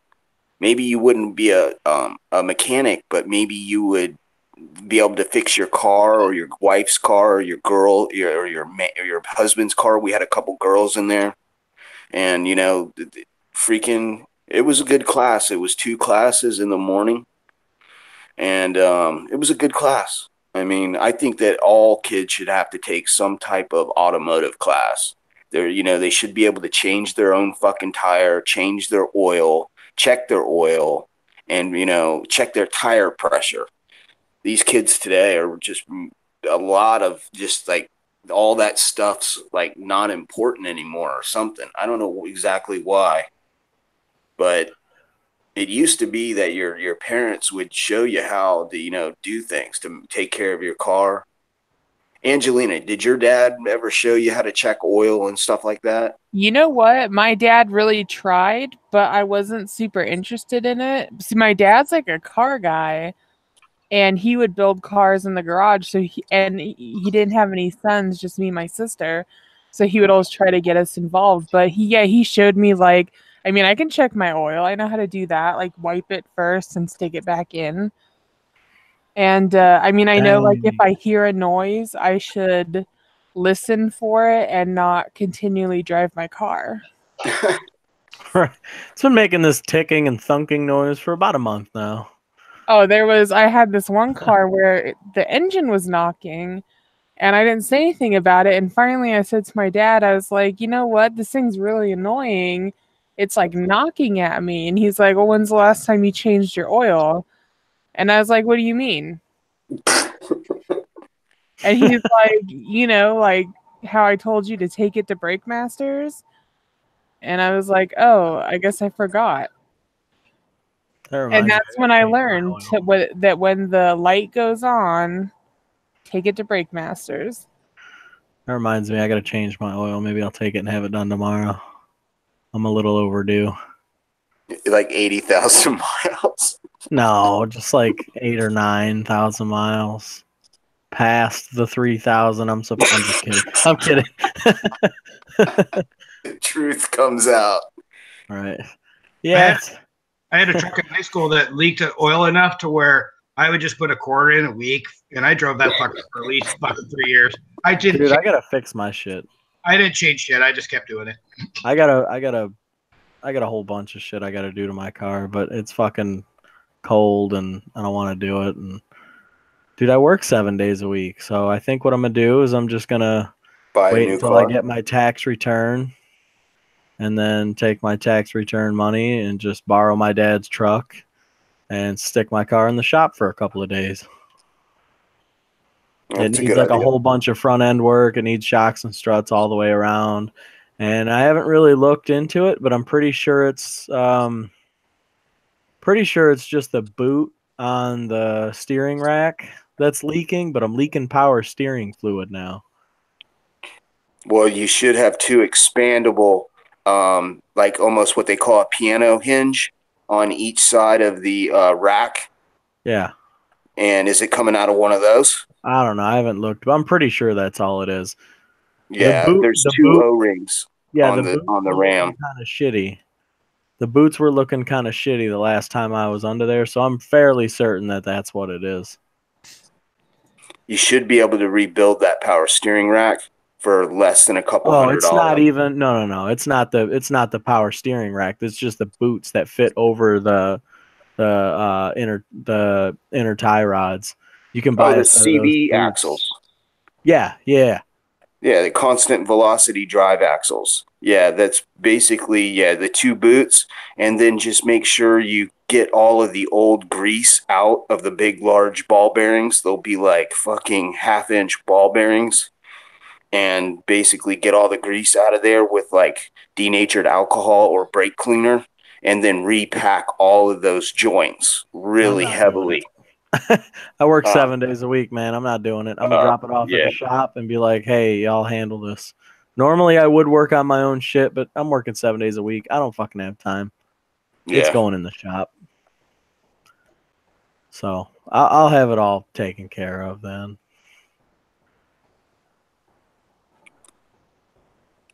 Except I'm probably gonna have to go and get my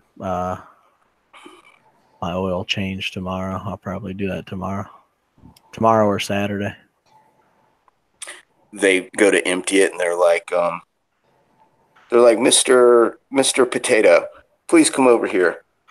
Your oil is draining out of the car right now. And they show it, and it's like so thick, it looks like freaking syrup. It's not. No, I check it. It's not. I mean, it's not terrible. I put an air filter in my car. I got a K&N air filter. And I'm not sure if I put it in like the right way or not, because it didn't seem to have a front or back, and it didn't look like the one that I pulled out. So it does have a big rubber ring around the side that is the top. You know, like where it sits down in there, it'll look like the paper is folded, and it'll have like the reddish color oiled paper will stick down from the rubber about an inch, maybe 1.25 inches. That's the bottom where it goes in, Angelina, where it goes into your air filter box. And the paper sticking. I mean, it was like this thing. Okay, the one I pulled out of the car, like the Nissan one, did not look like this one, the new one. The new one's way thinner, and it pretty much looked the same on both sides, I think. Huh. Okay, but when you put it in with the big rubber lip on it to seal in the box, did it fit correctly? Like everything closed up right, yeah. And it sealed against that rubber gasket that was on the top of the air filter? I don't know. I mean, I think so. Nothing's blown up so far. Well, was it the same size, and did it have like a rubber ring around it? It was like, so it's like a square one. Yeah. It's like a triangle. What do they call the ones that are long squares? I feel like she should go out and show it to us so we can mansplain it some more to her. I'm not trying to mansplain. Is the rectangle the same size as the rectangle you pulled out? Yeah, I know you said it's thinner, but is it like the same size? Like it's the same okay. like general size. The old one just like way thicker, and the new one's just not as thick. Yeah. But Does it have a rubber ring around it? Yeah, like Okay, the then yeah, it's edges fine. of it were all rubber. Yeah, you'll be Yeah, fine. the reason why it's thinner, Angelina, is because the way K&N air filters give you more horsepower is they are thinner and they let more air come through. They don't clean the air as good as a factory filter, but they do clean the air quite well because the paper's thinner than a factory filter, but they put an oil in the paper which turns it that reddish color, burgundy color, and that's what the dirt sticks to instead of being caught in all that thick webbing of filter paper. So basically you get more air and you basically run your car a tiny bit leaner, which gives you a little bit more horsepower. Well, the main reason I did it was because in this, I don't know, like a web form, I guess. I guess these things have like some shitty, weird transmission in them. And they said that if you put this filter in, that somehow it made your whole car run a little better. So I thought, I mean, fuck, for, not that 40 much or 50 money. bucks. Yeah, I was like, I mean, if it kind of helps me out a little bit, then whatever. Yeah, you just need to make sure you clean it. But basically, every like 5,000 to 6,000 miles, I would pull it out and you get yourself like a 5-gallon bucket and fill it up with warm water out of the bathtub. Put a little original Dawn detergent, like dish soap in it, and soak that filter down inside that soapy water, hot, warm, soapy water. And then let that sit down in there for a couple hours and then take it out with a hose with like a little spray nozzle and spray all of that red crap and all of the dirt and shit out of it. Then hose it out inside a clean 5-gallon bucket with water in it, just hose water, regular non-soapy water. And then set that thing out in the sun so that it'll dry for a couple hours and make sure it's good and dry.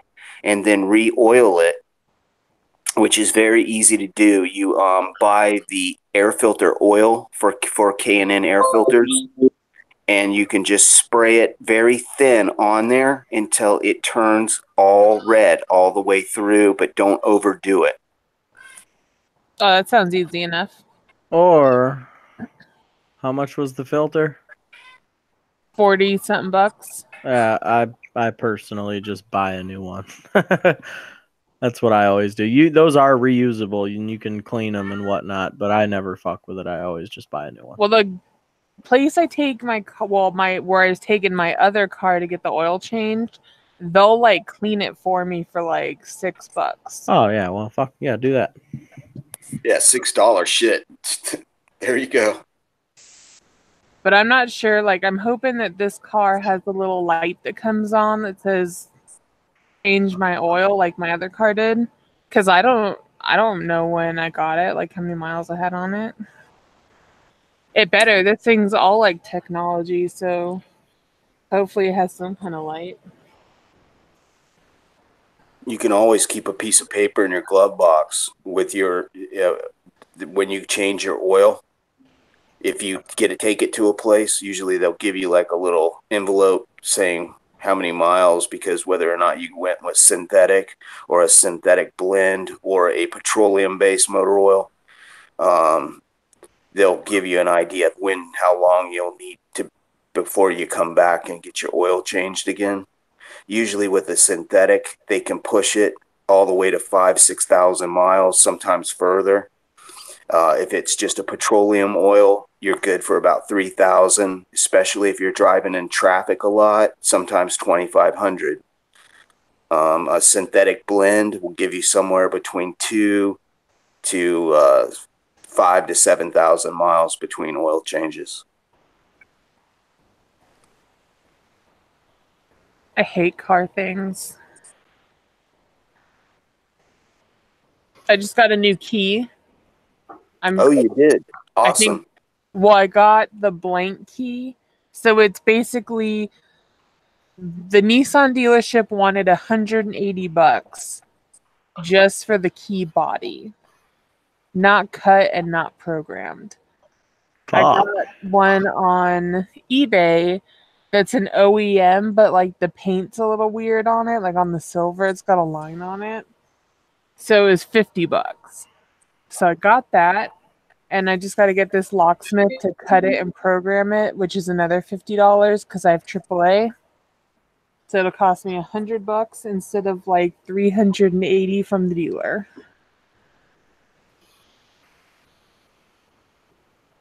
Then I'll have 2 keys and I can stop being paranoid.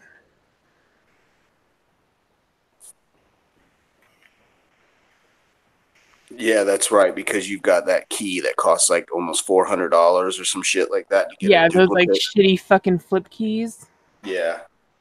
My girl's got one for her Kia, and she lost her key, and they told her it was $380 or some shit because it comes with the little fold out key. What do they call that? Key fob. Yep. This so from like I was saying about that web group or whatever for my car I'm in. These fuckers told me about this where you buy the body on eBay. And then you get an auto locksmith in your area, and they do it for way less. Yeah, if you're a AAA Plus member, you definitely will get a discount at a lot of key places. Oh yeah, I am. I'm whatever the they're like top baller. Yeah, you get 100 miles free tow. You get free gas, free jump start, free lockout. I think I get 200 miles tow. Holy shit. Yeah, I think I get 80. Whatever's the like top baller, the like platinum or whatever, that's the one I got. That's my like biggest adulting achievement. Mine was managing to raise a kid old enough to get him into school without killing him. Yeah, that's pretty good. I don't fuck with Like that. I took care of another human long enough where he lived to be old enough to go to school. And he's still going. So And he's still going, and he's not like broken. Each day is a new record. And he's doing pretty good in school. And you don't have grandkids yet. Right. See, there's another. I got an 8-year-old. Don't even have grandkids yet. Is that don't laugh. Hey, Woods, you shouldn't be laughing. You know as well as we do that is something to be proud of nowadays. Oh yeah.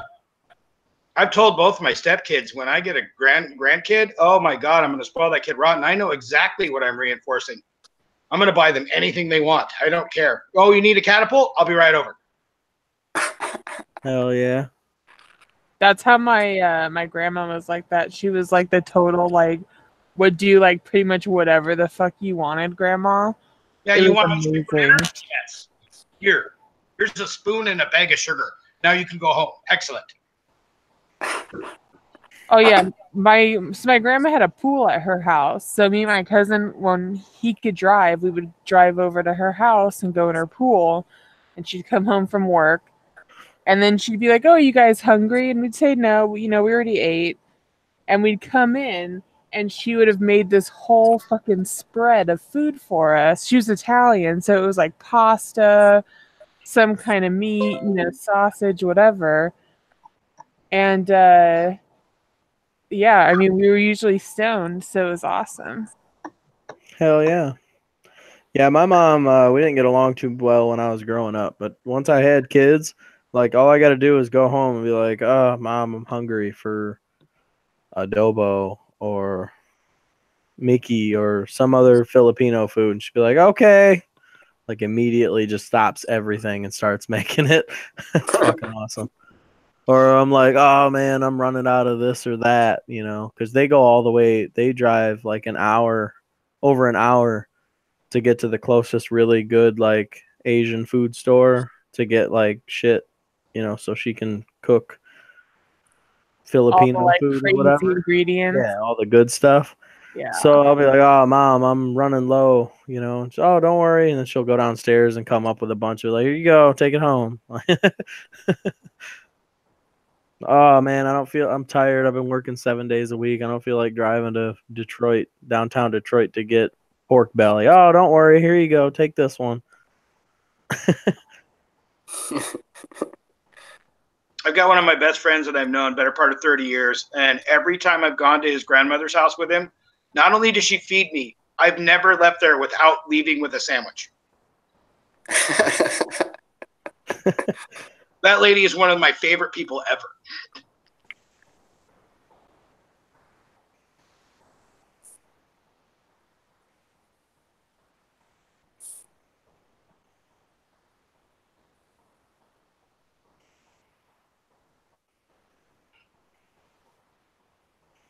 So I packed a bag of shit, like in case we have to evacuate, just like, essentials. What should I put in it that I'm not thinking of? Cupcakes. You're 1911. I wish I fucking had cupcakes. Oh, I'm gonna take all of those things with me. Yeah. Like, because that's why I have the bag already kind of packed, so that way I can get like extra shit with my time. Do you take any medications?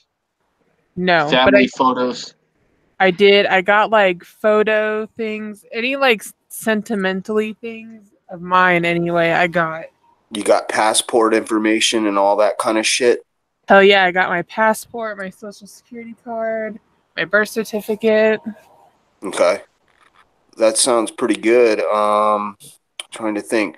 Anything insurance related, like for the house, the car? My car insurance is in my car, and I have the title for my car. Okay. With me. Any photographs? I don't even know if people still have photographs as, like. Of course, not people just still have digital. photographs. Yeah, you don't put a digital photograph on your wall. Got one. I got what? I have one that I already packed away. I have my like ham radio charging just in case. Damn, you're planning for the end of days. Well, it's so I what know, you I'm guys kidding. saw when I showed you, it's way worse now. The whole fucking line is like I can see flames. Water. Damn. Did you pack water in your car? Like a What? lot of water. Oh yeah, that's a good idea. Yeah, a couple got a gallons. handkerchief or a bandana No, or it's like something. more than you think you'll ever drink. Get a Put a couple of bandana those. in there. In case you got to get the bandana wet, tie it around your face. If there's like soot Oh, in the yeah. air or whatever, ash. I think I have one in my car already. Okay. Yeah, as long as you got water, you can just wet it and then it'll like filter. In case you're driving through an area with like ash in the air or something. Yeah, Potato and me, we would just use our jerk off sock. I don't. I'm not a Don't savage. I don't use a jerk off sock. Okay, I use one of my wife's T-shirts she's got laying around the bedroom. Oh, like a soft shirt. Yeah, That's nice. I'm not Does a it feel savage. does it feel pretty against your face? I don't rub it against my face. It's like a feminine hug. Right, except not. I got Just like USB powered fucking lights that you plug into a battery pack. Like it's supposed to be for Is your camping. cell phone charged and ready to go? You got your cell phone Yeah, on the that's charger a and all very that? good one. What Dead Horse is And a saying, car make sure that charger your for it, or battery. is ready to Do charge you it? use a laptop or a desktop? A laptop. You should Power it up. definitely have that ready to go. 'Cause that's Yeah, like I your have- work and everything. I have my hard Any drive. hard drives? Okay. packed. I have my phone charging. I have another phone cable in my bag. I have like 3 juice pack, like battery pack things. One's finishing up charging right now. at least one change of clothes. Oh shit, dude! I have a duffel bag that I take on road trips. Like, number one, I'm washing like all my fucking underwear right now, but I also have a duffel bag I take on road trips. So I figure I'll just throw all my clothes in there, just like real quick, and then fuck off. Yeah. Angelina, before, just a little while ago, there was another, you were in here with 2 different deals. Yeah. And you had some kind of outfit on with like a headpiece. Is that something for computers? Wait, what? It popped up. I don't know if it was you or if it was Dead Horse, but it looked like you, and you had like some kind of like thing on that would like maybe light up the TV or the monitor. I don't know what you mean. I don't think that was her. Wait, a Maybe thing that would light up the TV or the monitor?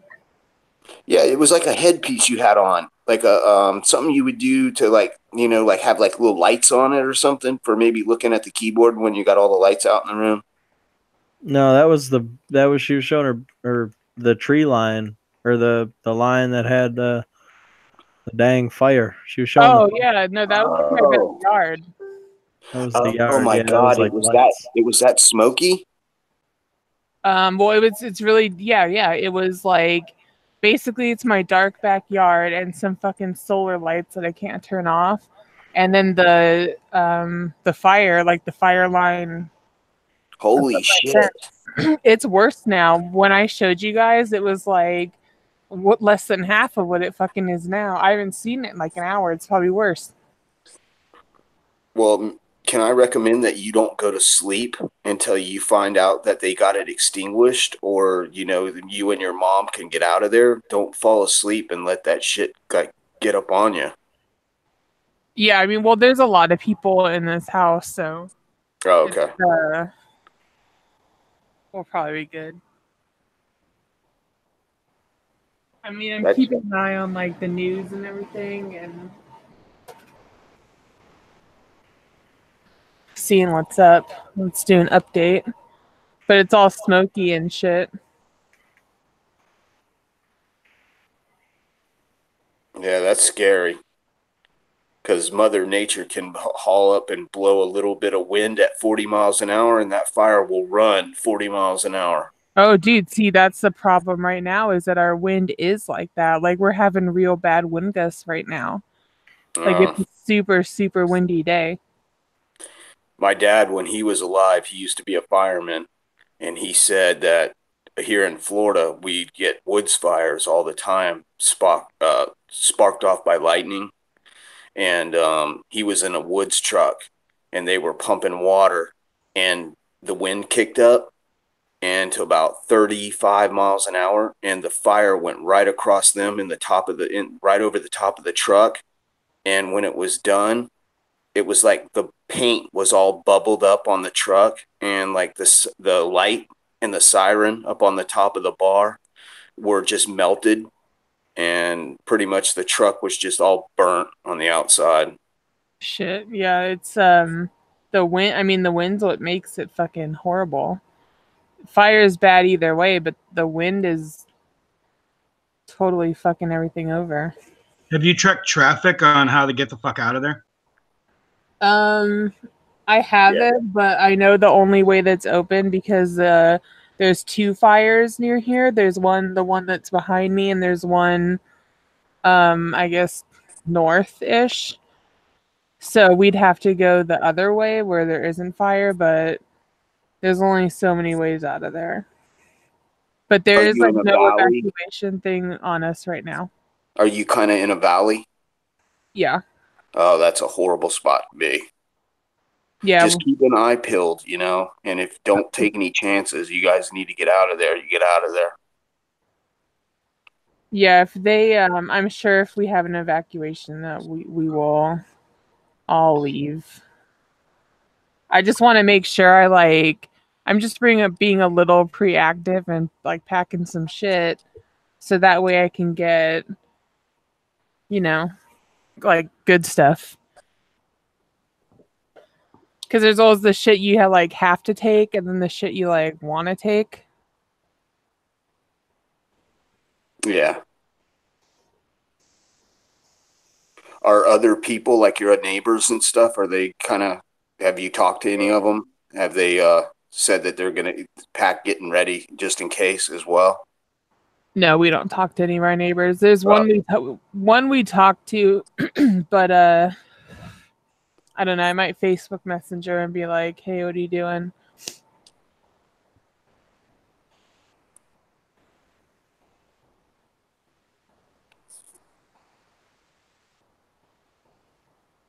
Dead Horse is in the middle of the goddamn Pacific Ocean, and it looks like a bunch of boats are on fire there.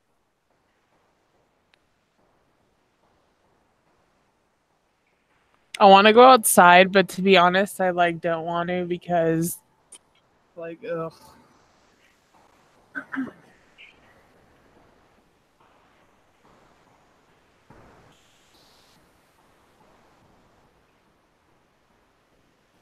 Is there any traffic cams near like a highway that's near that? I don't know actually. Do you like the fire coming to that point? No, I know it's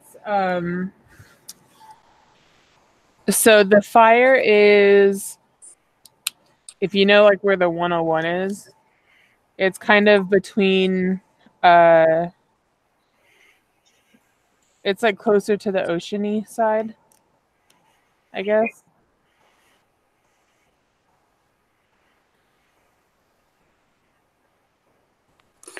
Do you know how many acres are ablaze right now?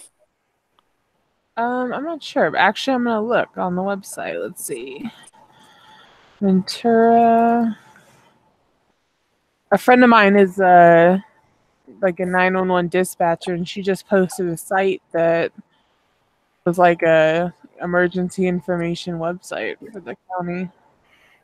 Here we go. All right. 204 brush fire. Hill fire. That's not me. This is me. Woosley fire. Okay, Oak Park is being evacuated. Okay. So they are starting to mandatory evacuate areas that are real close. Mm-hmm.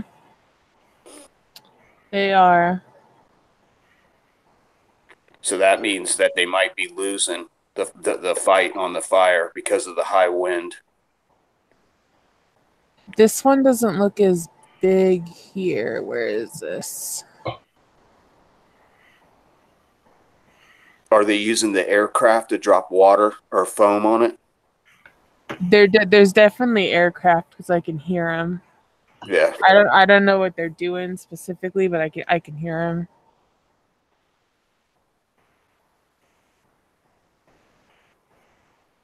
I'll screen share this. I'm not really sure what this says. Okay, so this is the real-time closures evacuation. So I guess they're just evacuating right here. I'm probably here. But I don't know where the fire is. That's just where they're evacuating. I think the fire is here. Because it should be over here. It started here. So it's probably like this. And this is that other fire over here.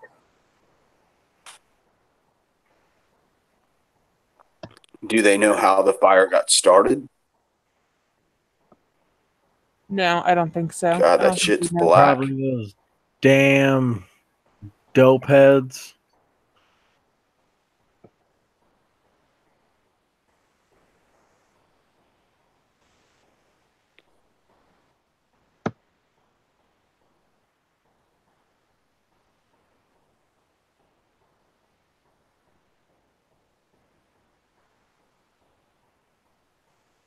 Last fire season, there was this map that like showed exactly where fires were.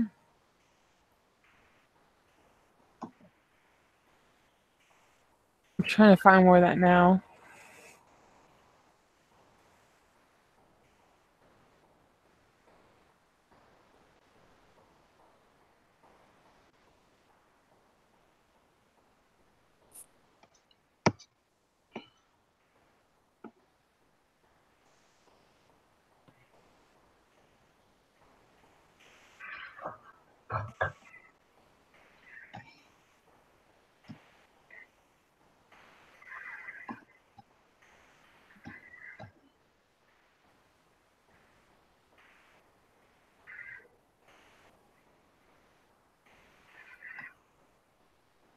So I was just doing some Google food, just fucking because I wanted to read about fucking the fire, and fucking LA Times. Of course, they have to fucking in the beginning of their fucking thing, they have to talk about fucking the area that that's reeling from a massacre yesterday.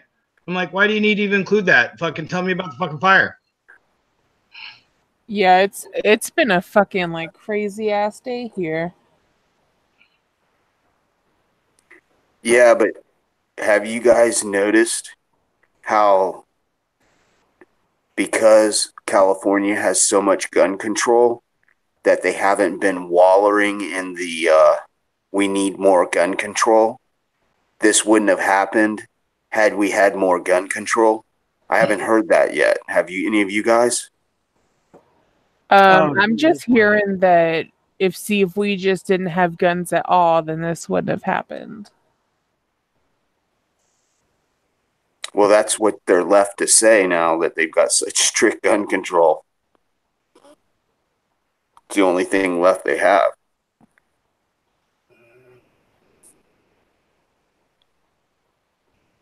Oh, we just got an emergency alert on my phone. About the storm? Or I mean the fire? Yep. What's it telling you? Just get the fuck out. No, how to get the fuck out.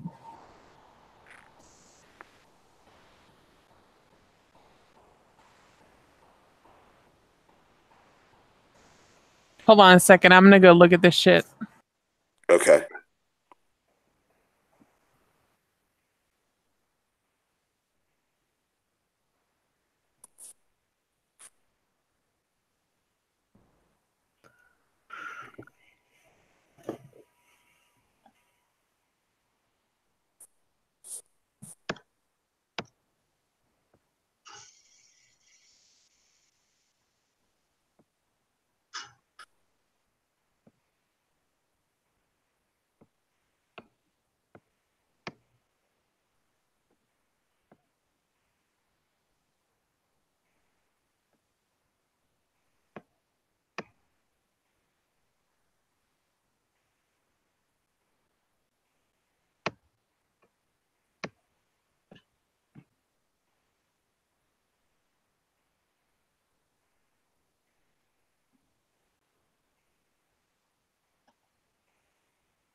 Yep, that's more fire.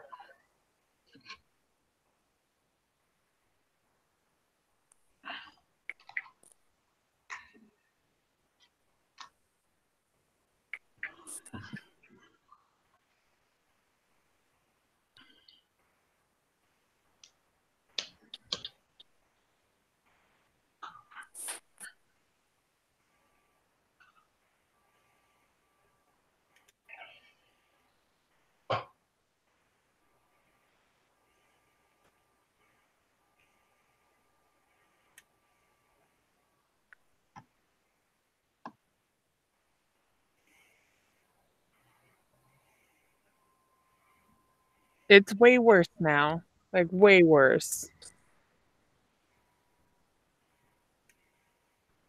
Then when the wind blows, you can see it like flare up and shit, and the flames Yeah. fly. It's fucking scary. It can also carry ambers hundreds, if not thousands of feet. Oh yeah, I'm sure. You know, I'm sure it totally is. yeah, I definitely keep an eye on that tonight. I don't know how much sleep you're going to be getting. That kind of makes me kind of nervous. I've been through every storm that Florida's had since the early 70s, but fire is just a different thing because it burns the shit out of you, you know? I mean, Yeah, if it's and storm, the wind is yeah, like Of all the ways I can think to die, burning sounds like the worst. yep, I agree, Potato. yeah. Either that or dying of smoke inhalation. That doesn't sound very good either.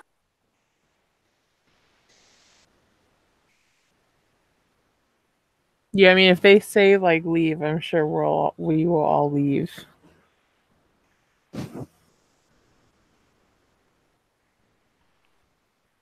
Do you guys have a family place to go to another family member's house, or you guys just drive until you get to a hotel room?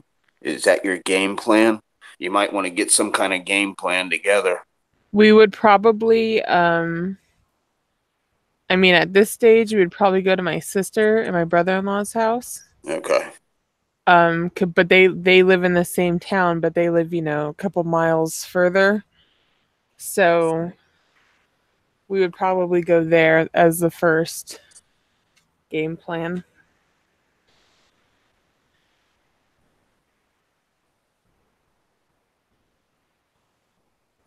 Man, poor California gets those fires every year.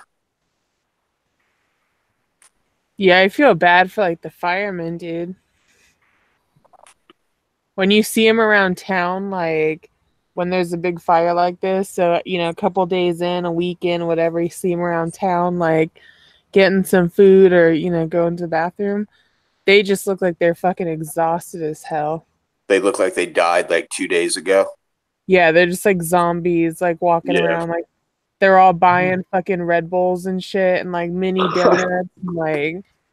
Yeah, because they've been up for probably 36 hours straight Oh fighting yeah, fires. they look like torn the fuck up. I feel so bad. Well, yeah, you dehydrate so quick because of the heat and the wind that the wind blowing the heat on you. It's almost like being in a blast furnace. My dad told me. It said that it'll dehydrate you so quick that a lot of times the woods firemen, they have to get IVs and stuff to stay in the fight.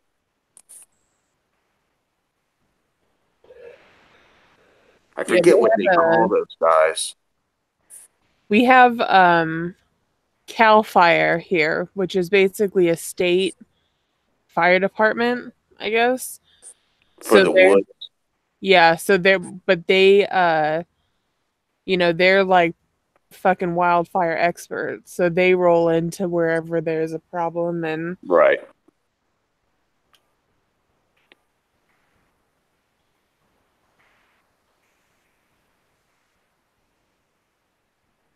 They carry these Mylar bags that are emergency burn blankets.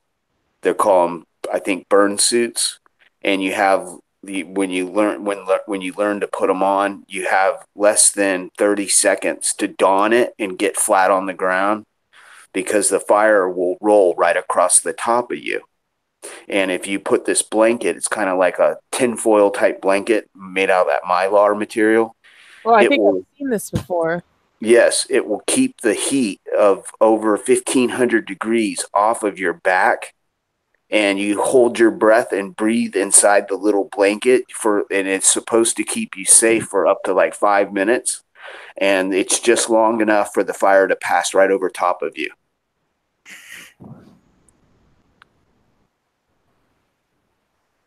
Fire's just fucking like insane, dude. All right, guys, I'm going to bed. It's good talking to you. All right, see you later. Night, Tater. Thanks again, Woods. All good, man.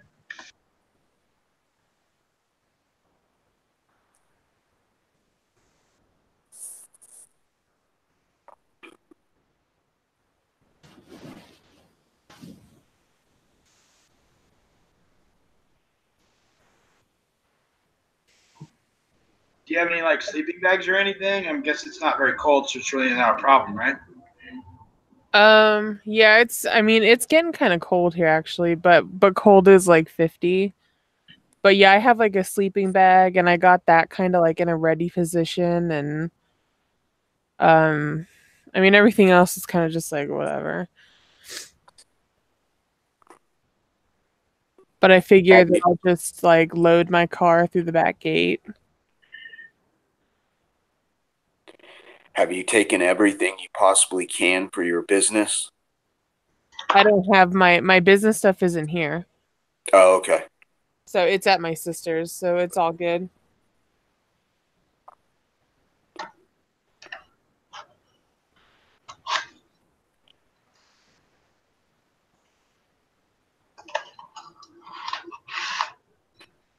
Well, I hope and pray that you guys get a huge torrential downpour tonight. Oh man, yeah, me too. Or at least the wind fucking stops. Stop, yeah. And let the guys catch up to what they're fighting. Because it's so like, the wind's like that kind of shit where it's blowing you around like crazy.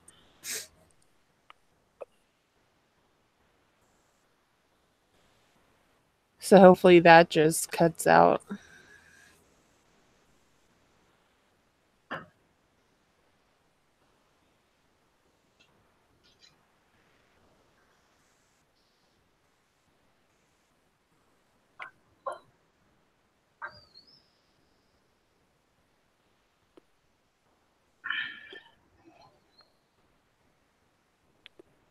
Damn, Dad, are you firing all that shit?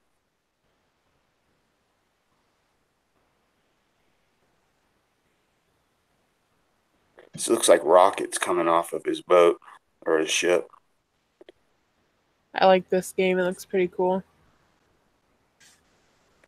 It's too much shit on the screen. I can't tell what's what, but I'm guessing he's firing because I see splashes in the water.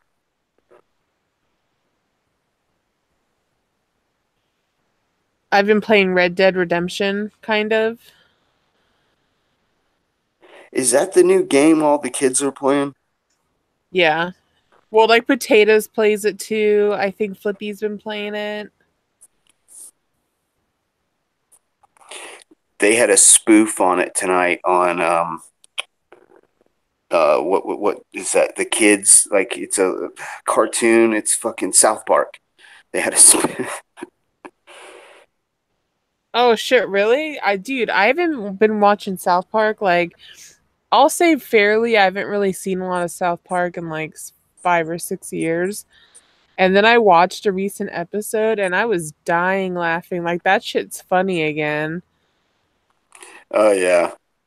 They go off on the politically correct. Like, they've got this PC principle now. And it's pretty goddamn hilarious. I'm gonna have to start watching that show more. Have you guys ever seen Mike Judge's movie Idiocracy? No, I don't think I did. I don't think so. Literally one of the greatest movies ever made. It's got Owen Wilson in it though, but he's pretty funny in it. Basically, the most average dude from now gets cryogenically frozen, and he goes forward like 60 years, and everybody in the future is a fucking moron. He's the smartest person on the world. And it's Owen Wilson that's the smartest person in the world? And he was the literally statistically most average person they could find. Oh, because it's Owen Wilson, it probably makes it like even worse. Because he's like kind of like dopey. Yeah, well, the leader of the WWF is the president.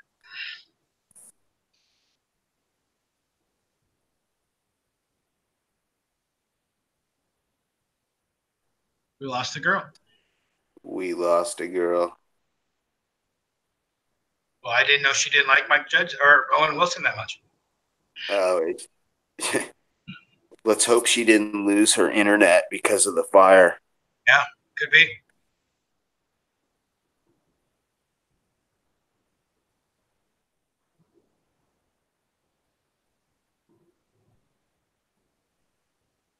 This game is pretty amazing, Dead Horse. Goddamn graphics are awesome. Is this like icebergs or is that land?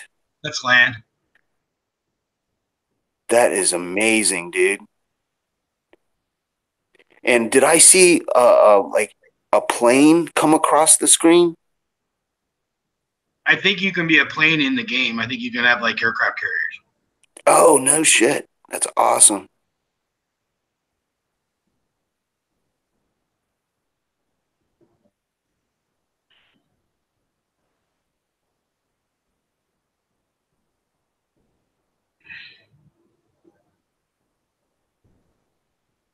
And from what I understand of it, the circle that he's in, he's supposed to defend that little area.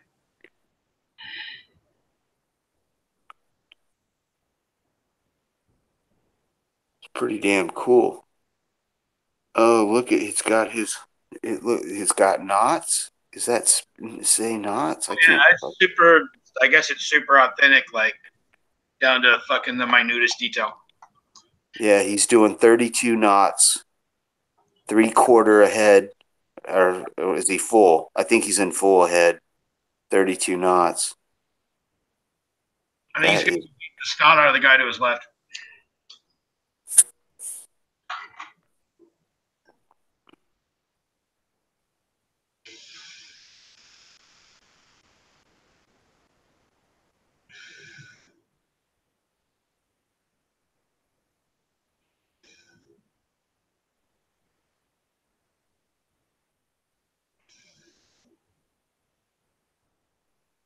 Yeah, it's pretty, dude. I have my graphics on low quality. You should see the high quality graphics. You can see like trees waving in the breeze and like every little wave on the ocean and shit. Why do All you have my them turned graphics are down? on low because I just use a regular laptop to play it, not even like a gaming laptop. Okay.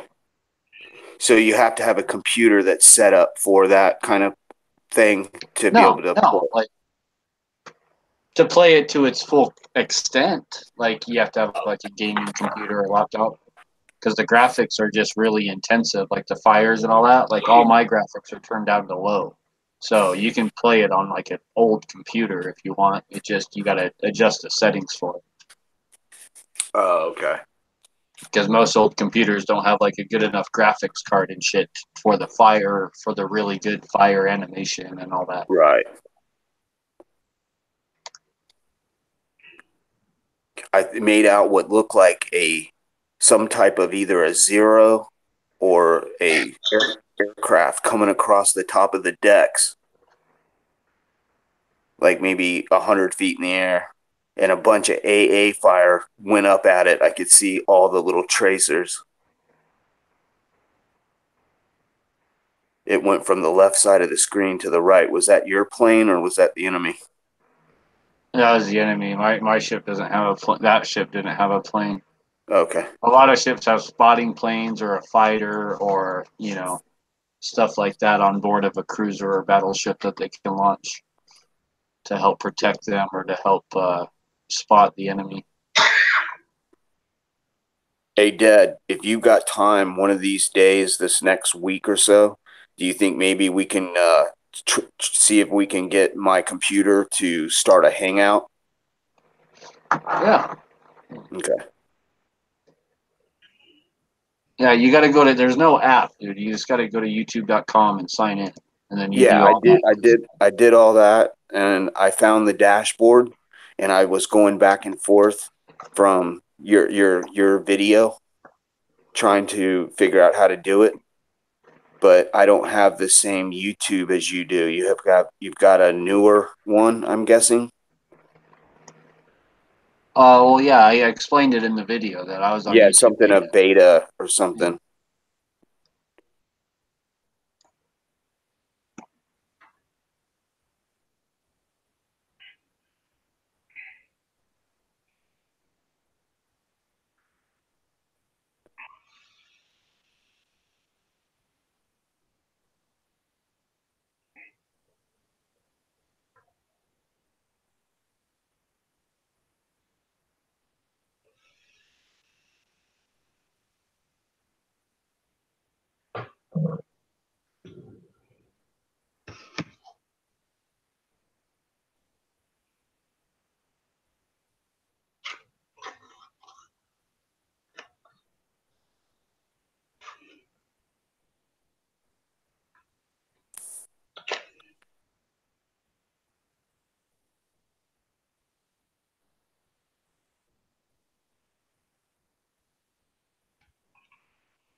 All right, fellas, I'm going to bed. It's going on 3:00 here. All right, night, man. Good talking with you. Yeah, thanks for the invite, Dad. You guys have a good night.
Let's go kick some ass in the Yamato. Let's rewrite history, boys. Go Starblazer. Loved that show when I was a kid. You'd sit and wait for that moment they were going to fire the wave motion gun at something in the last 2 minutes of the episode.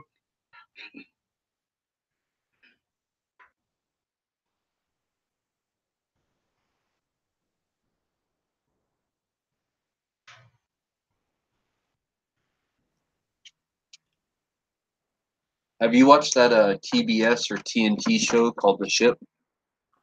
I watched the first season of it. That's that one like there's an apocalypse and they're the last fucking Navy ship, right? Yeah. Because they were in the Antarctic when the whole thing went down. Yep. Yeah, I watched the first season and then it's one of those ones where I liked the show, but I just didn't keep watching it.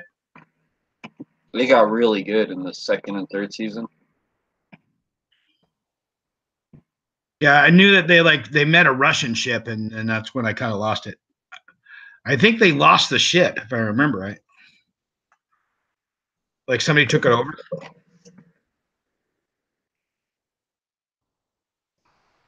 Yep. The thing I've been watching the last like week or so as I got back into Red Dwarf. But a lot of people don't know is that ship's like all filmed on a real ship, right? In conjunction with the U.S. Navy. And all those actors have been trained by real U.S. Navy personnel. So like the buttons they're pressing and the switches and levers are all like the real things that they would really be pushing in like that kind of scenario, right? Like, you know, so if they were turning the boat or shooting a missile or whatever, like that shit's all accurate, right? And so they've all been trained, right? And like it has pretty good gunplay in it. Actually, the guys aren't like, you know, total imbeciles with their guns, and because they've all been trained. Like, you know, so like I like that show for that because it's actually very like, you know, not the storyline, but for like this the actual shit they're doing on the ship, like that's a real ship that's filmed on, you know, like a real Ollie Burke class fucking destroyer, you know, like that can devastate an entire country, you know. Like if we wanted to fuck up like North Korea, all we'd have to do is send that one destroyer. That one destroyer could fuck up North Korea. Yeah. It's huge. And it's just a destroyer. It's not even a cruiser or a battle. It's not even anything really big. It's just a destroyer. But the complement of Tomahawk missiles that thing carries on it and stuff, like, oh. Let's punish that Des Moines. His ass is hurting. He's hurting.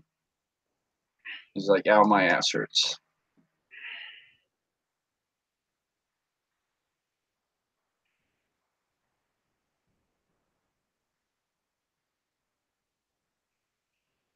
See if I can get him. No. Oh well. And get him all. Oh, this Conqueror looks like he wants to party. Oh, dude, this guy likes to party right here.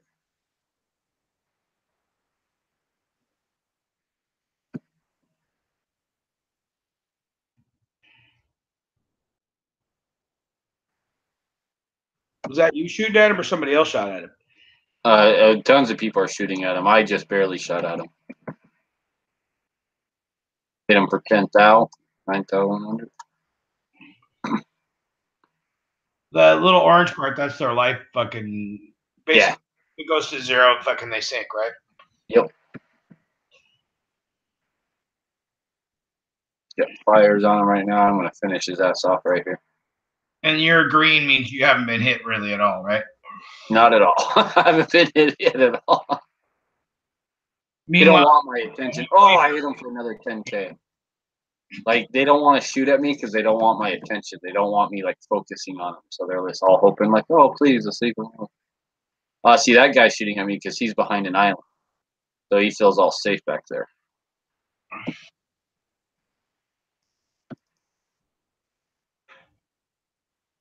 He's dead. I just killed him.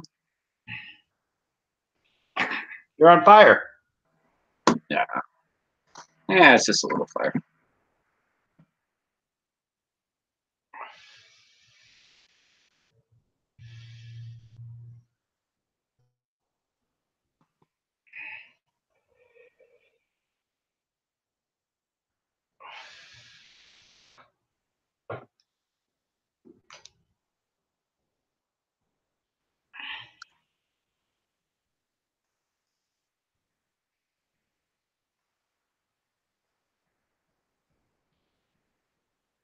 Ooh, I hit him. Under our cat.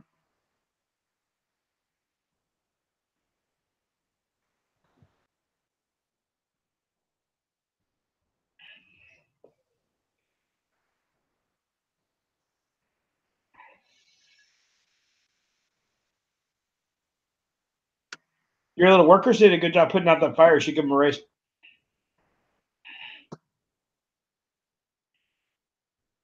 I'm on fire again. I'm being pummeled.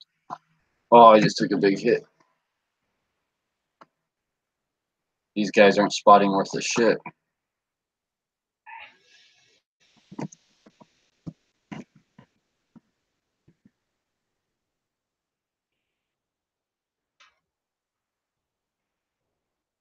So you need to get the fuck out of there, right?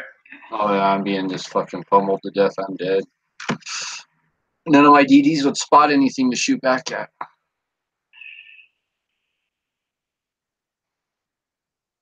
And you sink, and then later one day they fucking bring you back up and they fucking battleship Yamamoto. You go to space. That's what that camo I have right now is from. Is from that thing on there. We have a bunch of those ships from that show. I've never seen an episode of it, but Oh, it was the greatest show ever. you have a bunch of those ships and those commanders and all that from that show. All these different girls, and they actually talk in the game and say stuff like all in Japanese and in the girl voice. And I don't know what the hell they're saying. There's like There was like a whole thing after. Like I was like maybe 7 or 8 when I was watching the show. It was just on TV. I know it fucking the universe is gigantic and there's tons of fucking shows and shit that went with that. But yeah, no, I've never ever seen it. Like shit, like cartoons I've seen, like G.I. Joe, Voltron, you know, Tom and Jerry. yeah, I think it was pre fucking Joe. Because when I was a little kid, Joe was just one dude. Really? God, I thought it was like a newer thing. Yeah. And it was a full-on fucking doll, like it was fucking big, right? And then later Hasbro said, you know what? We could sell 1 billion different versions. We'll just have a whole team of them.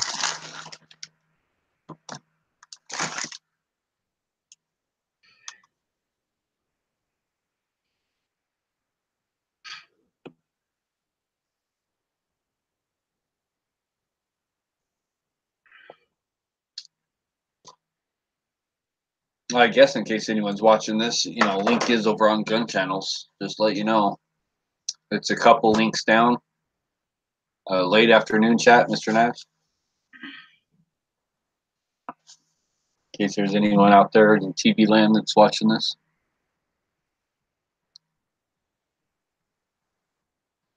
Well, I know the YouTube side only one's watching. I think that's me. Okay.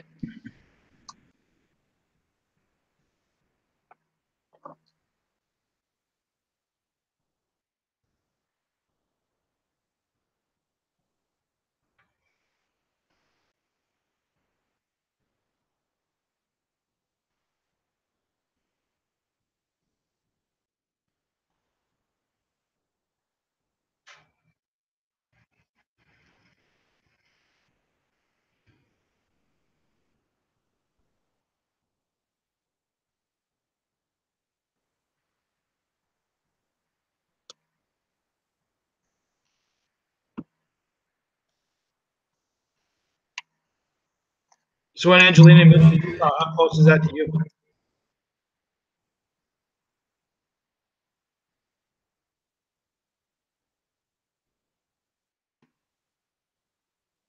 What's that? When Angelina moves to Utah, how close is that to you? Oh, hours away.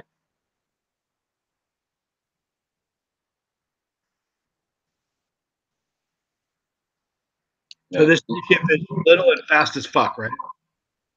What's that? This new ship you got is little and fast as fuck, right? Yeah, this is a destroyer. This is a Japanese destroyer, the Shimakaze, which carried triple torpedo tubes, quintuple, 5 shots each, right? And it's stealthy and sneaky, and it's meant just to be a sneaky little bastard.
You'd be proud of me. I offended a whole bunch of people on Facebook today with a 2A thing.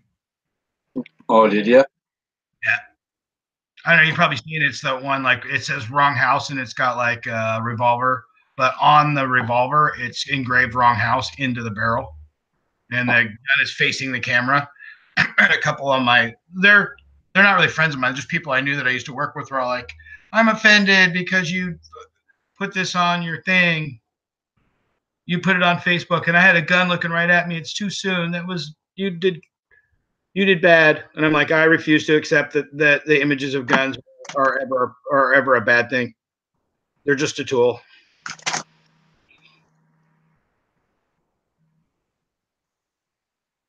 Someone very easily could say the same thing about a Marine or something, you know what I mean? And are we going to accept that?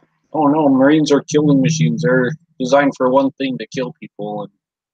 And we shouldn't let them be in our public because they're trained killers. And I posted in the comments when they were going back and forth a picture of my brother had a post about a box of hammers because he works for Lowe's. I don't remember what the fucking thing was, and I'm like, it's essentially just this.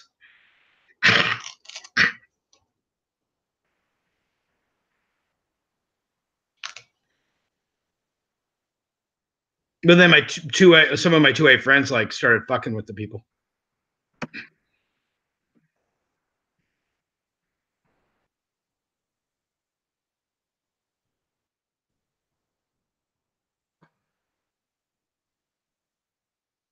So is the idea that you get them to chase you and then you shoot torpedoes at them? Not this guy. This guy's trying to chase me down and fucking kill me, man. I want my team to help me out with them, but they're fucking. Now they're starting to shoot at him finally. Yeah, kill that motherfucker.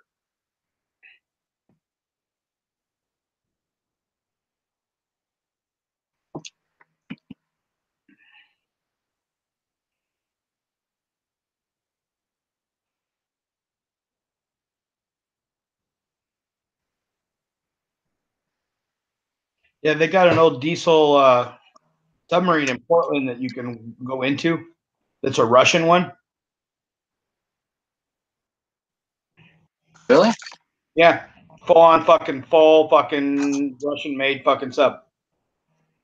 And what I was intrigued is they were smart enough to put torpedoes in the back, so they have torpedo tubes going either direction.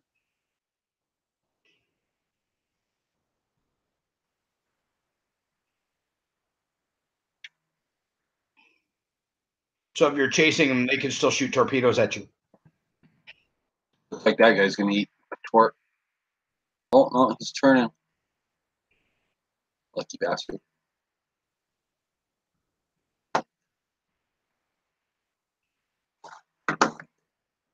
Oh. I thought I was gonna get him.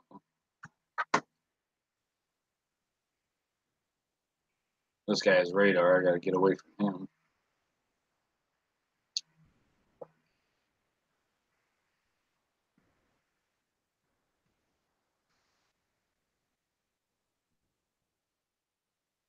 What are the white dots for? Those are someone else's torps. From that Shimakaze over there. Ah, shit, he radared me. Now they're gonna shoot at me. Oh, well, I'm radared. I might as well shoot back.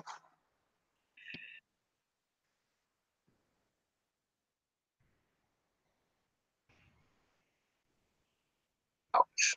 Big guns hurt small ships. Really bad.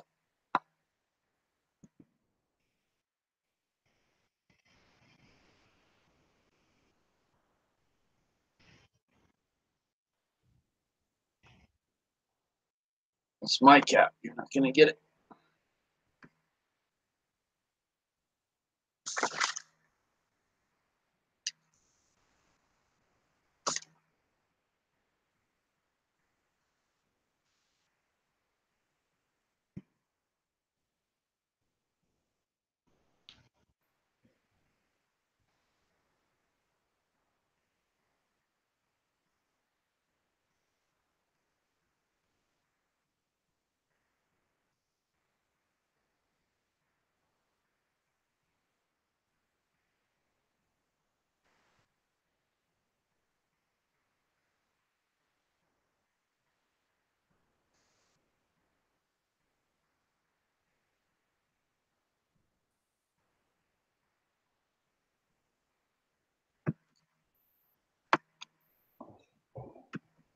So I was reading in one of my history books and reading about the early fur trade in Washington, and I didn't realize that this one guy Mackenzie, that was a Scotsman, that was super into the first trading post and shit. He had to go to Eastern Washington, so the Spokane Indians, and he had with him 8 fucking Hawaiians.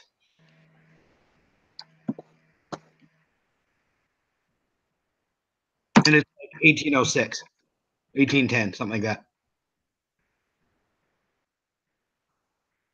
8 Hawaiians? Yeah.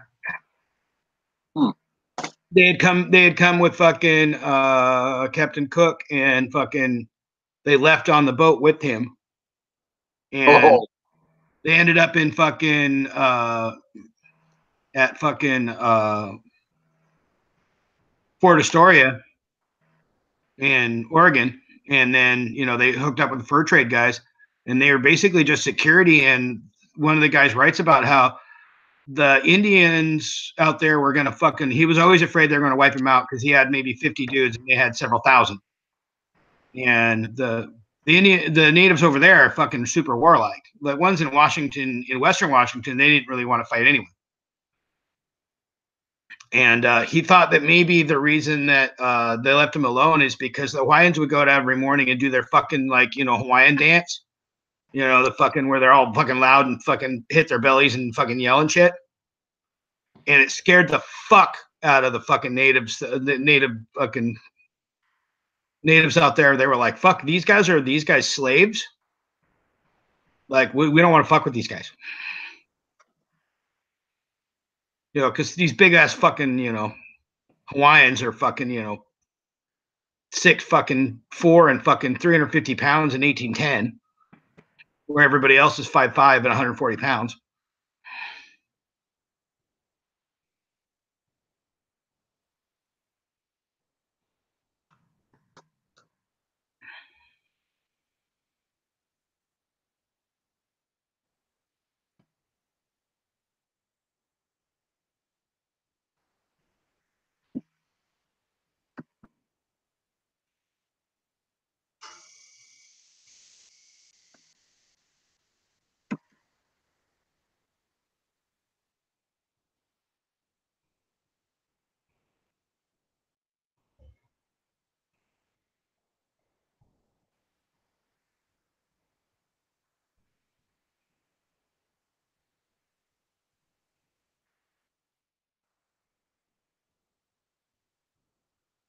Family one.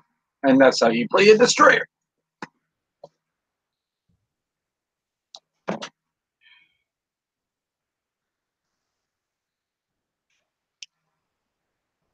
Yeah.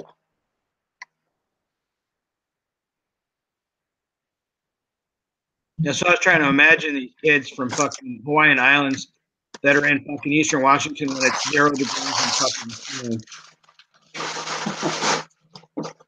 Back in the 1800s. Yeah. and they were there for almost a year before anybody traded with them at all. Damn, living off the land and stuff. Well, the natives were trying to make a deal with they were told by what they call George's men, the British, because Washington State is still British territory at the time. Like it wasn't real clear on who fucking owned Washington, what Washington State is. It was real clear on that because Fort Vancouver was a British company. Like, what's funny is in Fort Vancouver, the guy that was in charge of it, they called him the White Eagle because he had fucking straight white hair and he always kept it really long and he had a big ass beard. He would fucking loan fucking like equipment and shit to settlers, even though he knew there was no chance they would ever pay him back. He just wanted more fucking people, more white people in the area, made him more secure. So he just shit. He would give him fucking whole fucking wagons full of shit and say fucking, oh, you're gonna go settle up north? Okay, well, you owe us money, but you know, he'd make them do a bill and shit because it was a company. It's not a government. It wasn't a government thing. You know, they were due to fur trade, but they were like, hey, that's better for us. So go ahead.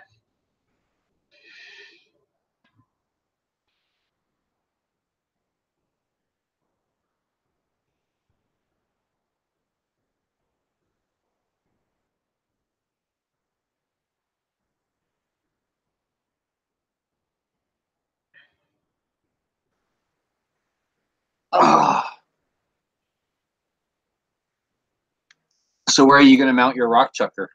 You got a bench for that to mount that yet? Not really. I'm gonna have to clean out my garage and go get something or other. But I'm gonna mount it to the same fucking table or bench or whatever I use for a fucking other one too. I'll wait till I get the progressive one. You can build one really easy out of 2x4s and plywood. Reeks of effort. No, dude, like it's an afternoon thing. It's really simple, and then you could also anchor it to the wall, and then it just doesn't move at all. You know, like literally, it's an afternoon thing. It takes about like maybe 3 or 4 hours because it's really not that many. Like if you design it right, so it holds a piece of 4x8 right perfectly, or 2x8, or where you only maybe got to make one cut. Right, and then you design it to where like, all right, I want all my 2x4s to be like, like I want my table 36 inches off the ground. That's 3 feet. You can have the guy at Home Depot cut all your 2x4s 3 feet for you before you even get home. And then for your legs and, stuff like that. And so if you just kind of draw it out on paper, make it simple, like depending on how much room you got, like a 4x8 table is fucking badass. Nice, big, heavy, but if you don't have that kind of room, cut it in half, a 2x8. Or if you don't have that kind of length, 4x4 or, 2x4 or something like that, right? And then, yeah. And you can pretty much have the guy at Home Depot cut your plywood, cut your fucking lumber, all your 2x4s and stuff for you. Then all you got to do is go home and screw it together. And then screw it to the wall. You're done. My brother does. So does my cousin. Same place. Yeah. Make them do it. Yeah, I'd buy a 12-pack, call one of them over, and be like, "Oh, what do you want to see me about? Oh, here, I got this 12-pack, and you see that wood?"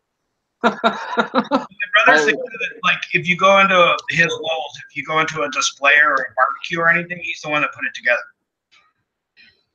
Like, all he literally does all day is sit there and put fucking barbecues and fucking whatever, fucking lawnmowers or whatever they're fucking selling. He puts those together all day. Oh, yeah. And he never wears the fucking vest. Ever. He has this little name tag on, but he refuses to wear the vest. Something you can do now, if you don't have room for a table, you can go to Harbor Freight and buy called a grinder or drill press stand. It's just this little metal stand, and then you put some weight on it, or you can even bolt it to the floor if you want. And those work too as little reloading, plate things, little reloading stands. A lot of people use those. Yeah, but I mean, there's where there's shit tons of people selling all kinds of tables all the time. Like, I know some guys here who have these little tiny houses, and they literally just have a bedroom, kind of a kitchen and dining room, and 2 bedrooms, right? There's no place for them to reload in their house. It's like an apartment. And so they'll have one of those little stands, and then they just go and they don't even have a garage, right? So they just go and put it in their closet when they're not using it, and pull it right out in the living room, reload in their living room. And I thought about one of those butcher block carts. I saw one of those on Craigslist the other day, where it's got a butcher block top. It's maybe 3 foot across. Yeah. I use a butcher block top as my little hammer thing for my bench. Like when I'm hammering on receivers or parts or whatever, I use that little butcher block. I also just use some old laminate flooring on top of my plywood for my gun bench. So that the actual top of it's just old laminate flooring. Well, left over. I got my brother-in-law to move out of my shed, so some of this shit might go out to the shed. Shit like that might go to the shed. Not keep the powder or anything out there, but actually doing the job, I would go out there and do it. There's a possibility of that because my wife said I could have the shed too, as long as when the kids move out, she gets those rooms. I'm like, I'm not going in those rooms. What the fuck do I need those rooms for? Is this summer I'm thinking about my project is learn how to fucking do one of those tin can forges. Oh yeah, yeah. Make me some spears and shit. That's how I've melted lead. When I first did my first 41 mag lead, I just literally used a tin can and melted it on a little propane stove, and then melted my lead, poured it into my mold. That's well, they've got all those fucking videos that you can make. You put the fucking shit inside of it, and you fucking go get a fucking weed burner or something, and just fucking have at it.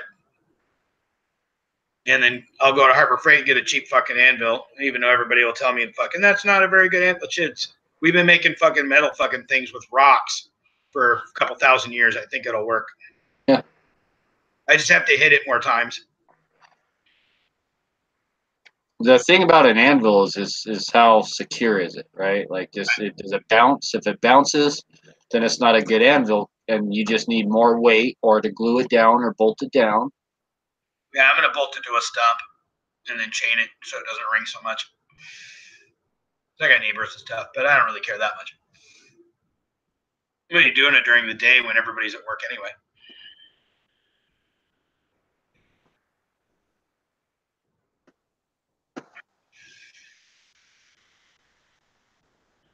I don't have any real reason to learn how to blacksmith other than I just want to know how to do it.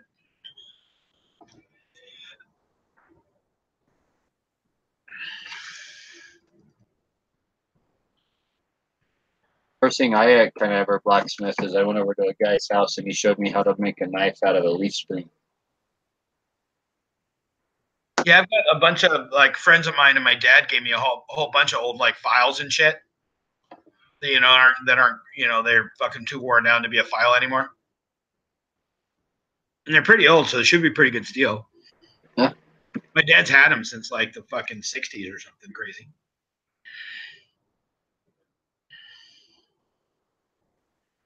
And they didn't have shitty steel back then.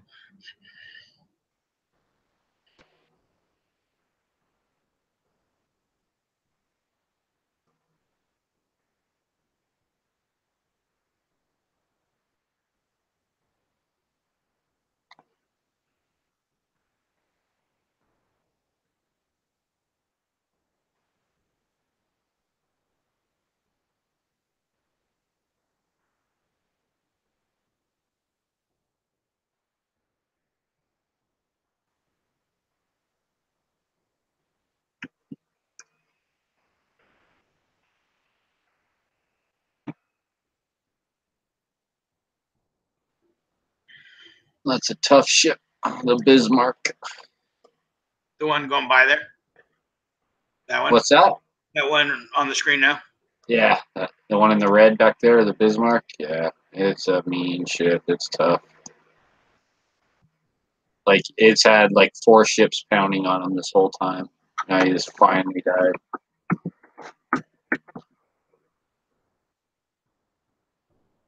And that's its big brother right there, the Gross. The de Gross. The Frederick de Gross. Mm.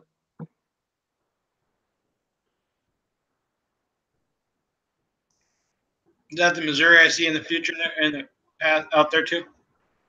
A Musashi and an Iowa. So the Iowa is like the Missouri sister. That's what the Missouri is an Iowa class. An Iowa class battleship. So technically the Missouri is like Iowa's little sister. Oh yeah, that red Missouri right there. Yeah, the enemy Missouri. Yeah. On my team, that's an Iowa, so they're the exact same ship pretty much.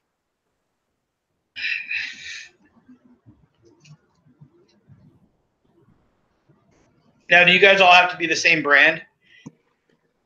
All like the same country? Yeah. No. There's certain special events that's like that, where they'll pit like German against Japanese, stuff like that. They'll reenact some like famous battles, famous naval battles, and use all the actual ships from those battles and stuff. But nah. For the most part, like the random play that I do and stuff, this is just any people can be whatever ship they want. There's certain tiers of ships, right? So like you can't bring a super weak ship into a battle like I'm in. I'm in the top tier battle, tier 10s right now. So these are tier 9 and 10 ships. Some tier 8s, but mostly 9 and 10s.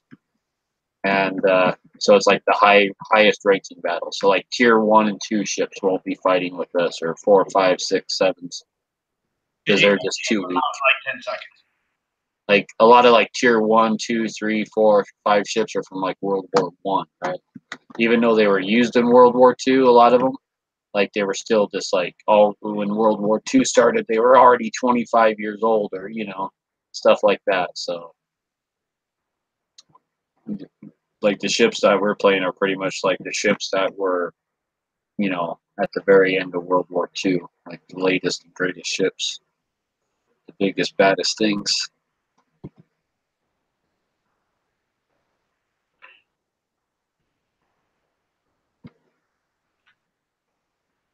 Oh, he's not aiming at me. He's not. Wait, is he aiming at me? Please don't be aiming at me. There we go. Not detected. Slam on the brakes. Turn. Pow. Eat this AP, buddy. Oh. He ate it all. What bastard. I hit that radar. Go ahead.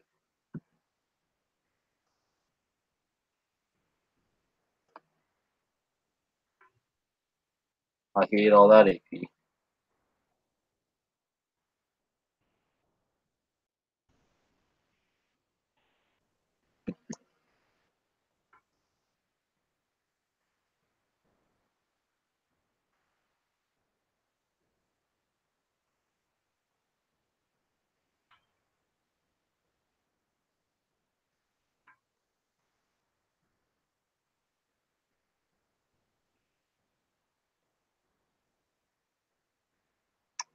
And this guy's got tough armor. This is a Russian ship I'm fighting right now. The Kronstadt. Somebody else is shooting at it too, right? Yeah. Oh yeah. Got an Iowa here.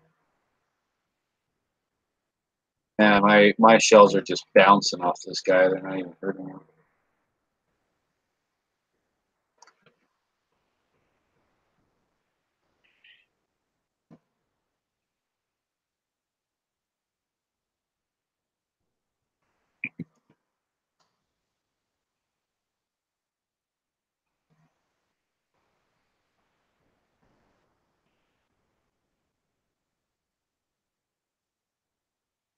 Ah, shit, he's aiming at me. No, move, move, move. Burn.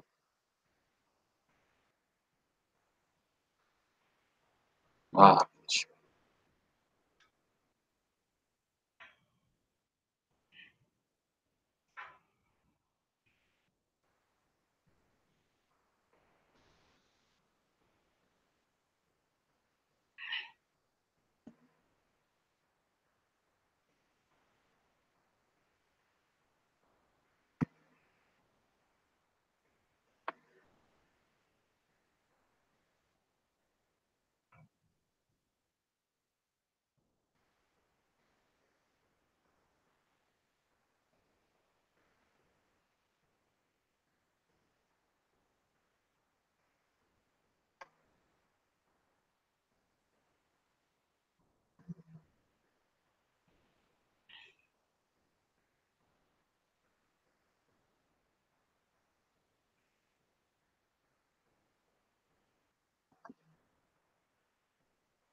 oh, ouch. That hurt.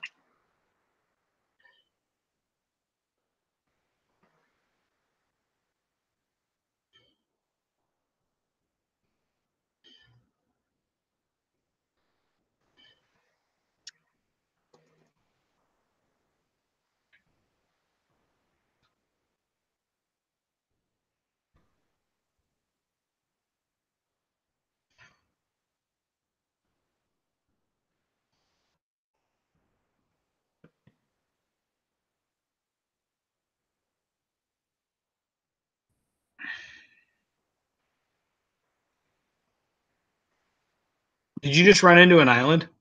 Yes. I was trying to angle away from this guy and not show broadside so he doesn't kill me like right now. Oh, shit. That hurt. Ouch. God, I don't know how I survived all that. Those big guns really hurt these small ships.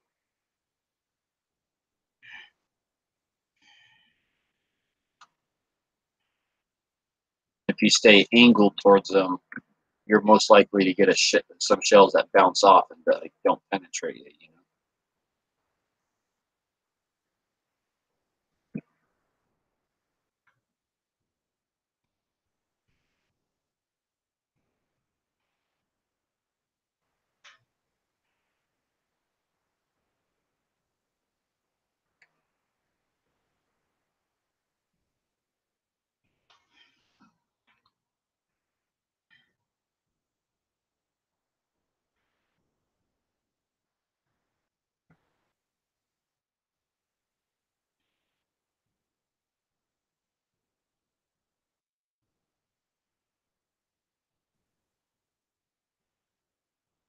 Come on, swing around, dude.